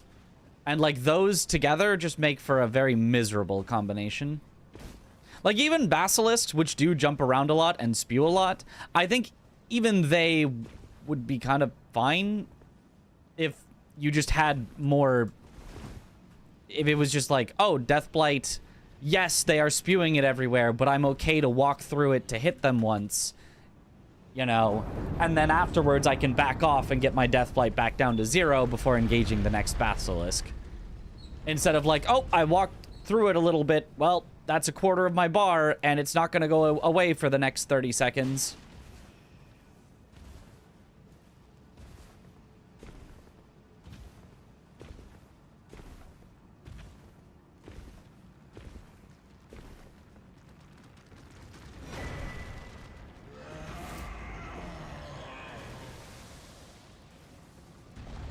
More innate resistance. No, because resistance, all it does is change the maximum amount for your meter. Resistance almost makes Deathblight more annoying because it still recovers just as slowly, as far as I'm aware, unless I'm completely wrong. As far as I'm aware, it still recovers just as slowly. So if you get almost to full with a high resistance, the time it takes to tick down is literally minutes. Like, it is absurdly slow.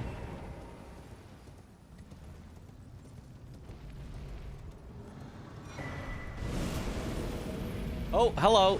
You're kind of blocking the way there, dude. You're kind of in the way. Thank you.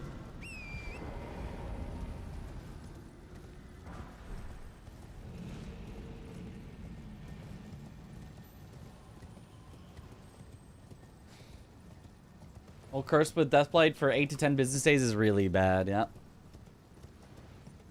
2-second build up, 2-minute wind down.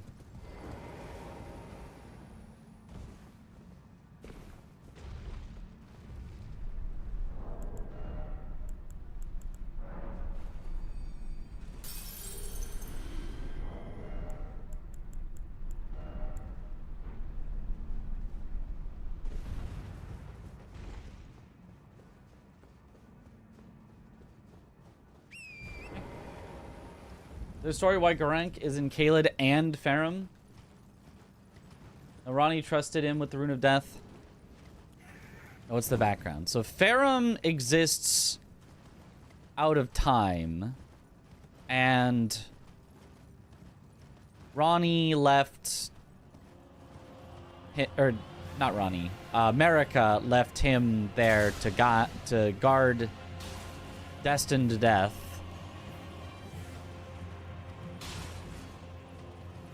But, yeah, I don't know why there's also Garank in the main world. I don't know. Deathblight was only used as an environmental obstacle. Like in that one DLC Catacomb, it would be much cooler. Another great rune! Add to the count. No, it doesn't actually count. I kind of agree and kind of disagree. Like, as of the way that it exists right now, yes. If they just took away all the Deathblight from all the enemies, the game would just be better for it. Yeah. It's already +9, so I don't even need this bell bearing.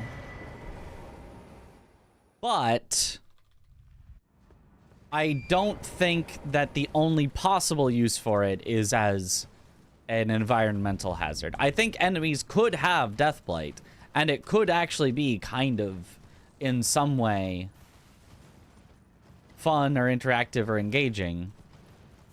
I just don't think they did it right. I just think every enemy is just annoying and made more annoying with Deathblight. And it builds up so fast that it feels unfair whenever it kills you. And it goes away so slowly that you don't feel like you have a good agency in making sure that you don't die from it.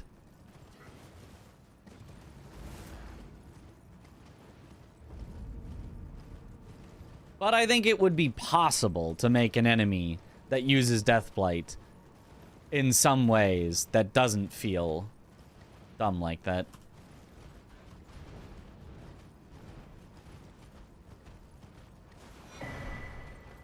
Ash of War Golden Vow. Now there is a pickup.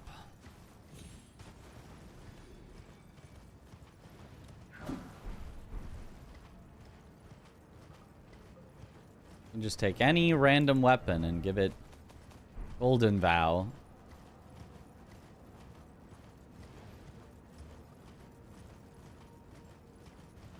Who are you talking about? Dancing Lion? Dancing Lion, Wormface, the random basilisks.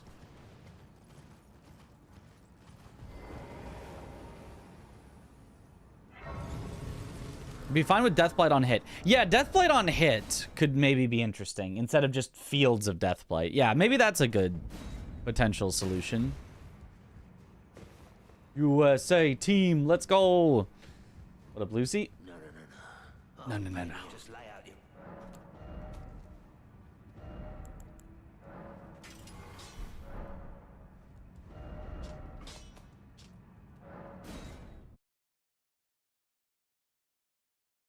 The enemies all applied in such floaty, awkward ways that it feels disconnected from how they are attacking. That's a good point as well, yeah.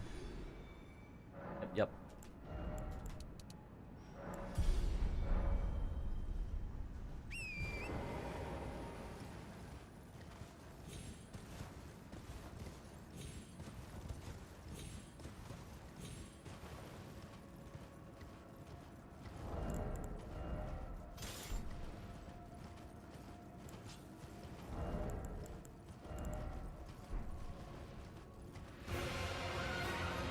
Beastman.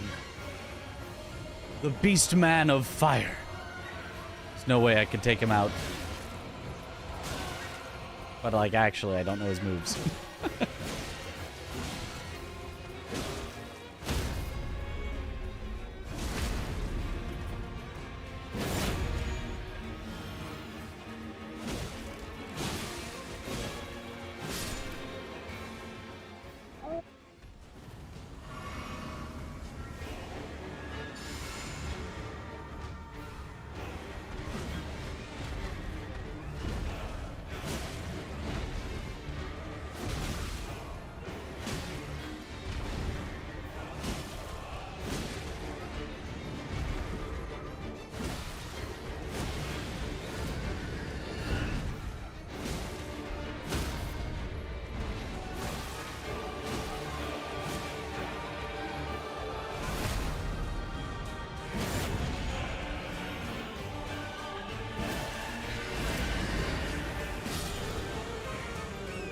Like, Deathbirds do Deathblight, although not a lot of it.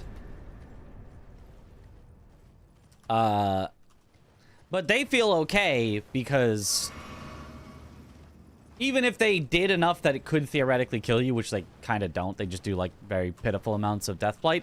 They do it on that scream that you can get away from and last for a short enough period of time that, like, if you're getting hit by it, you're like, oh, that's my fault. Whereas you're not just like, oh, it's just the whole area is just Deathblight. Okay, cool. I mean, think it's even possible to die to Deathbird Deathblight? It's definitely possible, but it's, yeah, it's very tough. Deathblighted by a Deathbird once in your first playthrough. See? It's possible. Alright, have a good one now.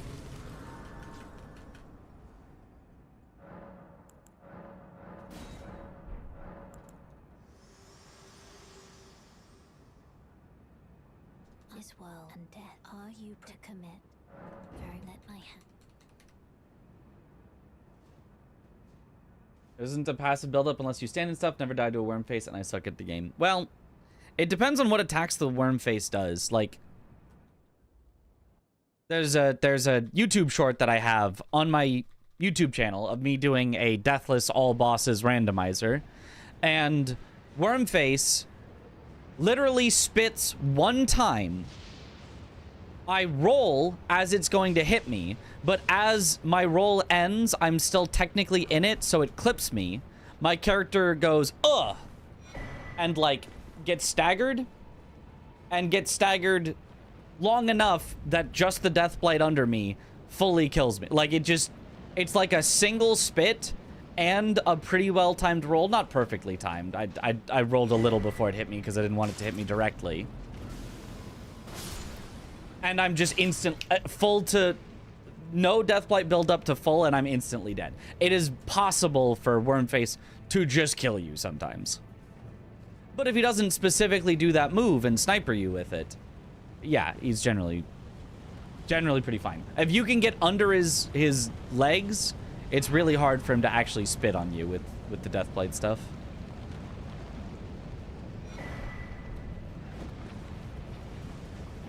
I'd forgotten about that, yeah. Maybe I'm telling it like slightly off. You could watch the short and be like, actually, it was 3 ticks because he spit twice or something. I don't know, but it was some absurdly quick amount of Deathblight that I got.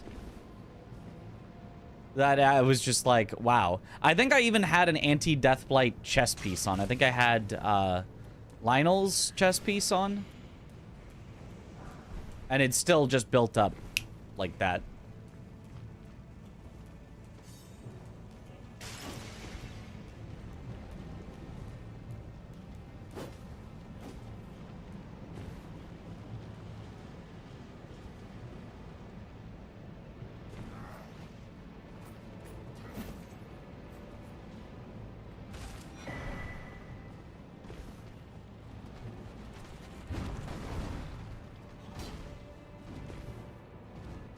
The other comment was about Night Rain. Ah, yes. Oh, I've definitely died to the Deathblight buildup from Wormface. But yeah, they did make it a lot slower in Night Rain, which was nice. That being said, it being an aura is still stupid. But them making it build up slower was nice.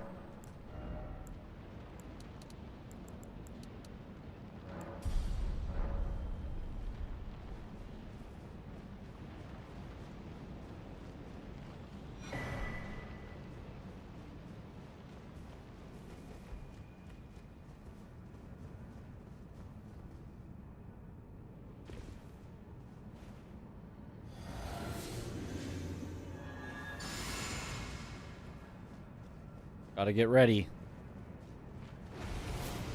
Got a hard boss. The troll.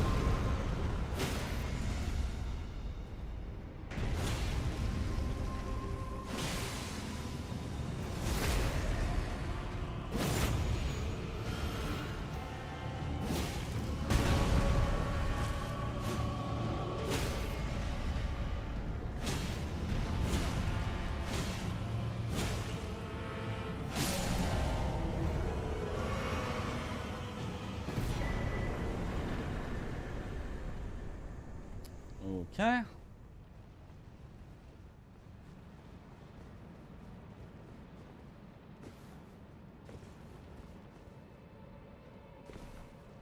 I just need to find an ancient somewhere.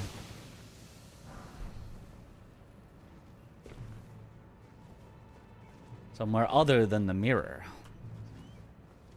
Did you sure? Yeah, you die in like 1 second. Yeah, it was absurdly fast.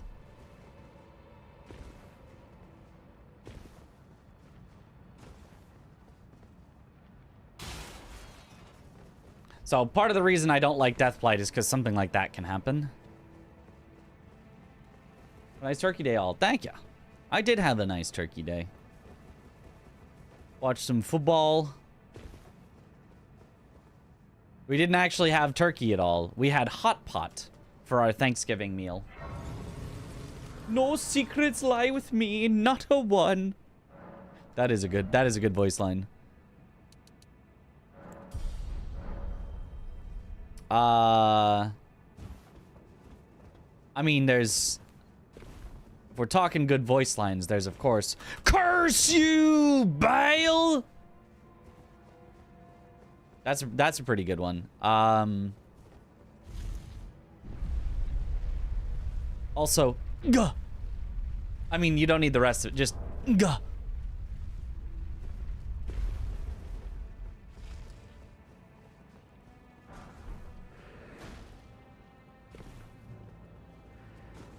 Whoop. Don't know why that happens sometimes.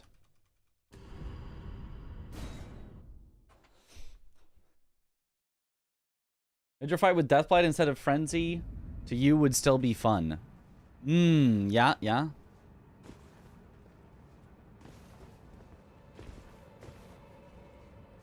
There's problems with the status itself, but also the problem is the boss who uses it just spews stupidly large clouds. Yep, yep. Agree, agree.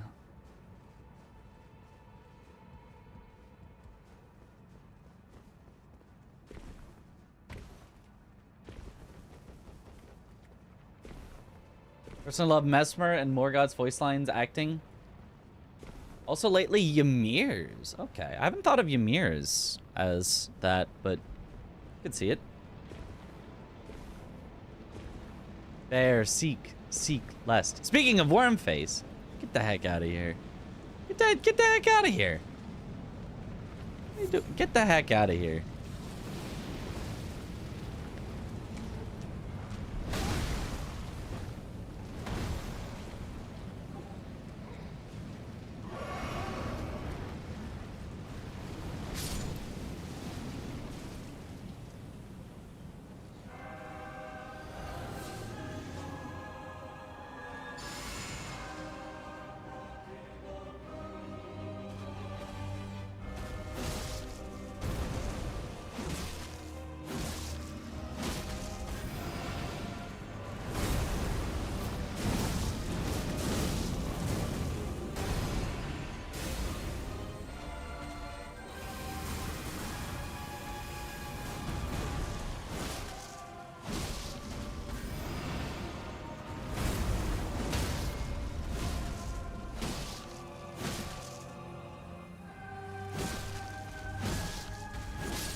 Bubba.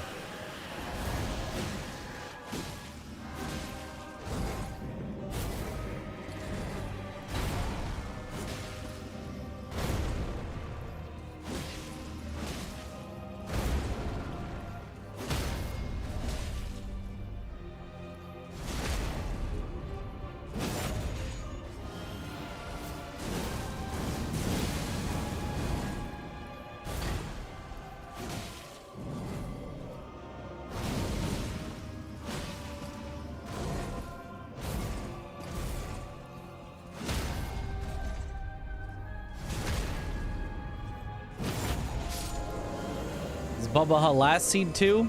Rigged.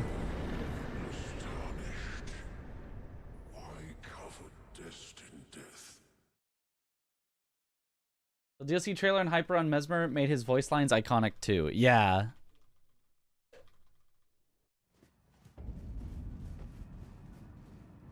When we like didn't know who he was and we were just like, oh.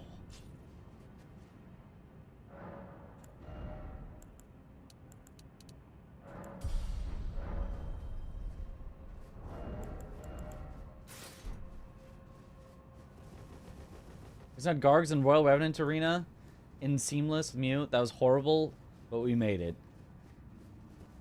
In Royal Revenant? Wait, in the tiny little... Is that even possible? Oh, there's Ancient. I knew we'd get it at some point. I don't know if it's even worth upgrading. Well, it probably is. 2 bosses left after Gideon. Probably worth it. Wouldst thou truly lordship sanction in one so bereft of light? Is Ga a Mesmer thing? Yes. Gah.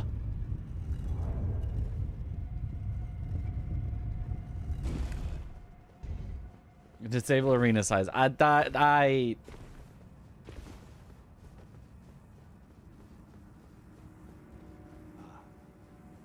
knew you'd come to stand before the Elden, to become Elden Lord. What a sad state of affairs.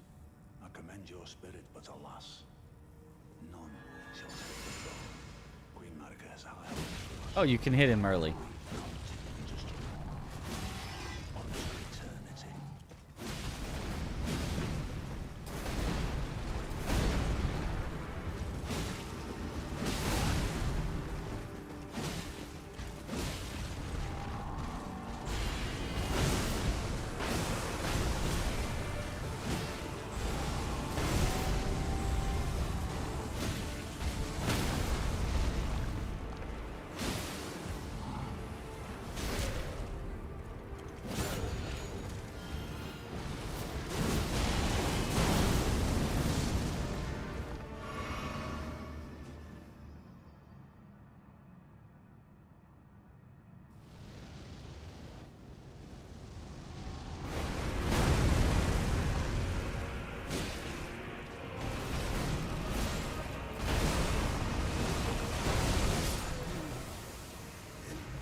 in my bones. Cannot become a lord. Not even you. A man cannot kill a god.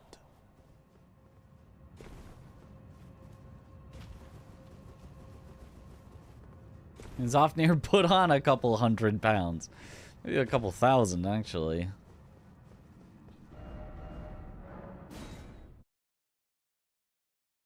It was cinema for you at first? It's cinema. I don't love it, but it is undeniably cinema. Oh, no.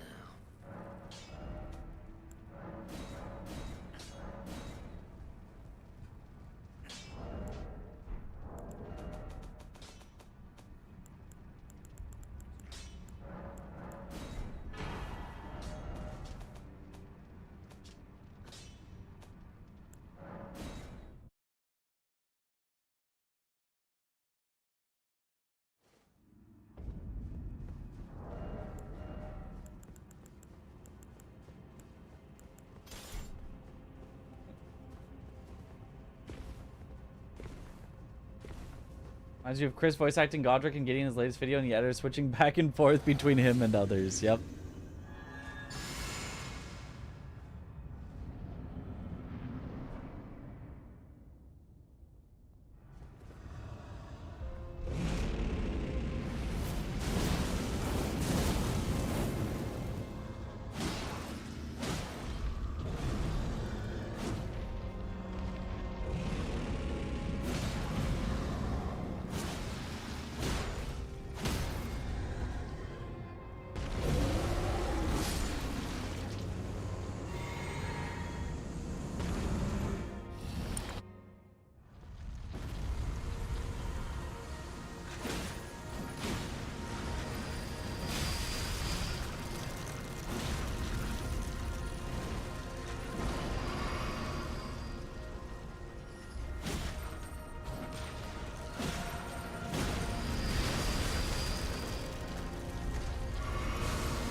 Easy. No need to wait. Just send it. Aggie still hasn't forgiven Chris for the fake Bingus match. How could you forgive someone for something so heinous?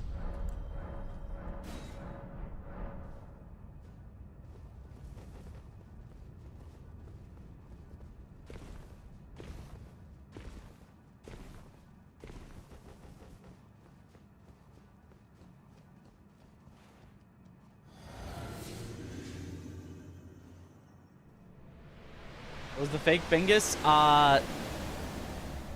Chris said they were gonna do a bingo match, but oh, he couldn't stream right now, so he's just gonna do it offline. And then instead of actually playing, he would just mark squares at approximately when you could get them, to keep it a close match, or just snipe Aggie.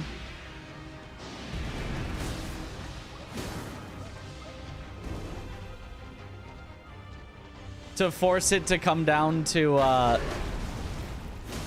Consort at the end, then literally waited until Aggie killed Consort, then marked the square.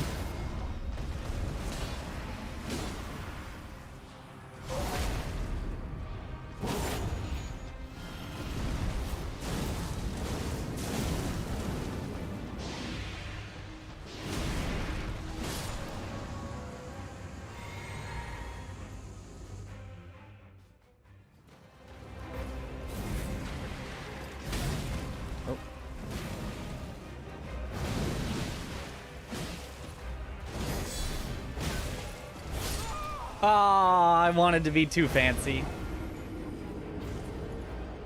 I wanted to use my deflect here.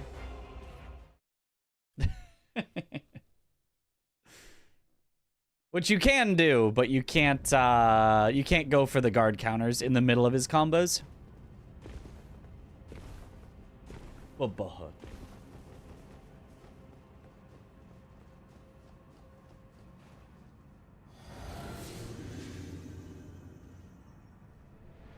Playing to Bobaha, typical Nightmare Mando. Yeah, only when you're trying to deflect. Bobaha is free. Normally, but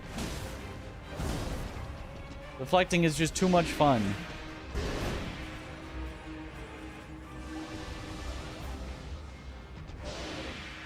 Not twice in a row with the stalling move.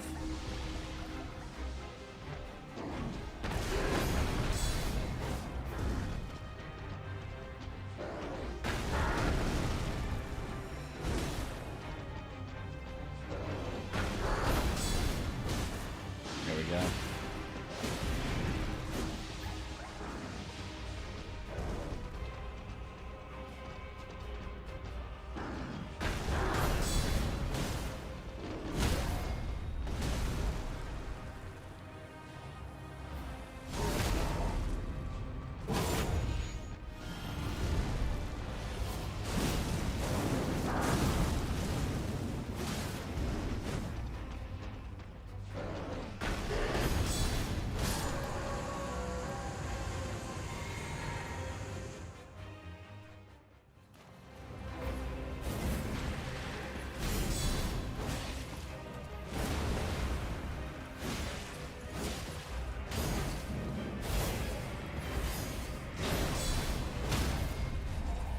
There we go.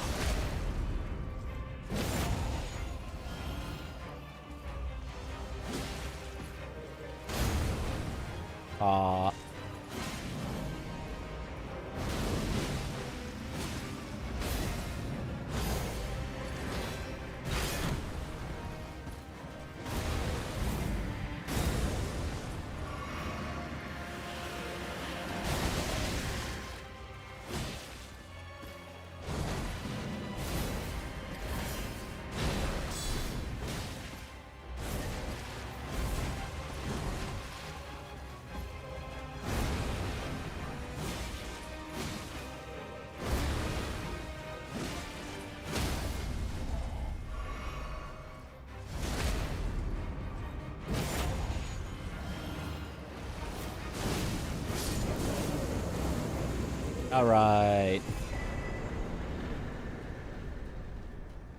Stop guard countering. But I want to. It's fun to. If you give me a deflect here, I'm gonna guard counter.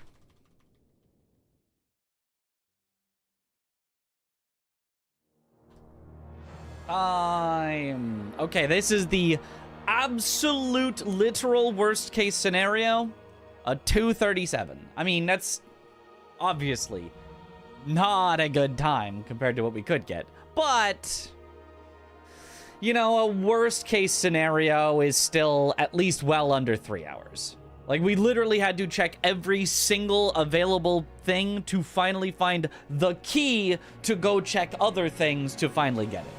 So, it's because of the guard counters. Yep, it would have been world record if not for those guard counters. So, reasonable. 1 hour extra from ideal, yes.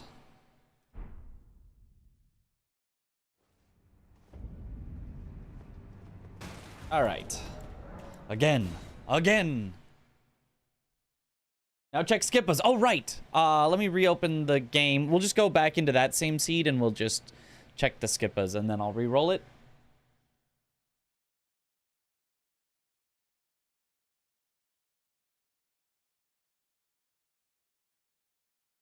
Slightly faster version where you jump on the wooden stage and hop over the wall to the ledge and drop down, but it's less safe. This is Chris doing that in a bingo match, and the tree skip that needs a bit of practice.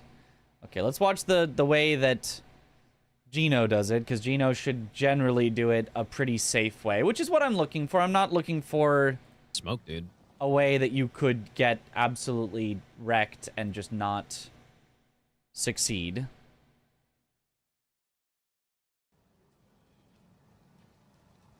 Is this a VOD? Ah, it is. You found a VOD? Wait, what the? That's smoke, dude.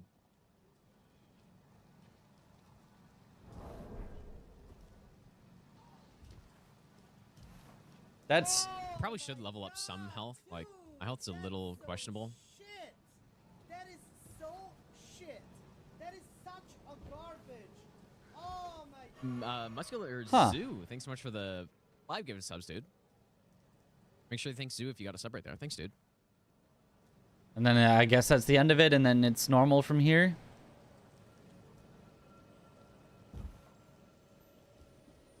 We are here for the grafted blade.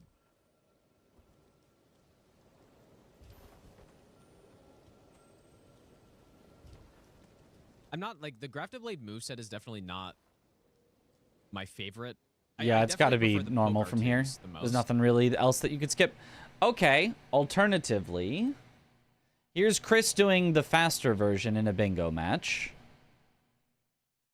Apparently. Okay.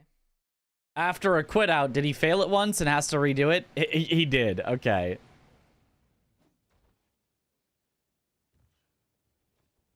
Oh, not going onto the wall first and just hitting it. I see. Yeah, I'll summon Hornsent. Why not? Yes, always when there's let it. That doesn't seem that bad, though. The punch part? That doesn't seem that bad. Yeah, I'll summon Hornsent. Why not? Yes, always when there's let it. It's not bad. And that seems faster. No, I meant, Okay. like, during the fight. Oh, yeah, yeah. Okay, I think I do generally like the way Chris does it. Doesn't feel like it's that risky. Let me see the first time that he fails it, though.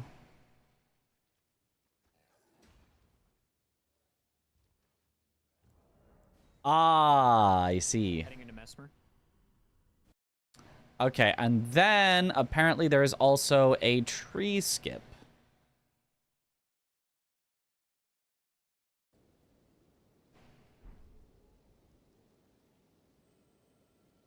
Oh, this is just to skip walking there and going down like that? With a roll, no, rolls are not consistent. No, not this one. Not that one. Not that one. Not that one.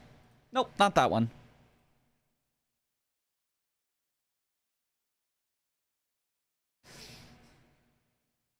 You can walk off, not sprint. That one, I don't even think that's going to save that much time because the amount of... You're just dropping down there instead of dropping down like 10 feet further. So I think that's just a no for me. Doesn't save much time, yeah.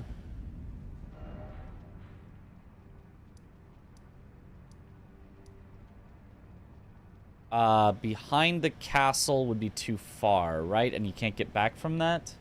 Yeah, so I need to go more in lift. Rolls are not consistent. Correct. More consistent than jumps.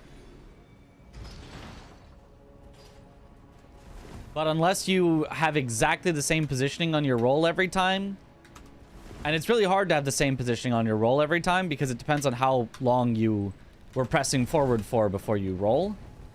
Because you can't stand still and do a roll. You can't position, stand still, and do a roll. You can position, stand still, and do a back step. But you can't position, stand still, and do a roll.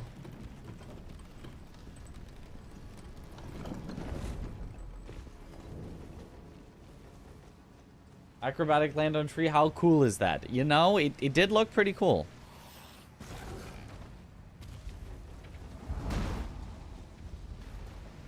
Faster seems more safe to you. That's kind of what I was thinking. The faster did seem maybe more safe.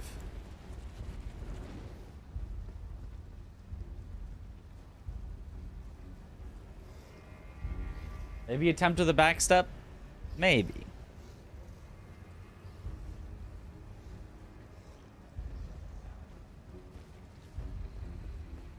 So it's just right here, I believe. So if I just take out this guy, And then I guess you jump from this rubble pile. You just kind of go, yoop. Okay. Doesn't seem that bad. And then you just jump onto this. I mean, I don't know if I did any of that even remotely correctly, but we made it. And then you can drop onto here, down to here, and then you're set. Seems pretty shrimple.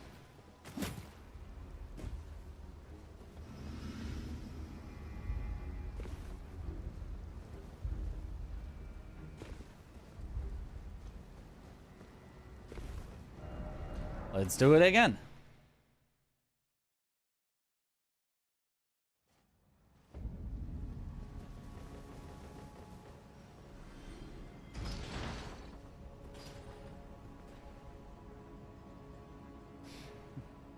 Forget which DLC. DS2 speedruns have so many jumps, they're mad inconsistent. Forget which DLC, but it had a really messed up, important jump that could cost more than a minute. Was it the one that Chris was trying to learn in the Archipelago video? The window skip? The window jump?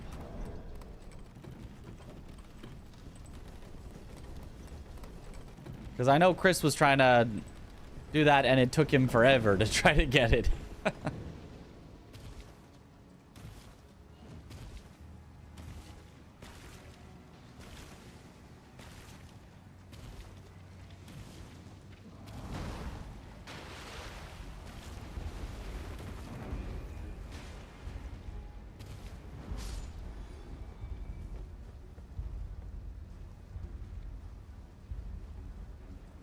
What should you get for lunch?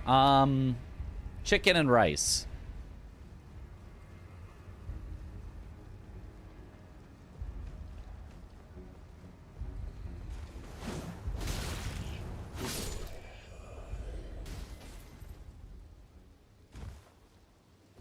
It doesn't seem that bad. And then just... Nope. I don't think the punch is even necessary. I think it probably is better to land on the wall so that I don't have to then jump over the wall. Seems like it takes more time than just carefully lining up and landing on the wall. So let's do it one more time. Was that recent? The memory was like actually 10 years old. Recently we did an Archipelago, yes. But Chris may not know the more recent version of the skip. So I don't know. I don't know if that was it. It's sold for more than a decade. I'm old. I am an old. So here, perhaps. But yeah, seems like this skip is pretty easy. Seems like we don't have to worry about it too much.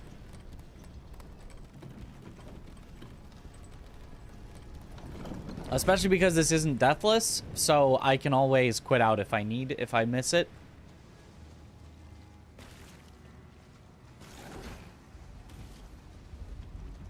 I will not be doing this when we go back to the French challenge, but for a speed, oh yeah.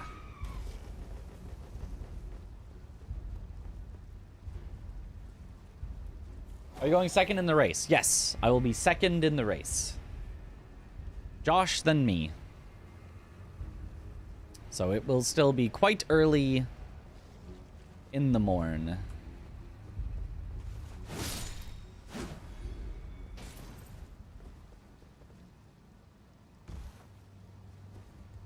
Easy.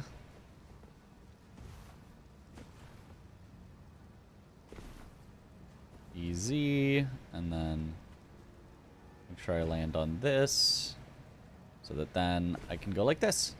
All right, perfect. Shrimple, very nice. That'll save us some time.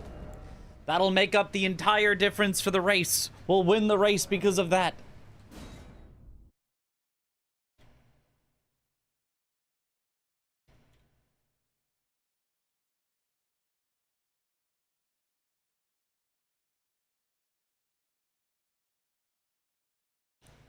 $8:30 p.m. for you. You'll be munching some good Elden Ring race. That's a good dinner entertainment. Well, except that then it keeps going for 12 hours, so you'll miss the end of it because you'll be asleep. New haircut? Indeed, indeed. That's, yeah. It's short. I like it. Honestly, I feel like my haircuts are so easy. I should just, like, buy a set of the hair clippers. And I feel like I could probably just buzz, and just, like, find the correct lengths that work and just be like, that's it. Never have to pay for a haircut again. Anytime I'm like, hair looking a little long here, just send it.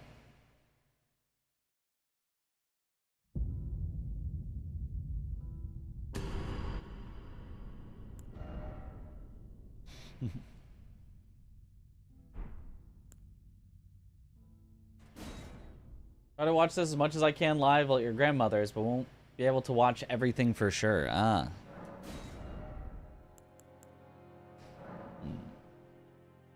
Black Knife is great in Night Rain. I don't think it's so good in regular Elden Ring. Double Sword Lance. Okay. Meh. I kind of like Axe of Godric, but meh.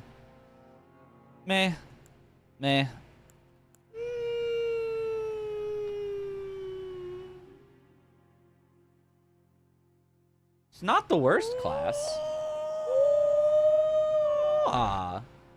Antspur Rapier is solid. Those great accent. Okay, so the options, I think, are Warrior, which has a bunch of dex, with Sword Lance, which is a strength weapon, but otherwise, like, the stats are pretty solid. Or Antspur Rapier. I think Chris would tell me to go Antspur Rapier. And, like, you can make it double status. It's definitely not a bad weapon. Got a power stance Sword Lance for the memes. Okay, I don't think I would actually power stance it, but think like Chris, yeah. It's like I always know what Sword Lance is superior. That's what I feel like. I feel like Sword Lance is superior. Two-handed, right. It feels like I always know what Chris would tell me to do, but like half the time I'm just like, but I just like this one. I feel like this one's just better. But I'm pretty sure Chris would Antspur. And he'd be like, why didn't you pick Antspur? But I think for me, I'm a Sword Lancer. Dual Sword Lances starter.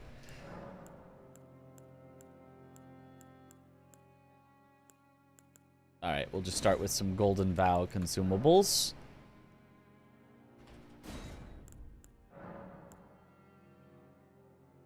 Isn't double element status really bad for damage splitting?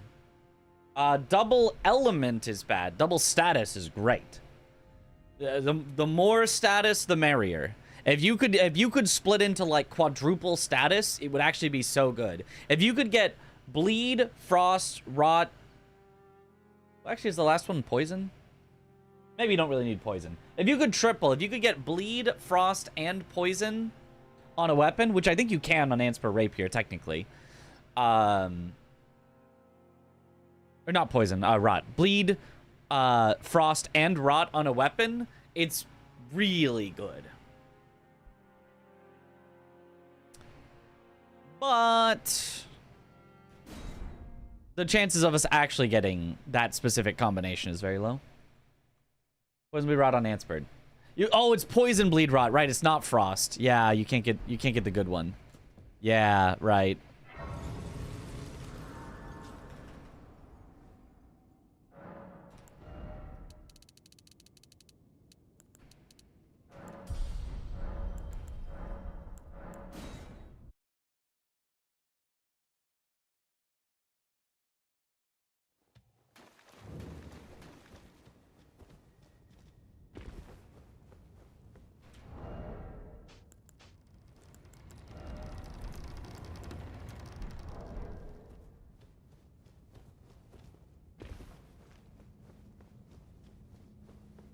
Would take off spinning gravity thrust on one of them. Yeah, because impaling thrust is better.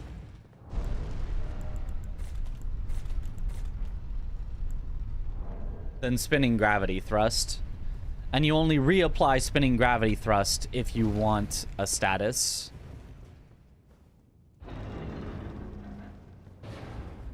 Can come in handy for skips. If there's any skip that would require it, I wouldn't be comfy enough using it for it. The only one that I'd be comfier using it for is the Enir Illim to Belurat skip in the DLC.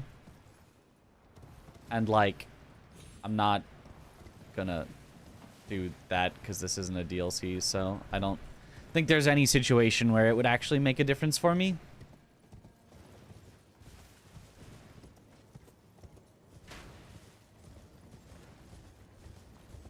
Or heavy. Yep, making it heavy can be good once we've got more strength.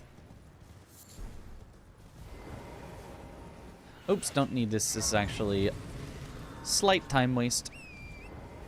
Minor time loss.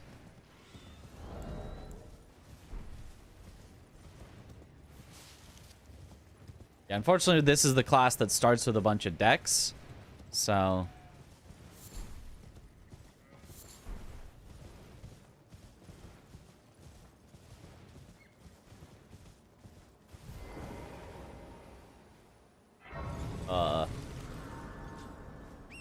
who is Kriz?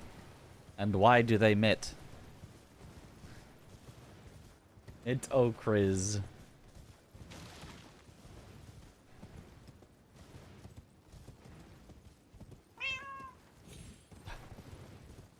Ooh, a worm face. Spooky.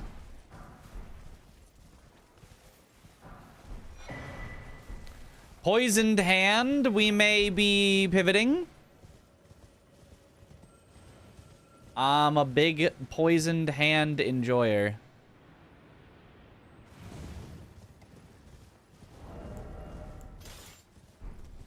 Yeah, we pivot. Pivot!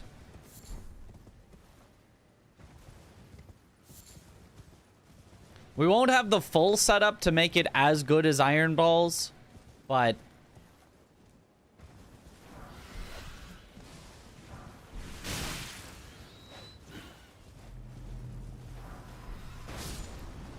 it should still be quite good. Ow. Ow. Okay.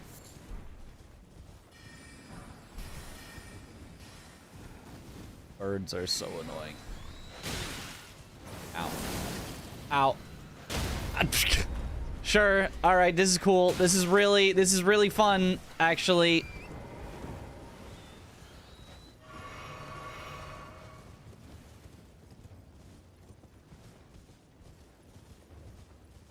Urge.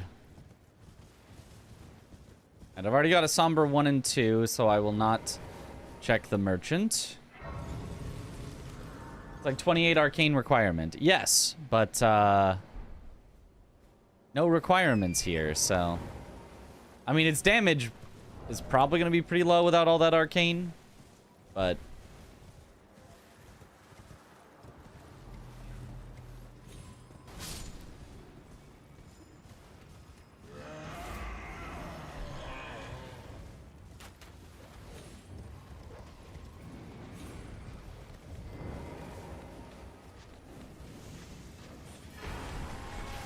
Ooh, Gazing Finger. I like Gazing Finger. More than Poison Fist, probably.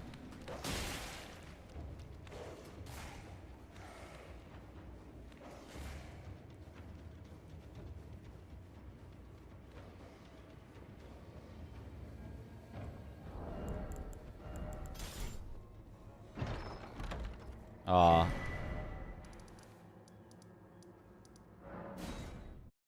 No great rune to start.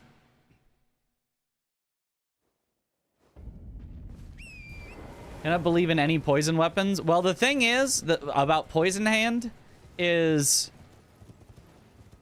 the poison you can just ignore it. Even just ignoring the poison, it's still a solid weapon. Secondly, if you don't ignore the poison is the deadly poison that ticks faster, so that you can apply it more often and it will like go through all of its ticks faster, and then you can reapply it more often, so it actually does solid damage. If it's not like incredible, but like solid. And then thirdly, most importantly, it's got pretty good base damage anyway, but every time you poison them, you get 20 seconds of 7% increased damage, I think it is. And while that buff is up, it basically kind of is on the level of Iron Balls in terms of its damage per hit. Without it, it's worse than Iron Balls by like 10 or 15%, but it's pretty close when you get the poison to proc. Technically, depending on your stats, because it's arcane scaling, whereas Iron Balls is strength scaling, and blah, blah, blah, blah, blah. But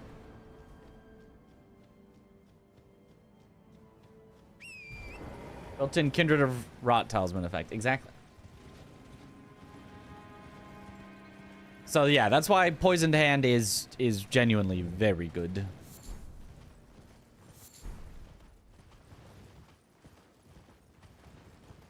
You'd still rather have Iron Balls, and Starfist is still better than both, but...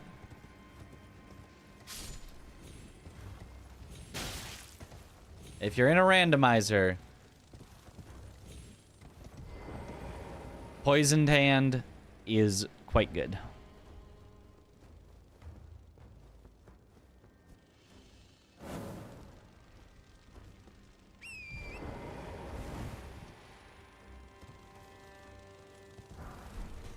Ooh, Sombra 5.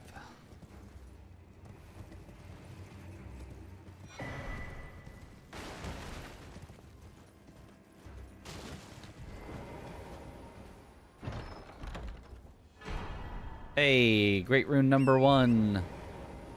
Let's go.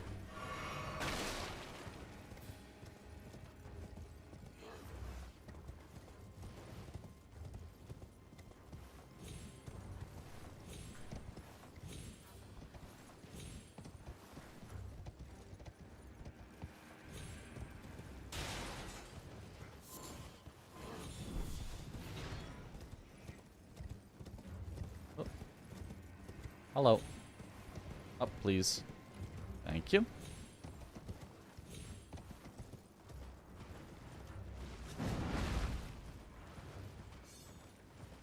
I got a finger while you were getting coffee, yes. The fing.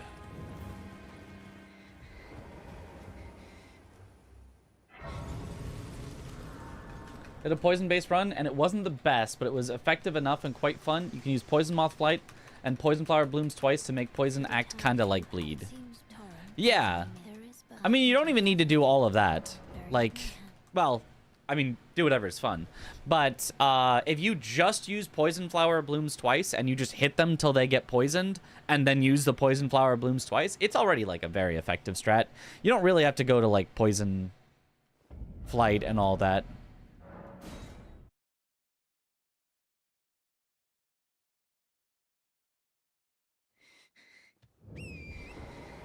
You could use Poisoned Hand to poison them, which then gives you the buff, then swap to your weapon that does Poison Flower Blooms twice, and hit them with that while you have the buff. And then you'd get a more powerful, the Poison Flower Blooms twice.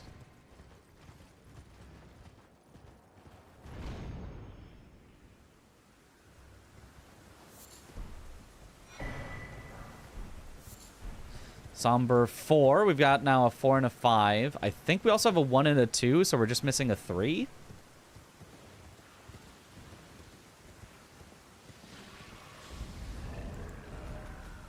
Yeah, 1, 2, 4, 5.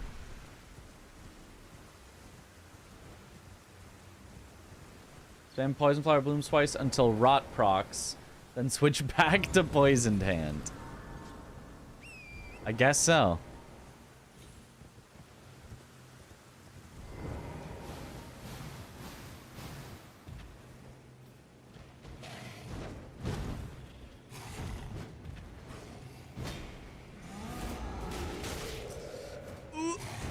Oh, whoa. The golden leonine from the PK area. That's spooky. Look at that rat dancing down there.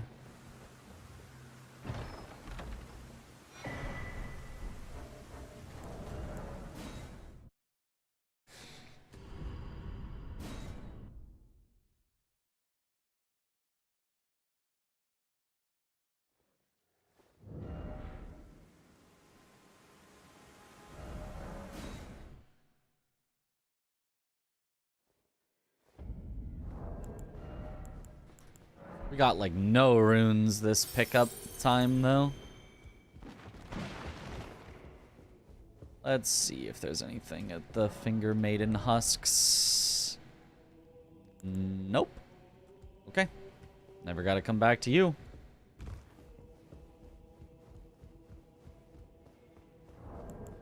Do we have only 3s there? Okay.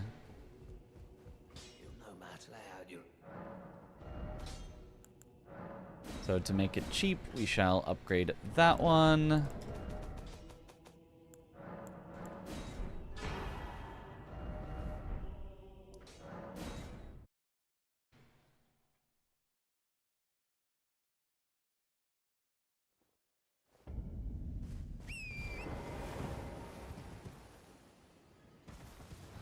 I guess I could have checked Kale first, but it'd be inefficient on warping.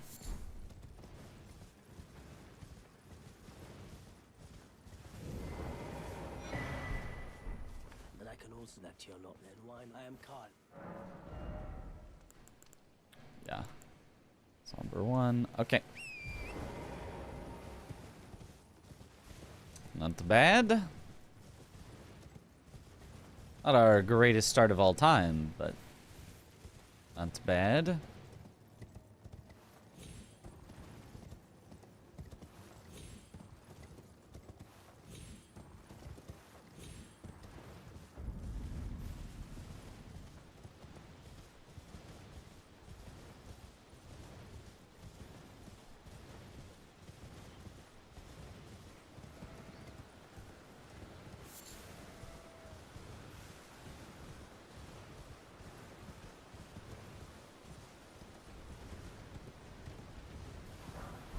I could also...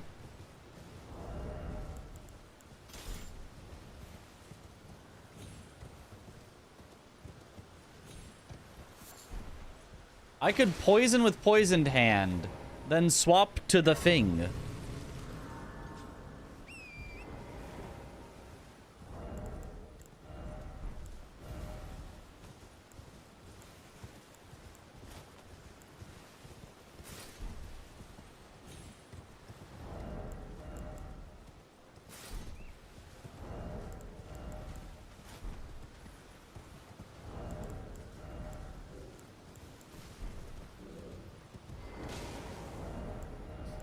Have to swap those back.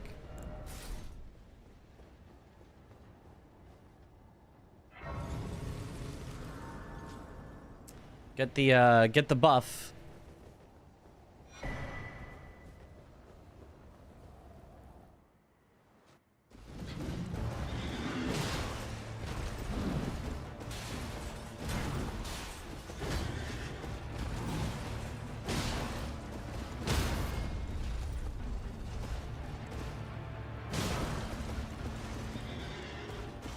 Honestly, maybe Poison Hand is just better. Look at how close it was in damage and just way faster. Yeah, Poison Hand is just better, at least at these low levels. Just straight up better.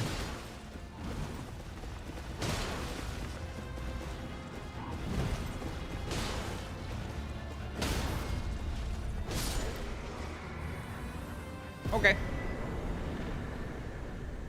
I think it's just a Poison Hand run. I mean, I can swap to the finger if there's something that the small reach of the hand would suck for, but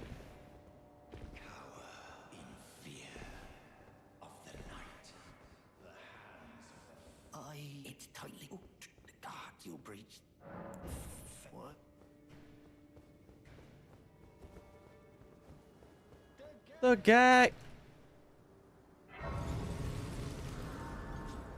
Rhino Helm gives you extra HP, stamina, and equip load?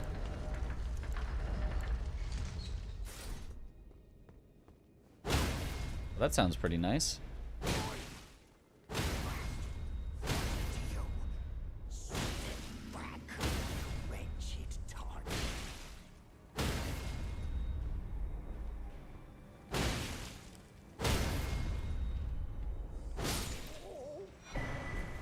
Why is it always me?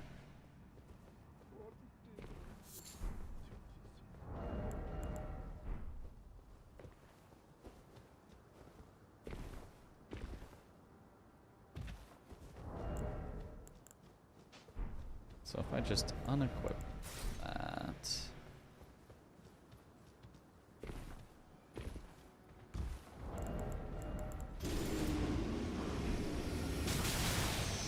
Oh, that's dangerous.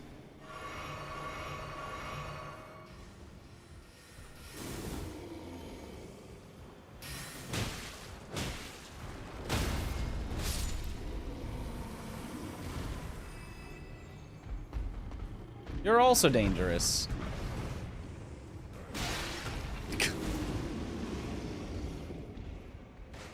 Oh god, you're also so dangerous. Okay, but at least you fell. Oh my goodness. Backhand blades.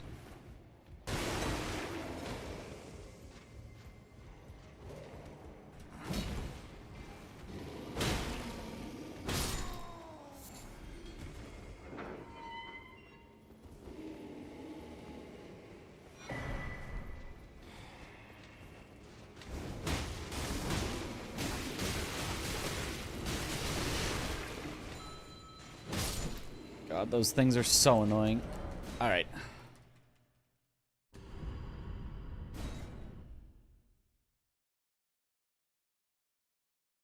Reason Gostock opens the gate for you is that he thinks you'll die and wants your loot. Yep.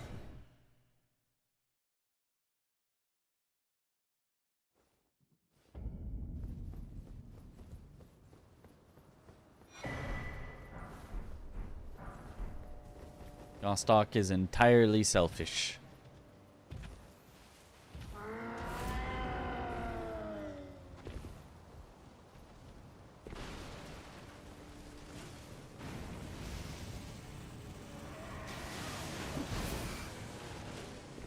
Oh, the troll's frenzying.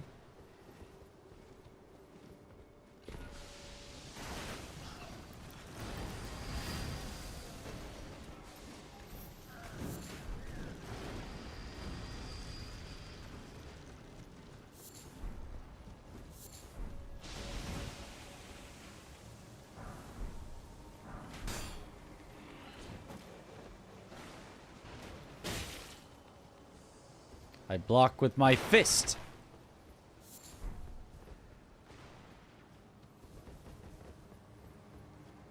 Old infusion, decent ash. Yeah, yeah.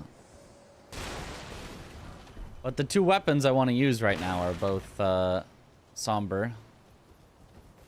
I mean, I could sword lance. I could cold sword lance. That's definitely not a bad potential play.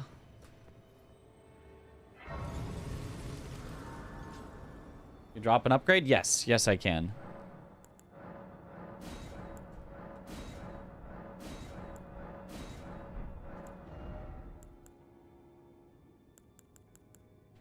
But I think it's a poison hand run.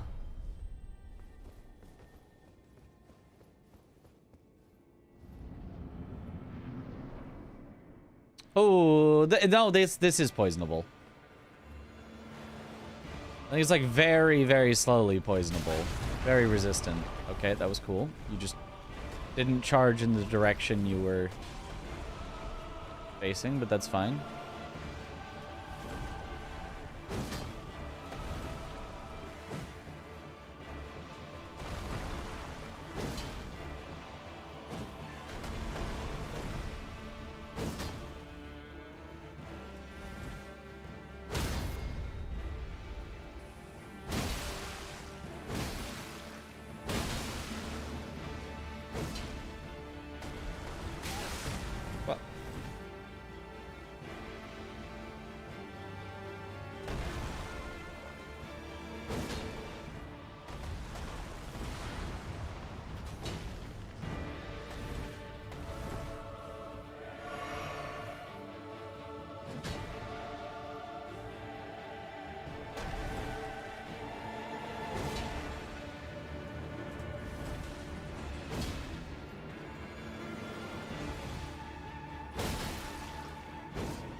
The strike damage, these guys are so tanky. They actually are not weak to strike.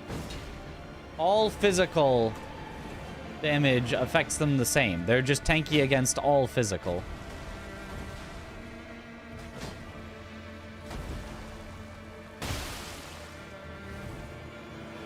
It's gargoyles that are weak to strike.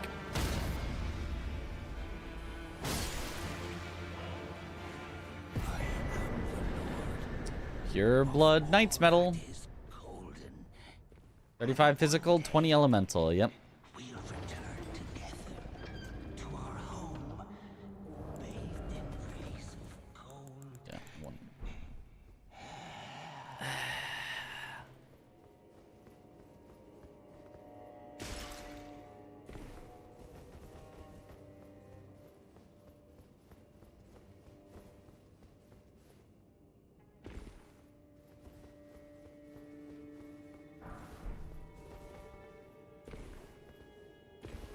They're weak to strike because most of the stony enemies are. Yep, that's what I thought as well.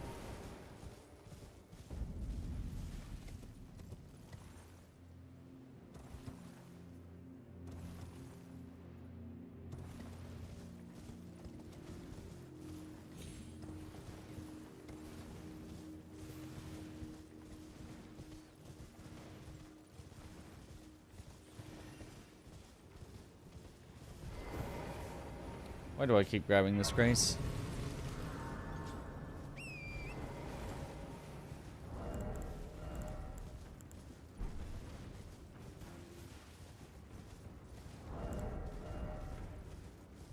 I guess that does something.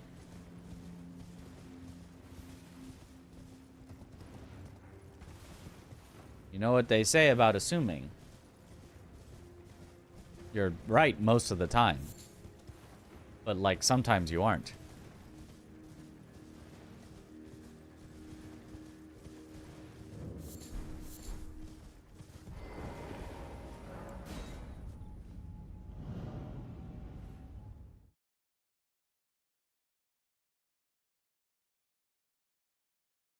I wish I was right most of the time.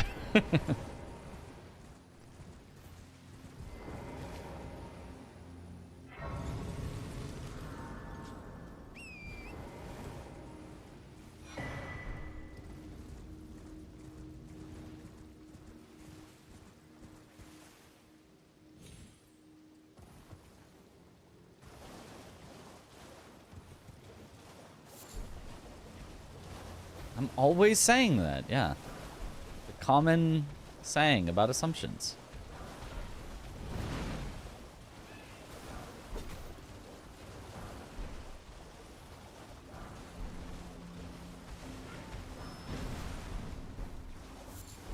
Okay, smithing 4s if we get enough of them. Ooh, a somber 3.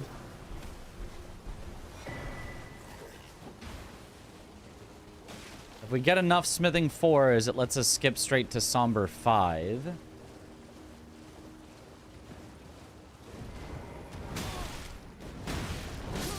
Oh. That was really cool. It just full combos you to death. Sure do love DLC scaling. Or DLC enemies in supposedly base game scaling. Because that's definitely what base game enemies should be doing.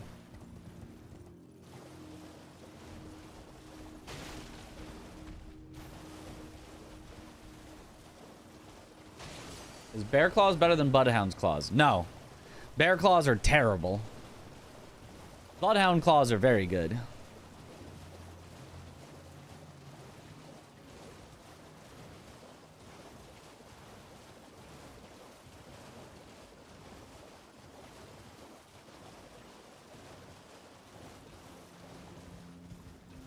Bear Claws are better for NPCs. Maybe. Oh. Look at him just chilling up there.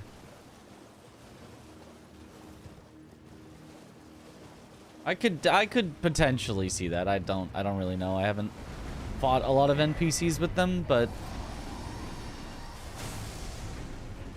excuse me.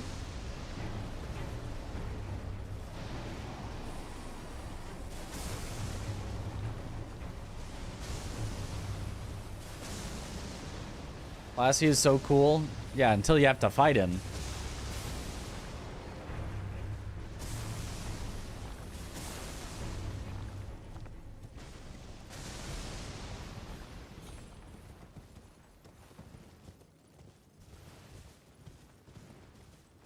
Smara got a promotion. He's now the Dragon Lord.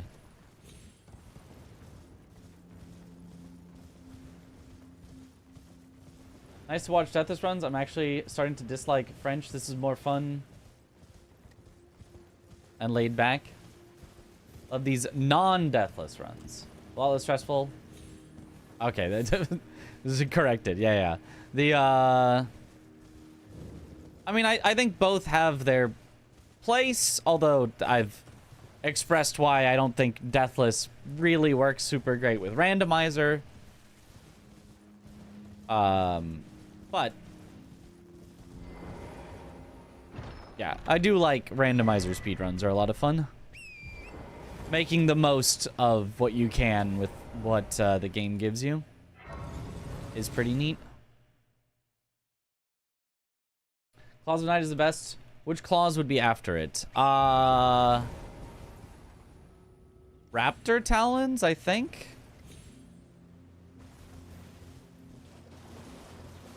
I don't actually know what's the second best. I do know that at least I like Claws of Night the best. I think Claws of Night are the best claws, but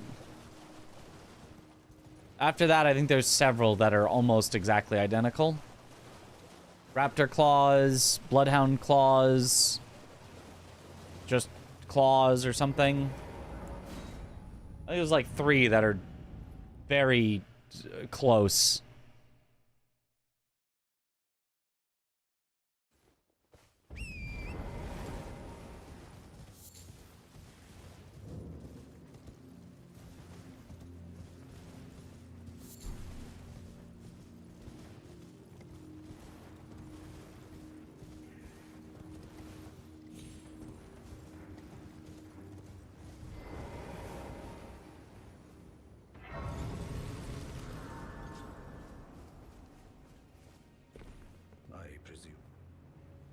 I am an old.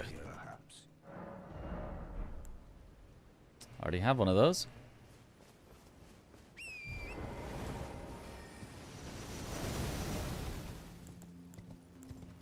I have a 3, 4, and a 5. Oh, okay. I don't even need to do any fancy stuff. I can just upgrade to +5 already.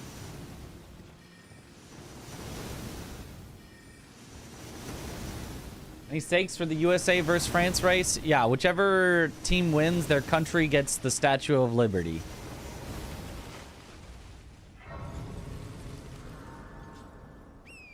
Other than that, though, just pride.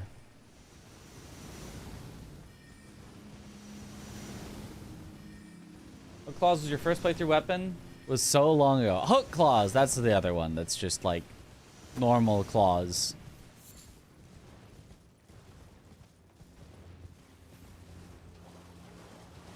Venomous claws with poison affinity is quite good.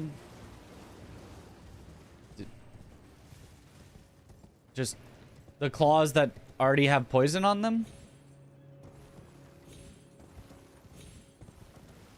Aren't they even somber? Can't you not add an affinity? Or you just mean like the fact that they have a poison thing on them is good? They're like Venomous Fang Occult. Oh, you can. They are non-somber. I see.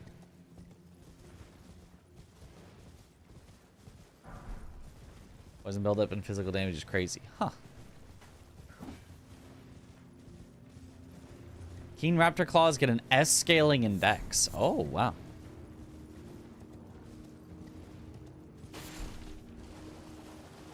Putting poison on Venomous makes them do deadly poison damage, but regular poison duration. Huh. Didn't know that. Even still, it's probably not the best. Like, bleed is kind of just better even than deadly poison. But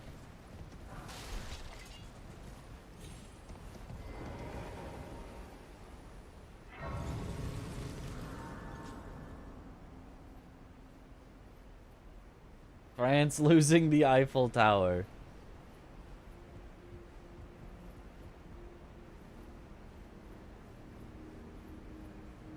Venomous Fang, you want Kindred of Rot procs. Yeah, if we're talking like a full build. The weapon by itself, though.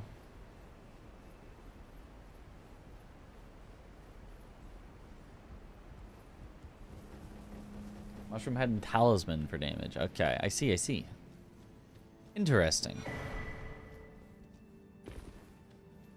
So they're kind of Poisoned Hand, but without all the stagger of Poisoned Hand?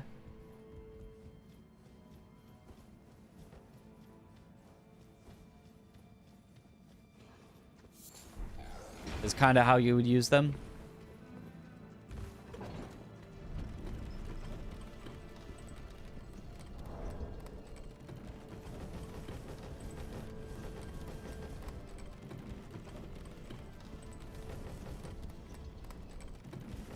Much so stagger, but super high physical damage. Okay. I mean, Poison Hand also has very high physical damage if you build it right. Maybe not as much. I don't know. But it's a lot.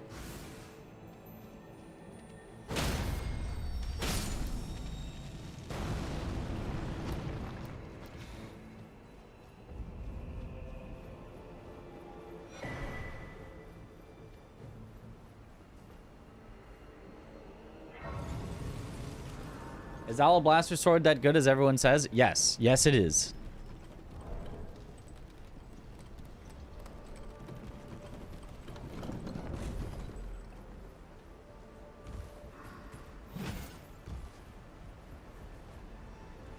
It's take everything that you would want in a weapon, aside from like status. Let's not get like mega greedy here. Take everything you would want in a weapon, everything you can think of. Well, I'd want it to have range. I'd want it to stagger enemies. I'd want it to do poise damage. I'd want it to do good DPS. Right? Take all those things that you want out of a weapon, except for status. That's the one thing it's lacking, and make them all way above average. It's got way above average range for a weapon, way above average making enemies flinch potential, way above average damage per second, way above average stagger. Like, not the absolute highest of any of those things, but way above average in every single category. And then, for some reason, make it just cost no stamina.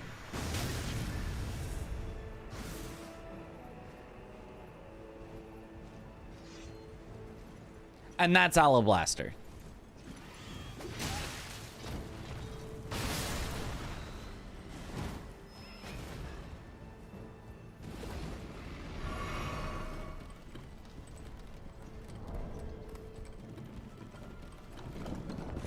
Yes, I am planning on streaming the whole race. Sounds too good, must be a scam. It, you know, maybe it is.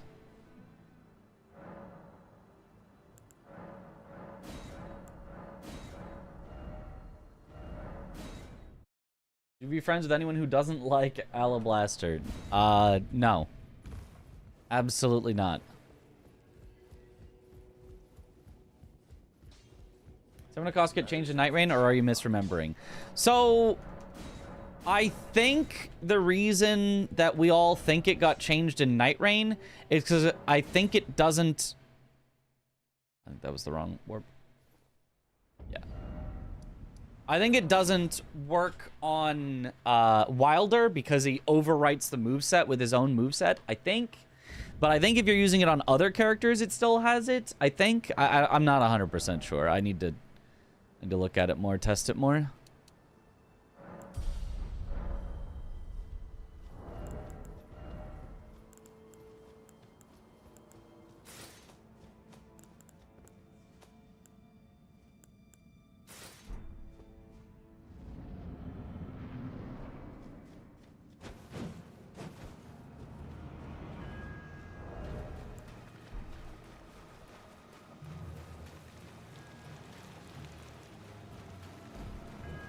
Oh.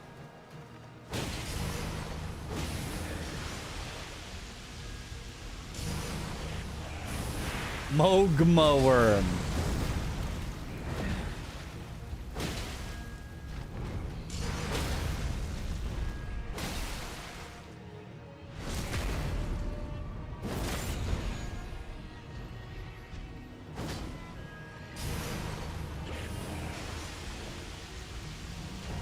unfortunately immune to poison because it's the fake Moog.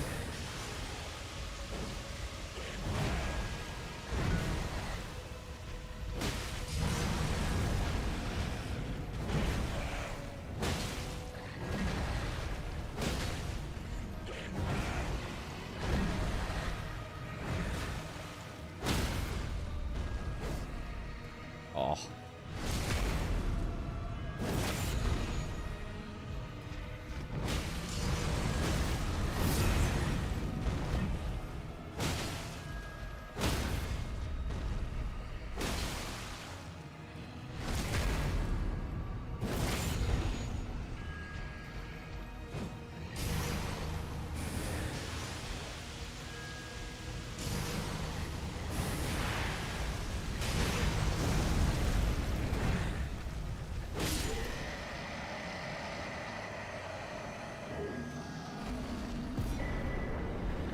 Deflecting hard tier, that's probably not going to work well at all with Poisoned Hand. But it's not going to stop me from trying. This is my first time seeing this name replacement. I think it's my first time too. That's so good. Fake Moog immune to all status effects for some reason when real Moog isn't immune to any. Well, it's because he's not real. It's because he's just not real.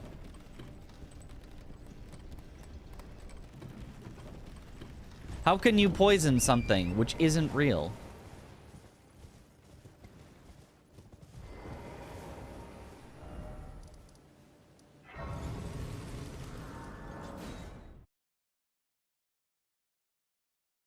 How do you know which one before phase 2? Because he wasn't doing the Nihil stuff and he wasn't getting poisoned.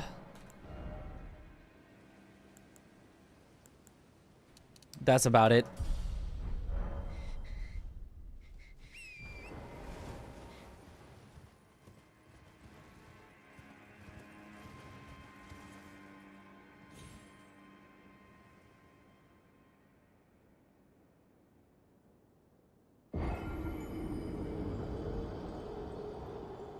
Name often reveals it too, unless maybe if you have name merger. We do have name merger, so.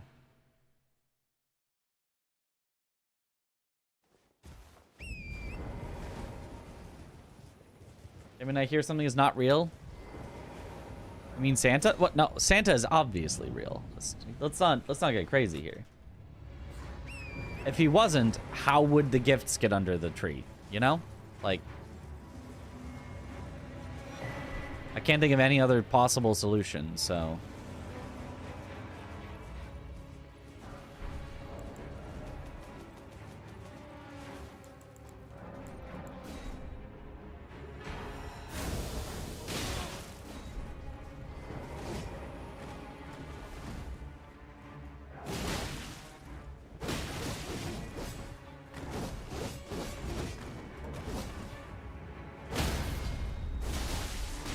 Oh, Kina, you ruined my repost.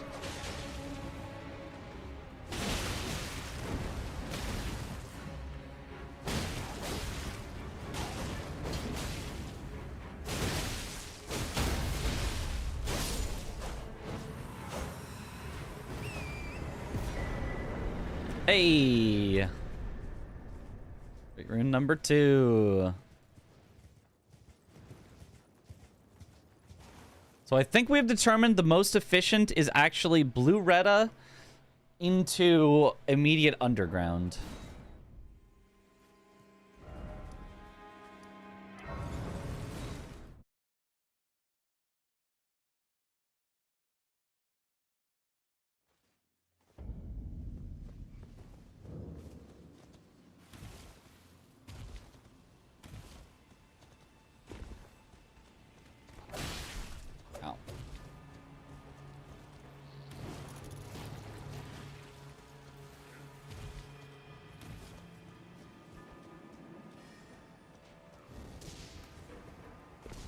Oh, although I also forgot, oh,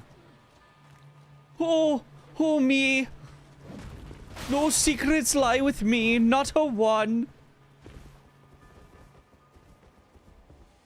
I gotta check there as well.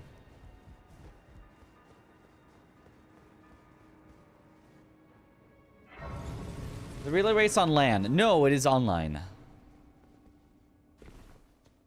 It would be pretty tough to get everyone from different countries all together. It's not that big of an event. Just a for fun thing.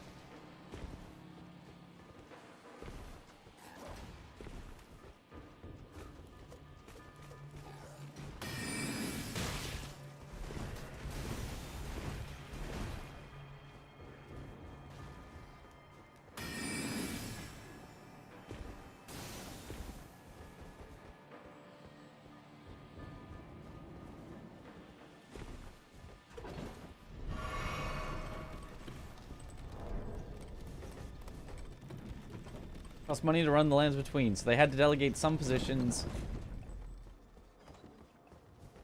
But if they made copies, then they would be able to cut costs. For what now? It's like you guys aren't taking this race seriously. Get longer cables.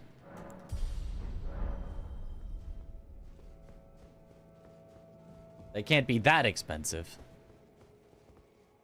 Just run them across the ocean.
Ooh, Stone Barb is pretty neat.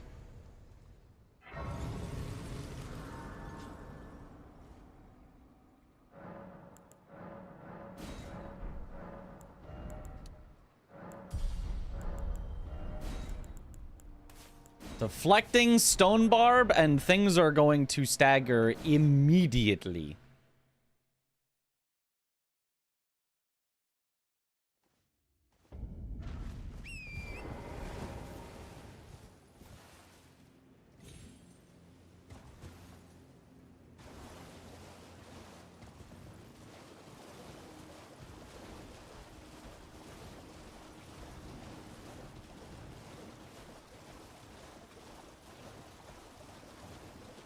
Okay, with only 2 great runes.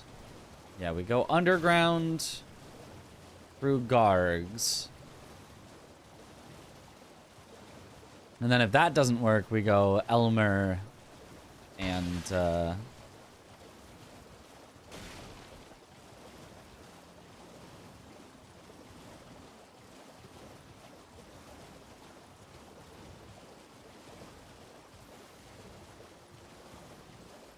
Elmer and Tanith.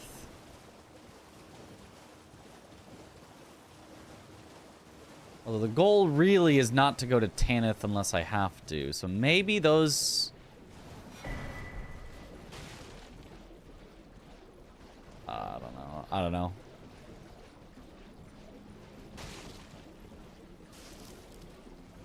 It's a little bit of a gamble either way. If you go to Tanith early, she might just have what you need, and it's like, woohoo! But if you go to Tanith and she doesn't have what you need, it's like a mega big waste of time, because if you would have gotten the key to Volcano Manor, or the key to Raya Lucaria, then you could have gotten to Tanith much faster from the other direction. Oh wait, I don't need this.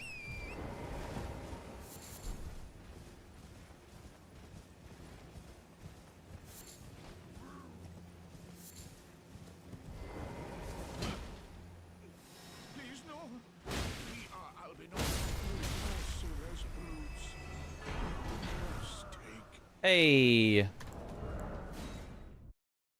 3 great runes. Okay, now we just go underground. Hope we find one there, and then we'll be set. Is it worth it to buy Raya's necklace if you see it in a shop? Probably not. It's just, it's like buying a completely random item. Right? Or, oh, as the teleport to Volcano Manor? Maybe, actually. Yeah, no, you're probably right, actually. It probably is. That's probably a good idea. I mean, I'm not going to have any graces that are anywhere near Raya, so... maybe not? I don't know.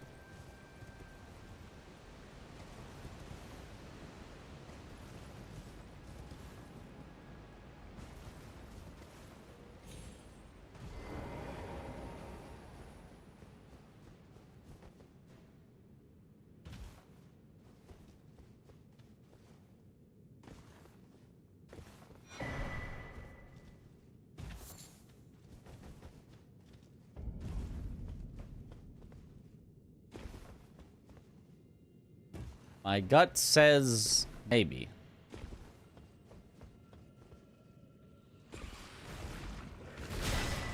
Ow.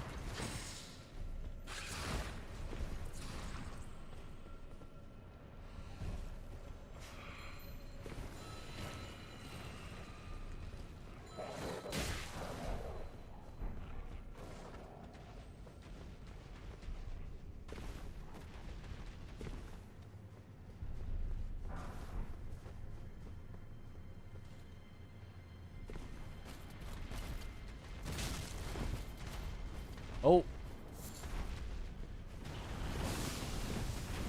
Okay, that was interesting. The magma worm disappeared, then reappeared. You're doing a little magic trick.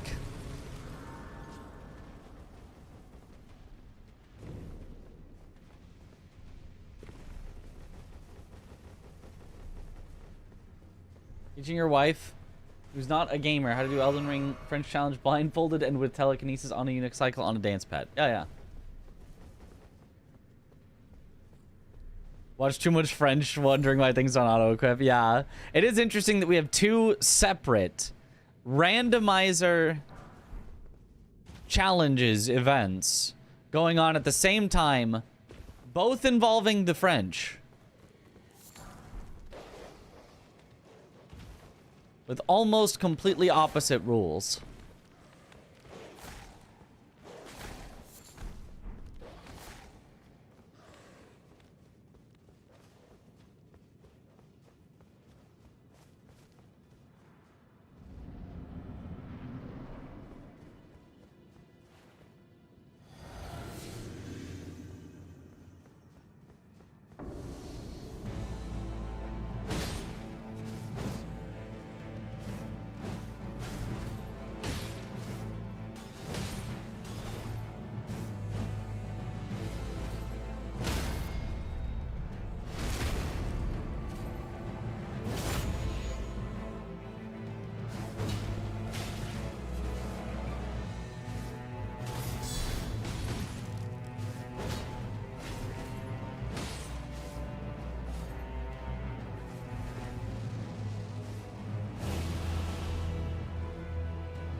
I guess Black Knife Assassins are immune to poison.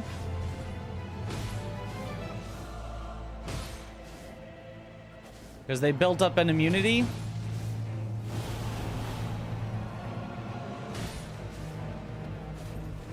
From iocane powder.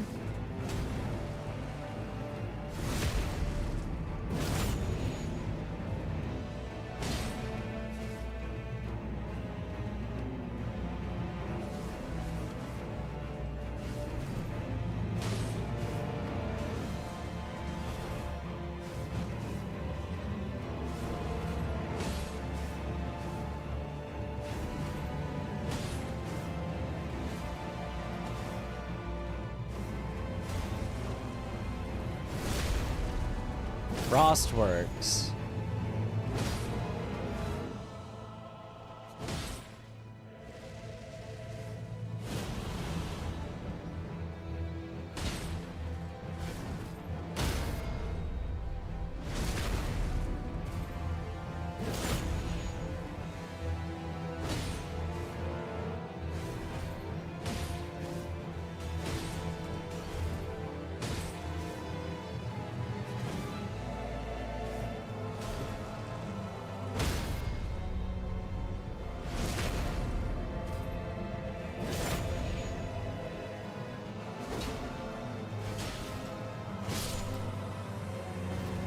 Well, that took a while. What we got there?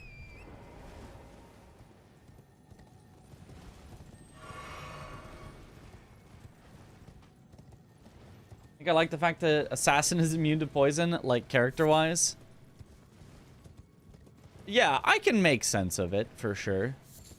They don't feel like creatures that would be poison immune, but if you told me they trained to become poison immune, I'm like, okay, that makes sense.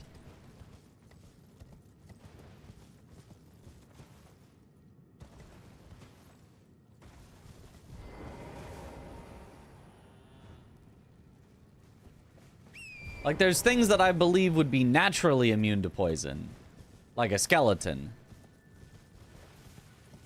Or like a machine.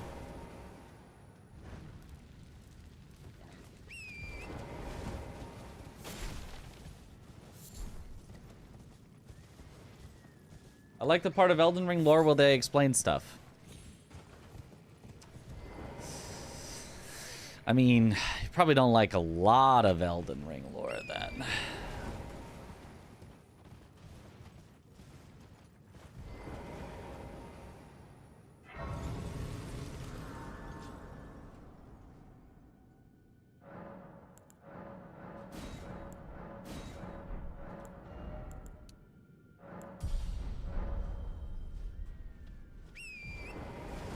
The relay 6 different seeds so each team sees the same one.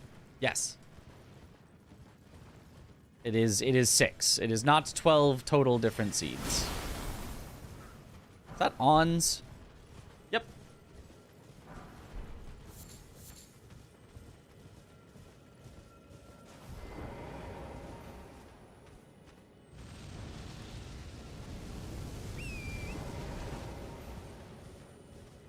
Ever played AC6? I have, yes. Played it on stream. Fun game. Even speedran it a little. Didn't have like a mega competitive time. Well, I mean, at the time, the game had just come out, so it was kind of competitive for then, but didn't speedrun it enough to ever get world record and didn't continue speedrunning it as stuff was found. So nowadays, I'm sure my time is considered quite bad. But liked it enough to speedrun it.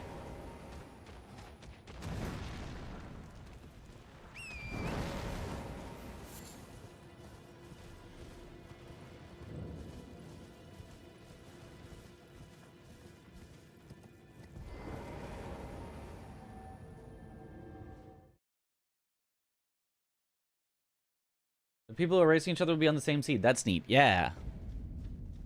Make sure that there's no, like, huge discrepancy and one team gets seeds where you find all the great runes immediately, and the other team gets seeds where you just never find them. That could still happen if you happen to check the wrong spots, but then it's, you know, then it's on the routing and the, you know, variance of just happening to check the right spot, which is what randomizers are kind of all about, as opposed to just like, yeah, you just had a better seed, you just win.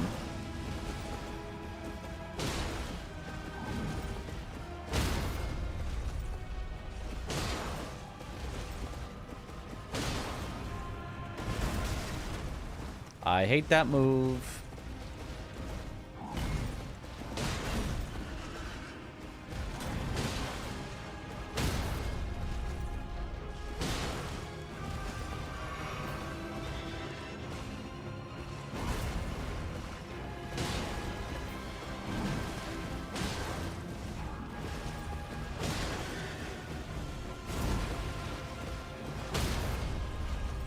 Bonk.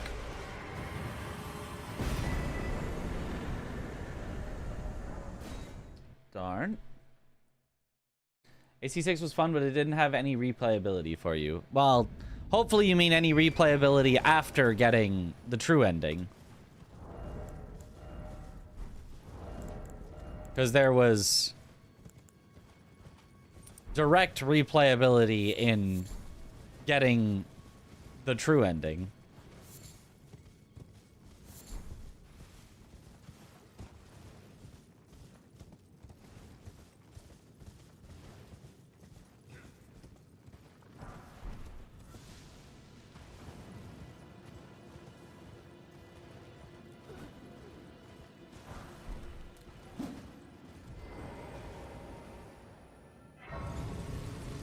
Regal Tree Sentinel Spirit goes kinda hard. Actually, yeah.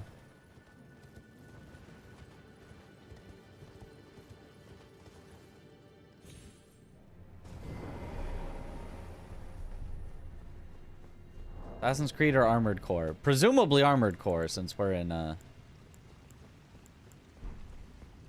FromSoft game. There's only one thing that gets shortened to AC, yeah.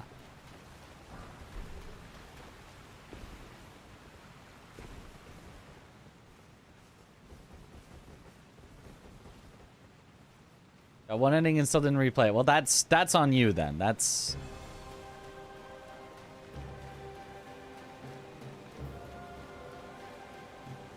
There is literally more to it. That is literally not the end of the game.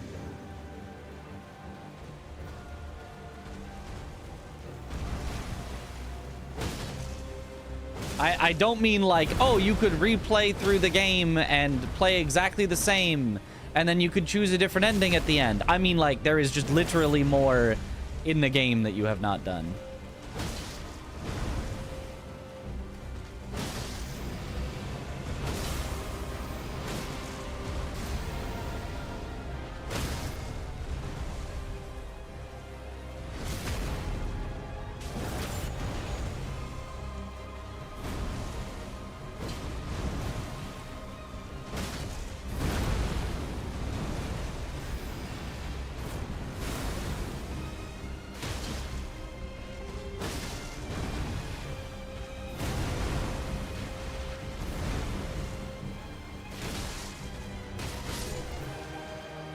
It was basically Valiant Gargoyles. There was 2 of them. Hey, there's our 4th Great Rune. I guess I don't need this. Oh, no, I should. I should use this to go underground, and it'll be faster. I don't need this Grace, but I should go underground. It's faster.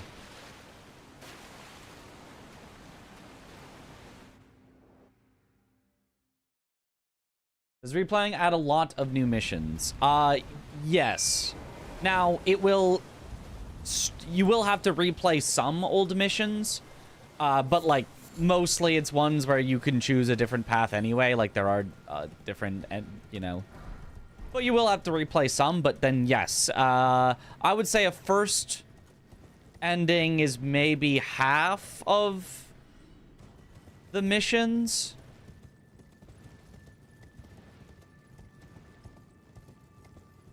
Maybe less. Maybe more. I don't know. Around half of the missions. And then the subsequent endings will have some repeats and then some new for each ending.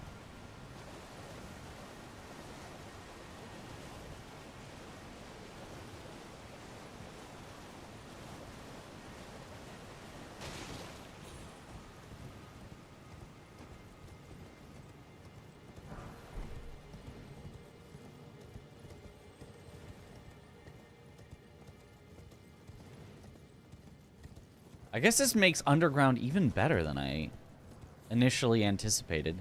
Maybe you do Underground always immediately? To think about this.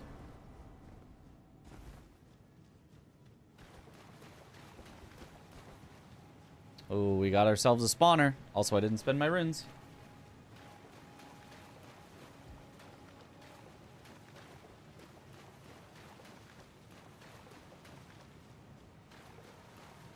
Didn't finish Act 3 of Silksong. Yeah. Then there is also more there. Oh.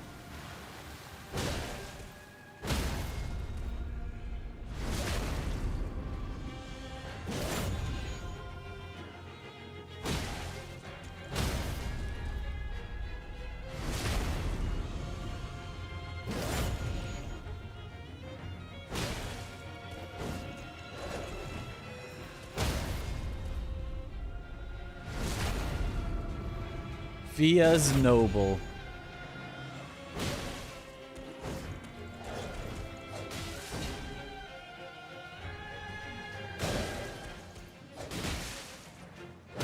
Oh, that's not what I... Somehow I'm alive. I'm just kidding, I'm not. Oh, that wasn't what I meant to do. That wasn't what I meant to do at all. Do you all have the same routing in Team USA? No, we do things slightly differently. Minus 64,000 runes. I mean, we'll just go get them back. Didn't even know this guy parries. That's like the only thing he does do. My character stood up to die. Yep.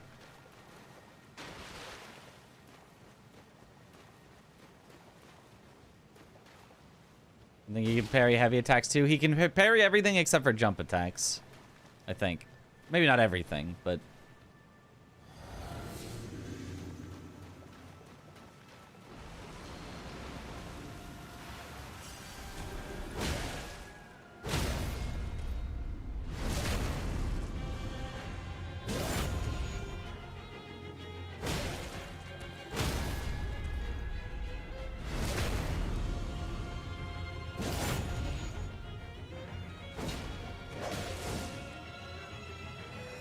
So you can do jump attacks like that if he's in the parry stance.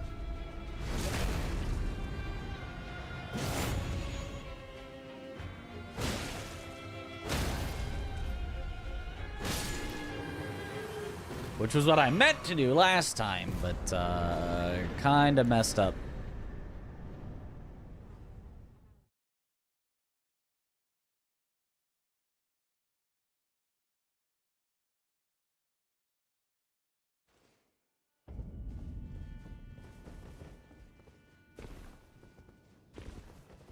Mini Moog, at least how he spawns, yeah.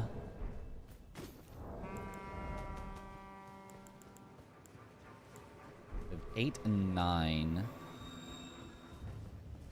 It's currently at 5. We have 8 and 9, so we're missing...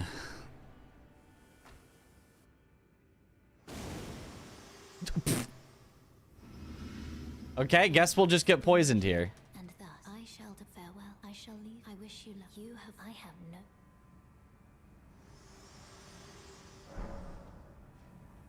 Cool. Awkward.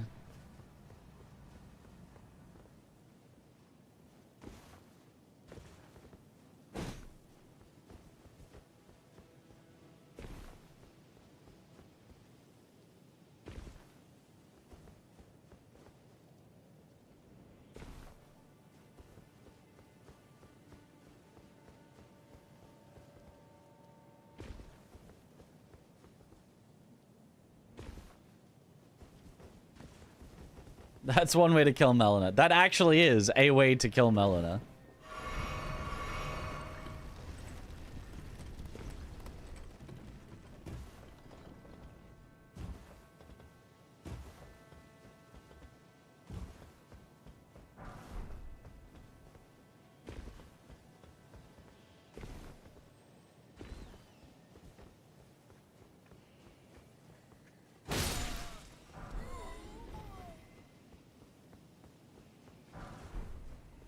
Okay, more runes. That Grace was stinky. That was a Silk Song poisoned. Grace.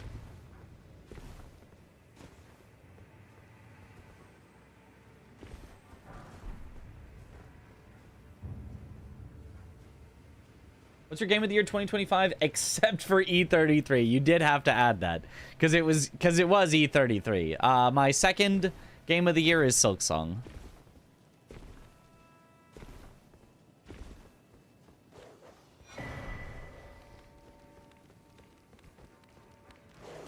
Phenomenal game when it wants to be good. Just terrible, awful, no good game when it wants to be bad. Okay, well that was... you just can't beat the dog? You hit and then it just gets to attack back faster than you can attack? That's cool.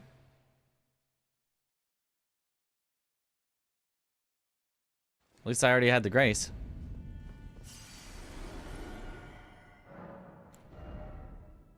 Whatever.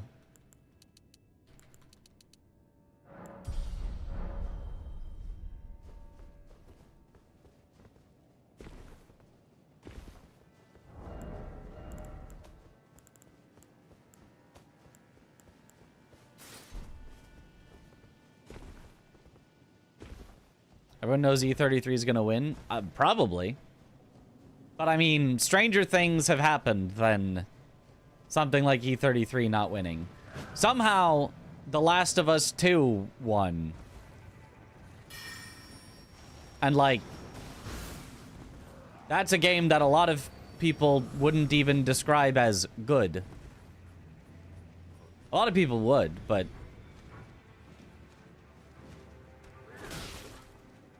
That was like just a divisive game. Like a game that I wouldn't have even nominated for Game of the Year with how much it like seemed to... Oh god, this sucks.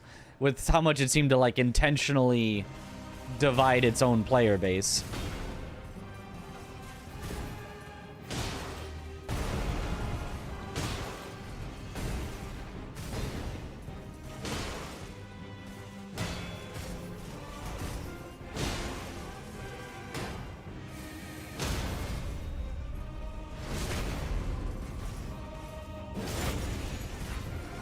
At least they're poisonable.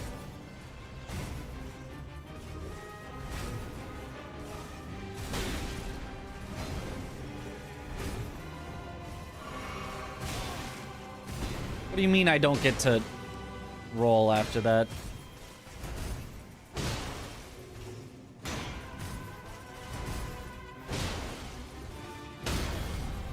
Yeah.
seem to have backed myself into quite a corner here.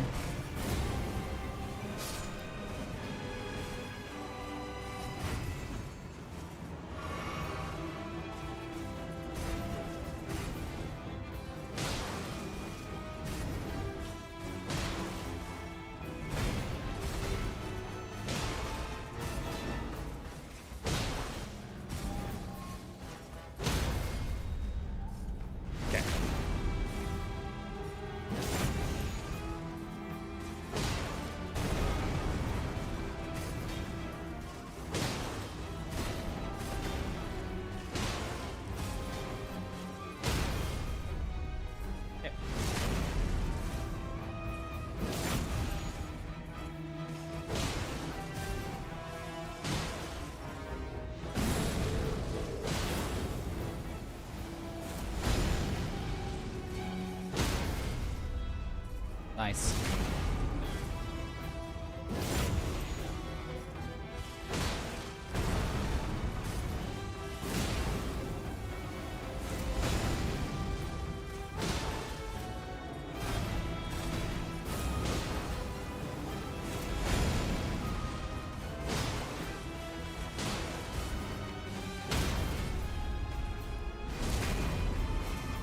Oh no, I've become a Dex player. No! Say it isn't so. What?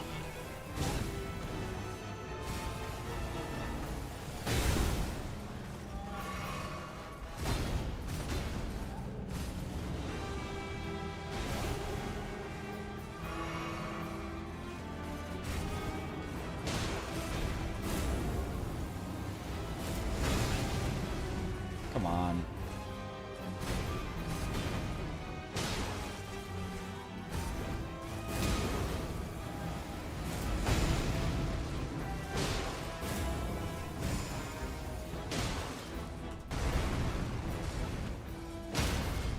There we go. Gosh, that fight takes so long.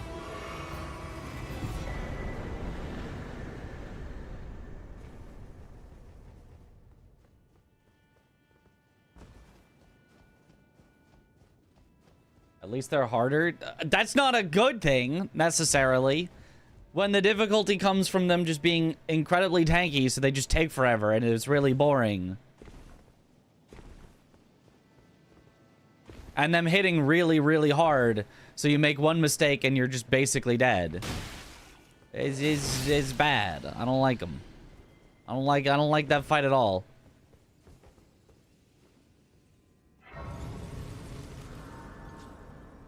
It is not the French challenge without permadeath. It's just a regular randomizer race.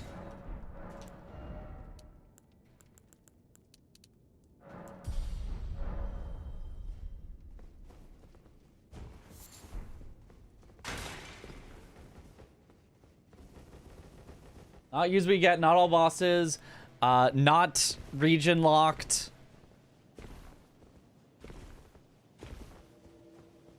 Not permadeath.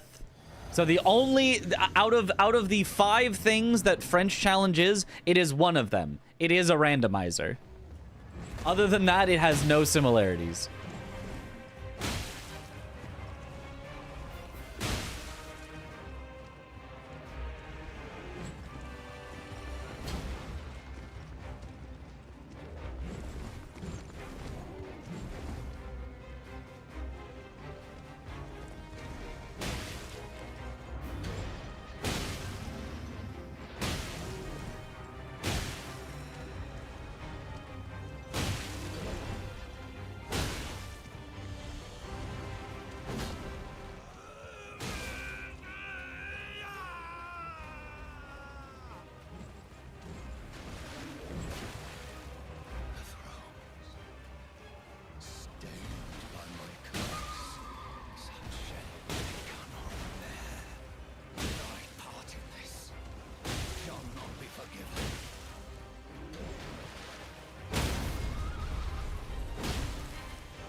Okay. Relay race randos is such a fun idea. I think it's, yeah, a very fun idea. I wonder if the poison hand is actually, like, falling off in terms of scaling. Because, like, at the start, it was like, wow, this is, like, a really doing well as a good weapon. And now it hasn't been. But maybe that's just the specific bosses we've been facing. I don't know. Or maybe it is actually doing pretty well. It's just, like, it doesn't feel like it's doing so well because it's so fast that you get so many hits in that you feel like, why is it taking 100 hits to win? Why don't I just win in 3 hits? When it's like, well, it's because you can get a lot of hits in. Any kind of fool could see there was something in everything about you people. Come back, you can blame it all on me. I was wrong and I just can't live without you.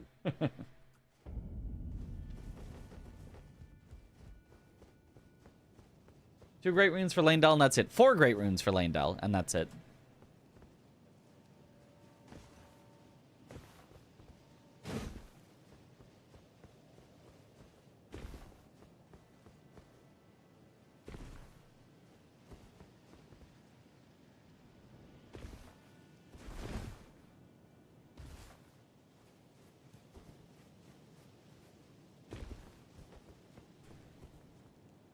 Special rules for the relay race or just straight up rando? Just, I mean, it's straight up rando, but it's rando with settings that make it faster. You start with Torrent instead of having to walk over to Gatefront.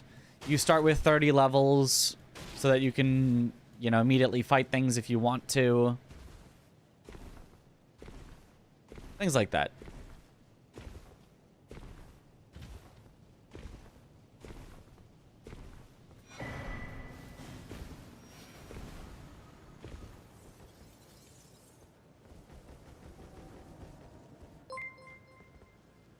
Yo, JD Turtle, thank you for the raid. Welcome on in, Raider.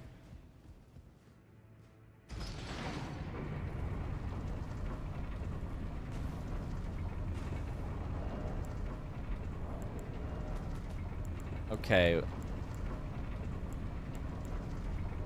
I believe if I get the 6s, I believe with the bell bearing I can get here, I can actually upgrade all the way my poison hand to +9. Whew. That was an ow.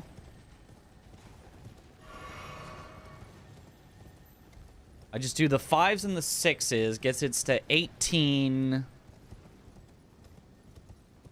which is 4 under 22. Yeah, it definitely does.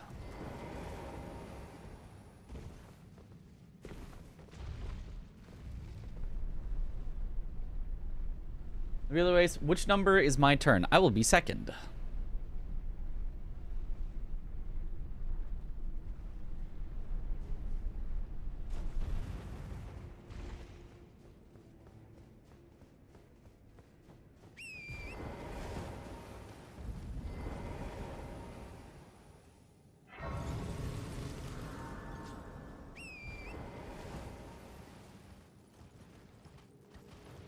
Of course, Aggie last. Yep. I mean, of course, I guess. That way, if we lose, we get to blame it all on Aggie. Right? We just get to say, hey, if you had just finished before your opponent, we would win the whole thing.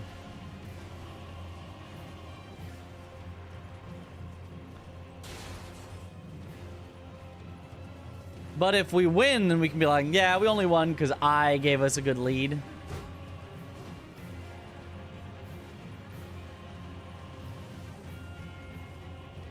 It's the perfect plan.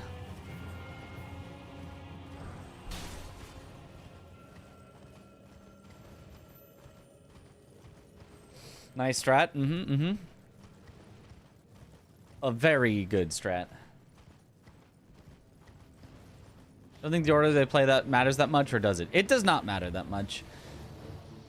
We did consider... So we considered time that people will actually be awake for things. I requested early, even though waking up early sucks, but because I want to watch the whole thing, because I want to be there the whole time, I actually think getting mine out of the way early is better, because I think if I'm up super early and then my run is really late, I'm just going to be tired by the time my run comes around, and I don't think I'm going to do that well. Whereas if I get up early and actually get to do my run early, I don't think it's going to be that bad.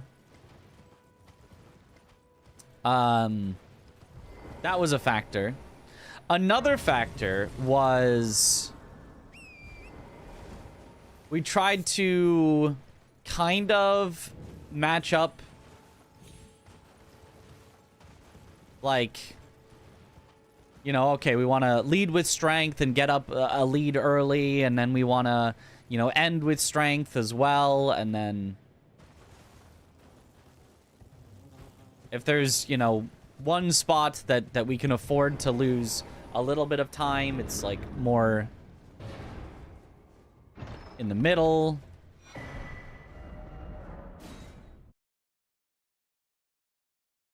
Not that, of course, any of that actually matters, but we pretended like it did.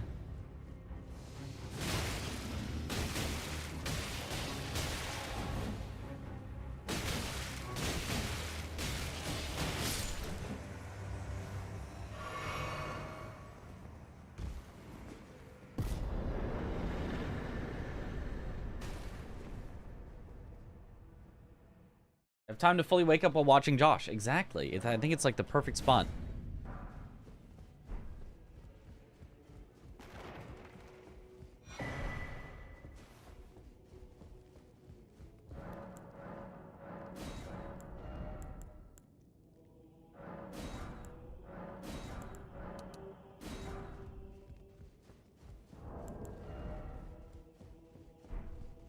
So we level up the spear, we get ready to drop the hand.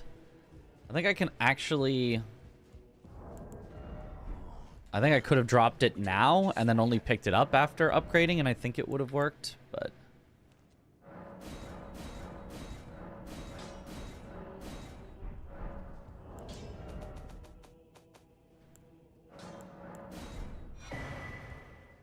No matter.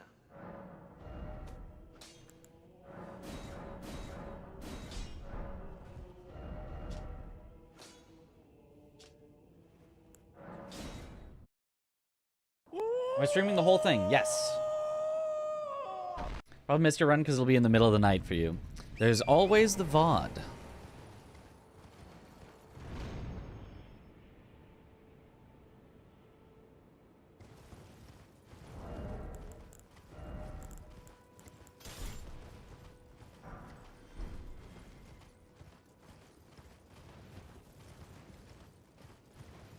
I feel like this run is a pretty good showcase run. This run right here, it doesn't feel like anything has been like super lucky. We did have to check several places. Like we didn't just get any of our stuff for free. We don't have like the best weapon ever, although it is a weapon that I do think is underrated, but isn't. I mean, I'm still not gonna be like this is S+ tier. It's just like, yeah, maybe like a solid A tier. And yet, we're on like a solid pace to finish in a good time.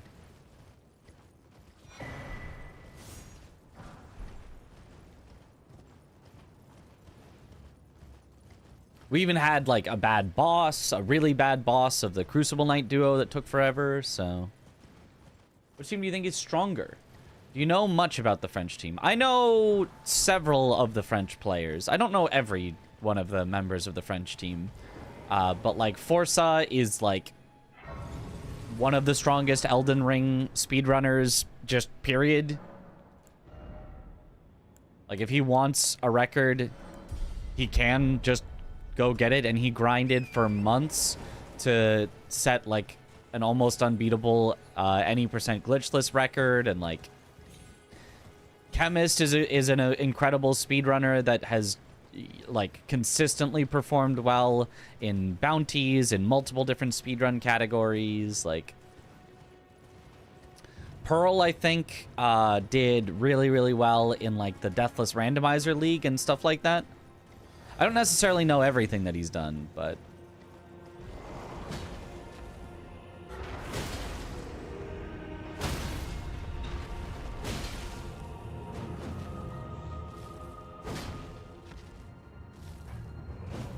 Can you stay still for a second?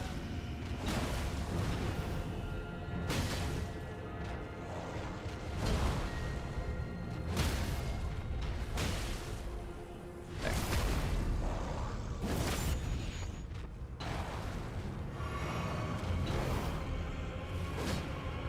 Excuse me, how does that not hit? Excuse me.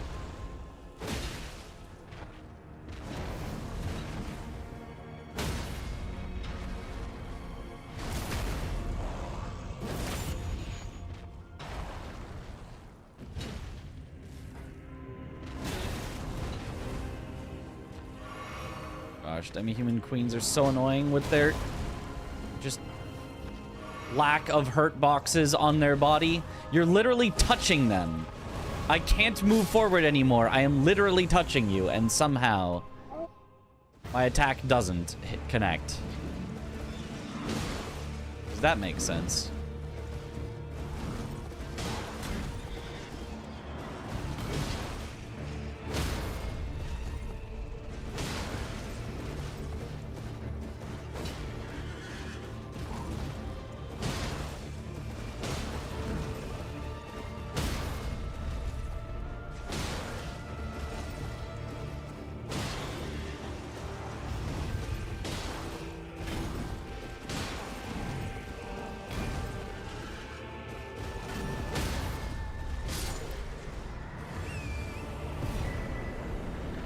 Six great runes.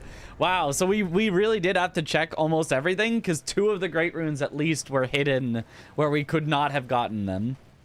So we had to find almost all the available ones.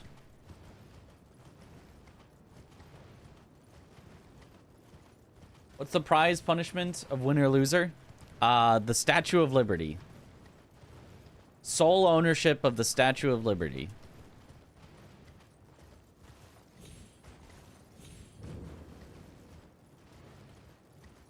Zaggy, in French Canada, he could be an enemy spy. No, no, no.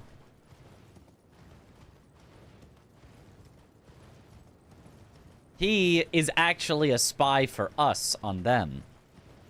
I mean, he doesn't know French, so he's not a very effective spy, but...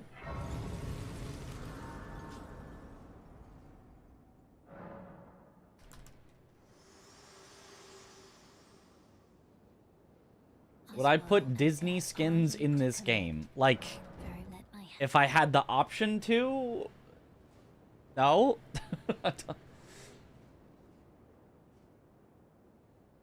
You think he doesn't know French?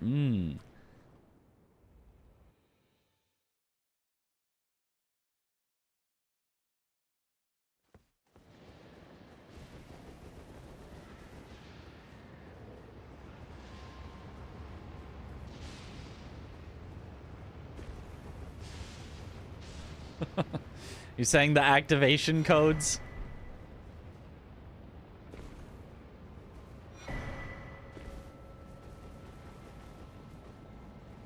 But Parky, on the other hand, she actually, I think, does. I think she knows multiple languages and French. Maybe one of them.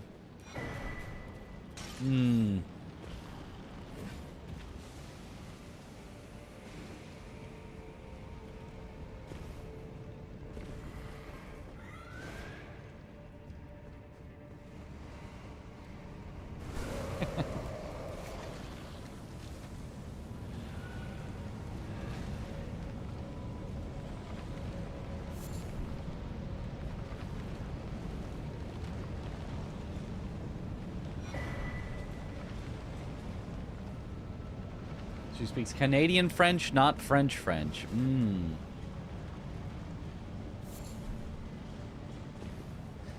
Look, Canada is basically part of the US. That's...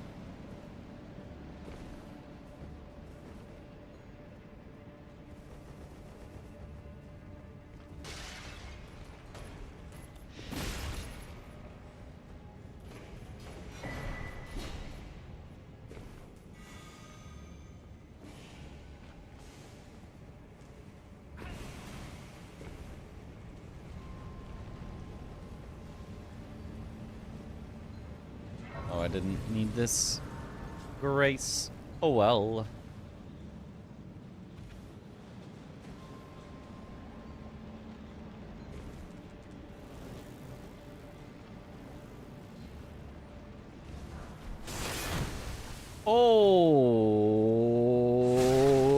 Okay, maybe I did need that grace. Okay, that's a lobter. That is a lobter. Just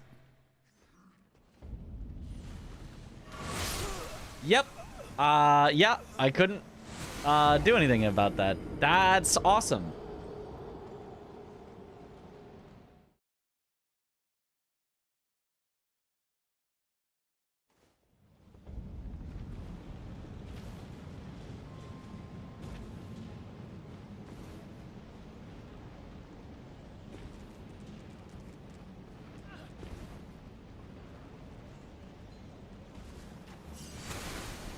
Ugh.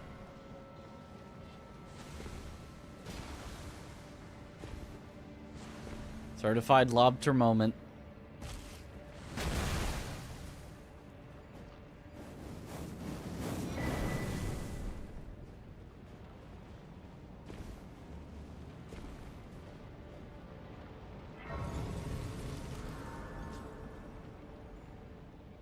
Lobster makes you unable to run. Getting hit by anything kind of like does a weird thing with your running. It's hard to get back to running speed. The game like doesn't want to let you get back to running speed to get a running jump.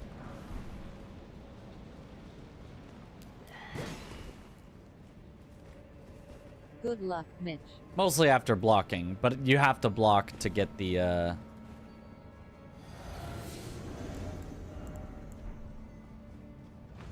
Oh, I don't think he's poisonable.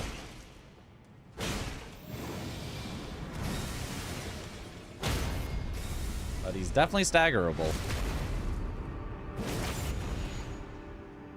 I know he's frostable as well.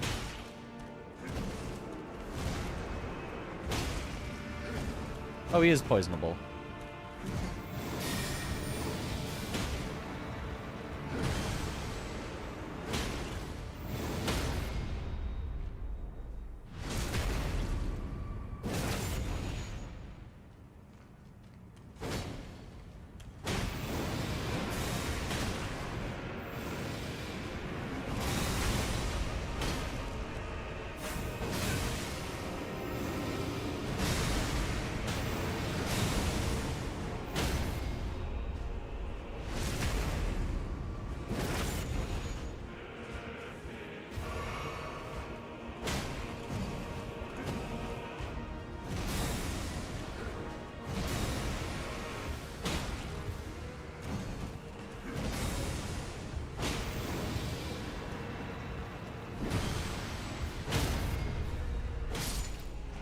Cool.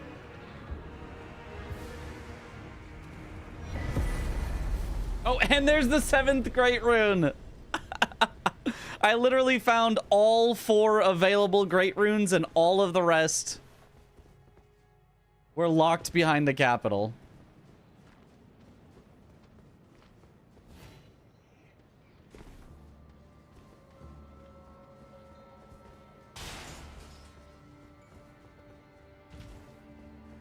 So I could not realistically have gone faster on this seed.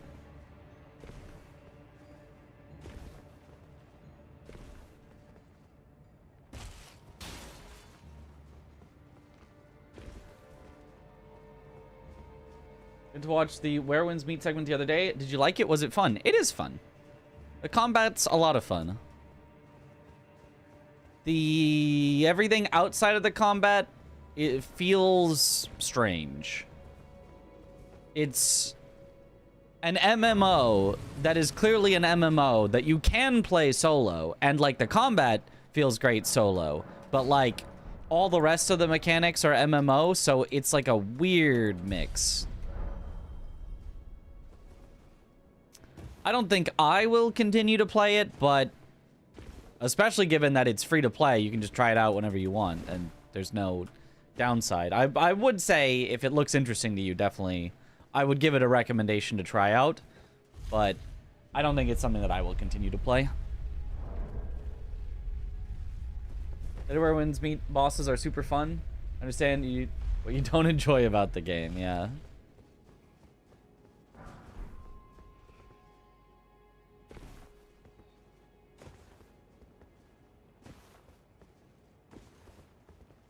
And yeah, I enjoyed the bosses I got to fight in the 2 hours we played. They were fun. Yeah, for sure.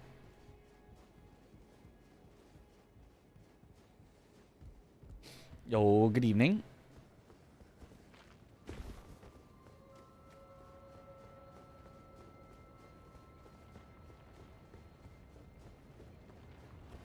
Skip it a grace. Just kidding. Not skip it a grace. Not while there's something in my eye that could distract me and cause me to die.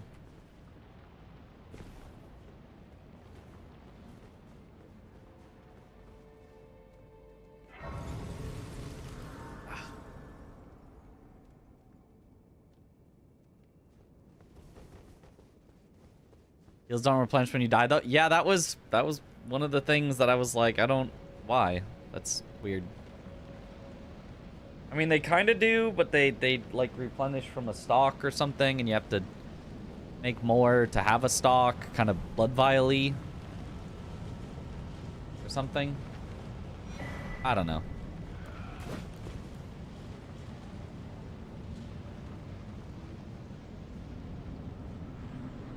I skipper the skipper.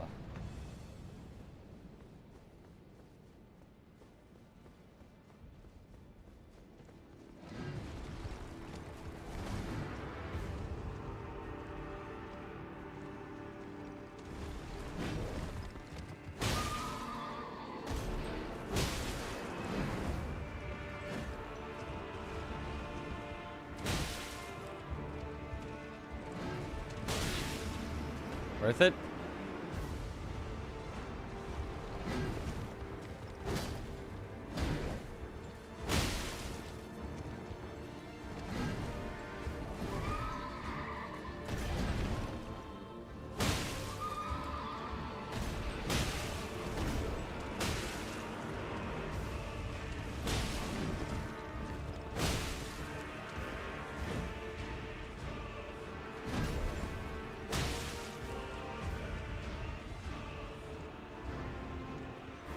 Knights Cavalries are such an annoying boss.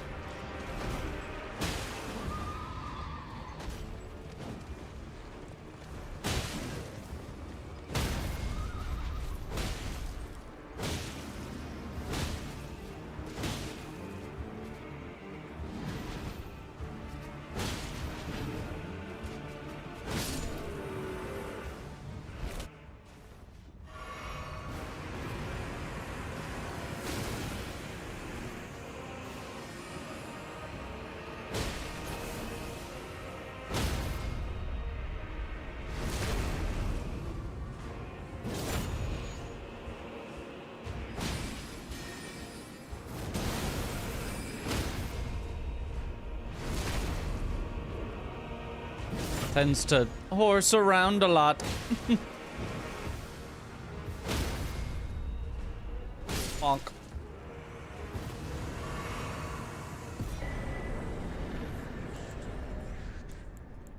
Why cover destined death?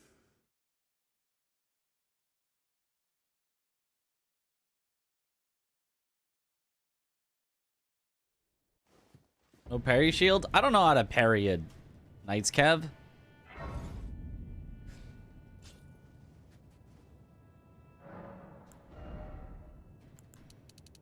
That is not something I've practiced.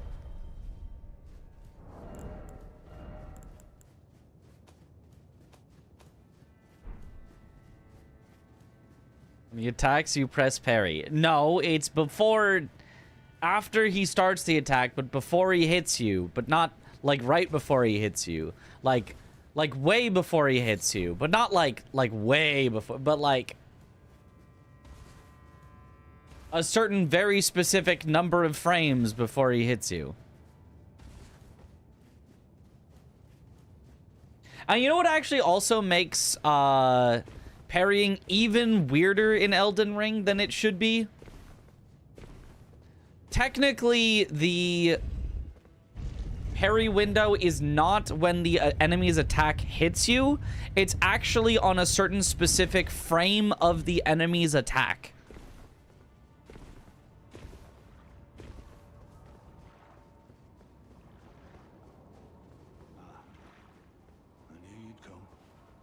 Not the frame that it hits you, but like an unchanging amount of frames after they start their attack, regardless of how like close or far they are to you.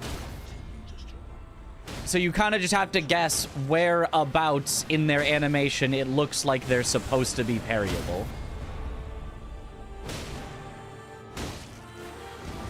Grandma. Oh, Grandma. There she is. A tarnished cannot become a lord. Not even you. Based. A man cannot. It's me like you know exactly how to parry. Sure, how in the general sense, but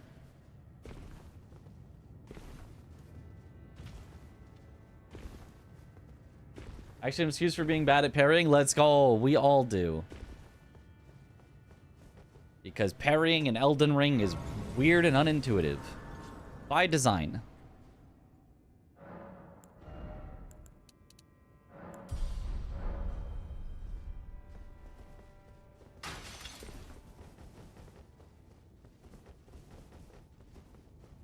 Very strange, but also makes sense now that you mention it, considering Malekith parrying mechanics. Yeah, I don't know exactly how Malekith works, but I'm sure if you've got an idea, then yes, it's whatever you're thinking is weird is in fact weird.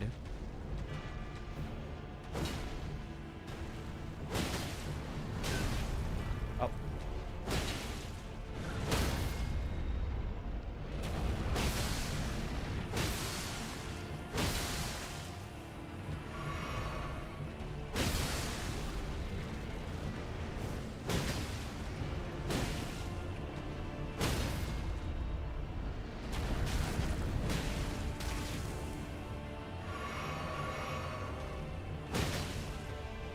Get to his head. I really wanted to though.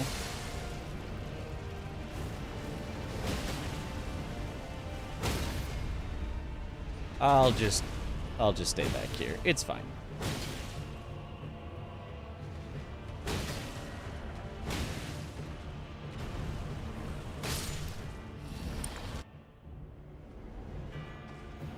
Warrior.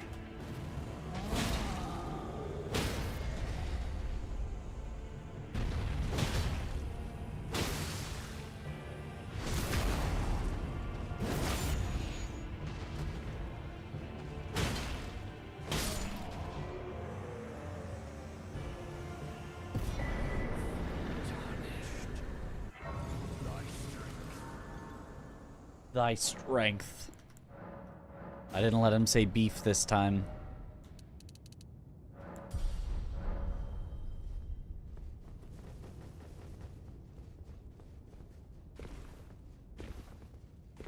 Does approach damage deal more status than normal attacks? I think so. I don't know.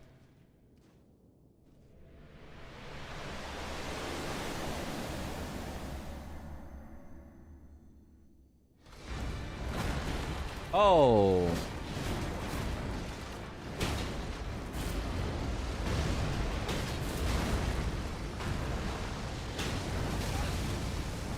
Let's hope it's the not as terrible one, but either way, it's probably going to be at least a little terrible.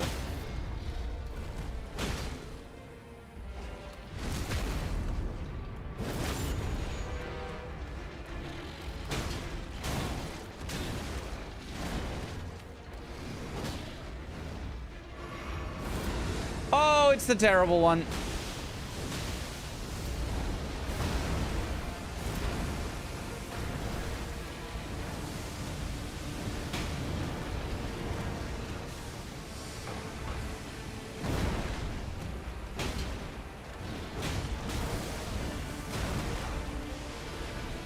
Let me out.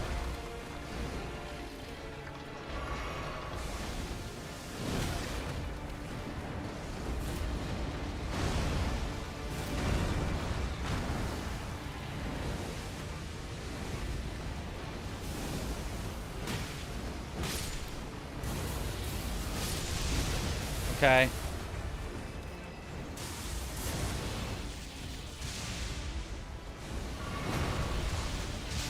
Ow. Ow.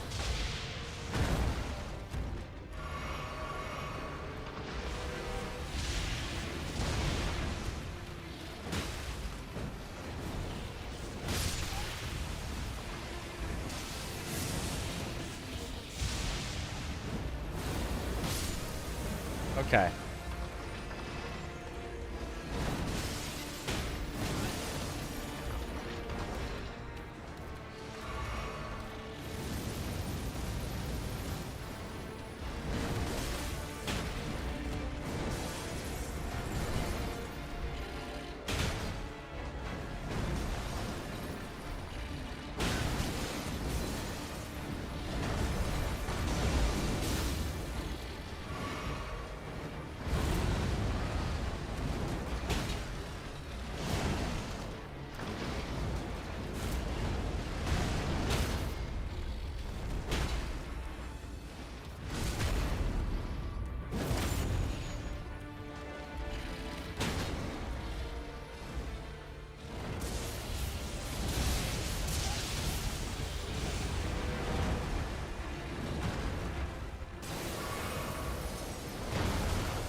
Oh.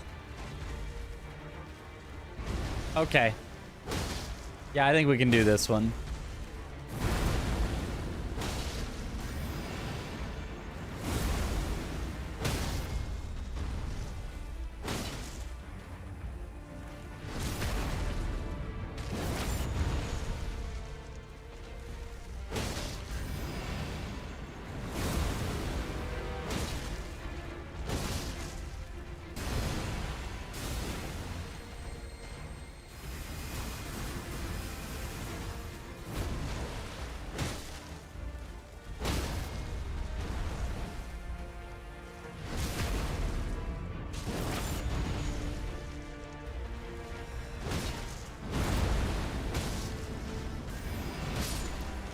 All right.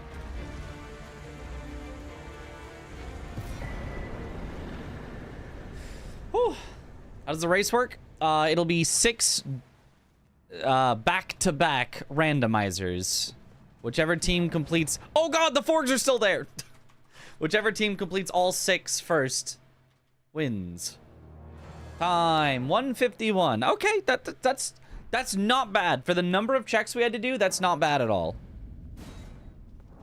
I'm pretty happy with that. And for some of those bosses being terrible and that many checks, that's a solid time. That probably, that seed feels like it should have been like a 2-hour seed, and we got it done in 1:50, so I'm pretty happy with that. Okay, I think I am going to get to bed now. I don't think I'm going to go for another 2 hours from this point. That would be wild, especially because we got to start moving our sleep schedule back, which I should have done tonight. I should have ended earlier, but I was just having so much fun.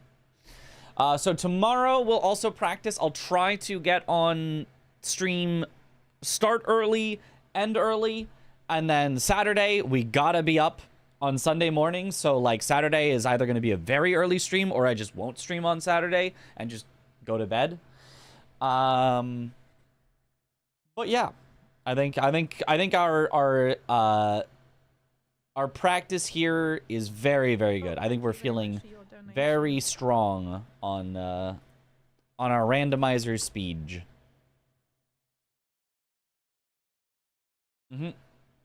All right, let's raid.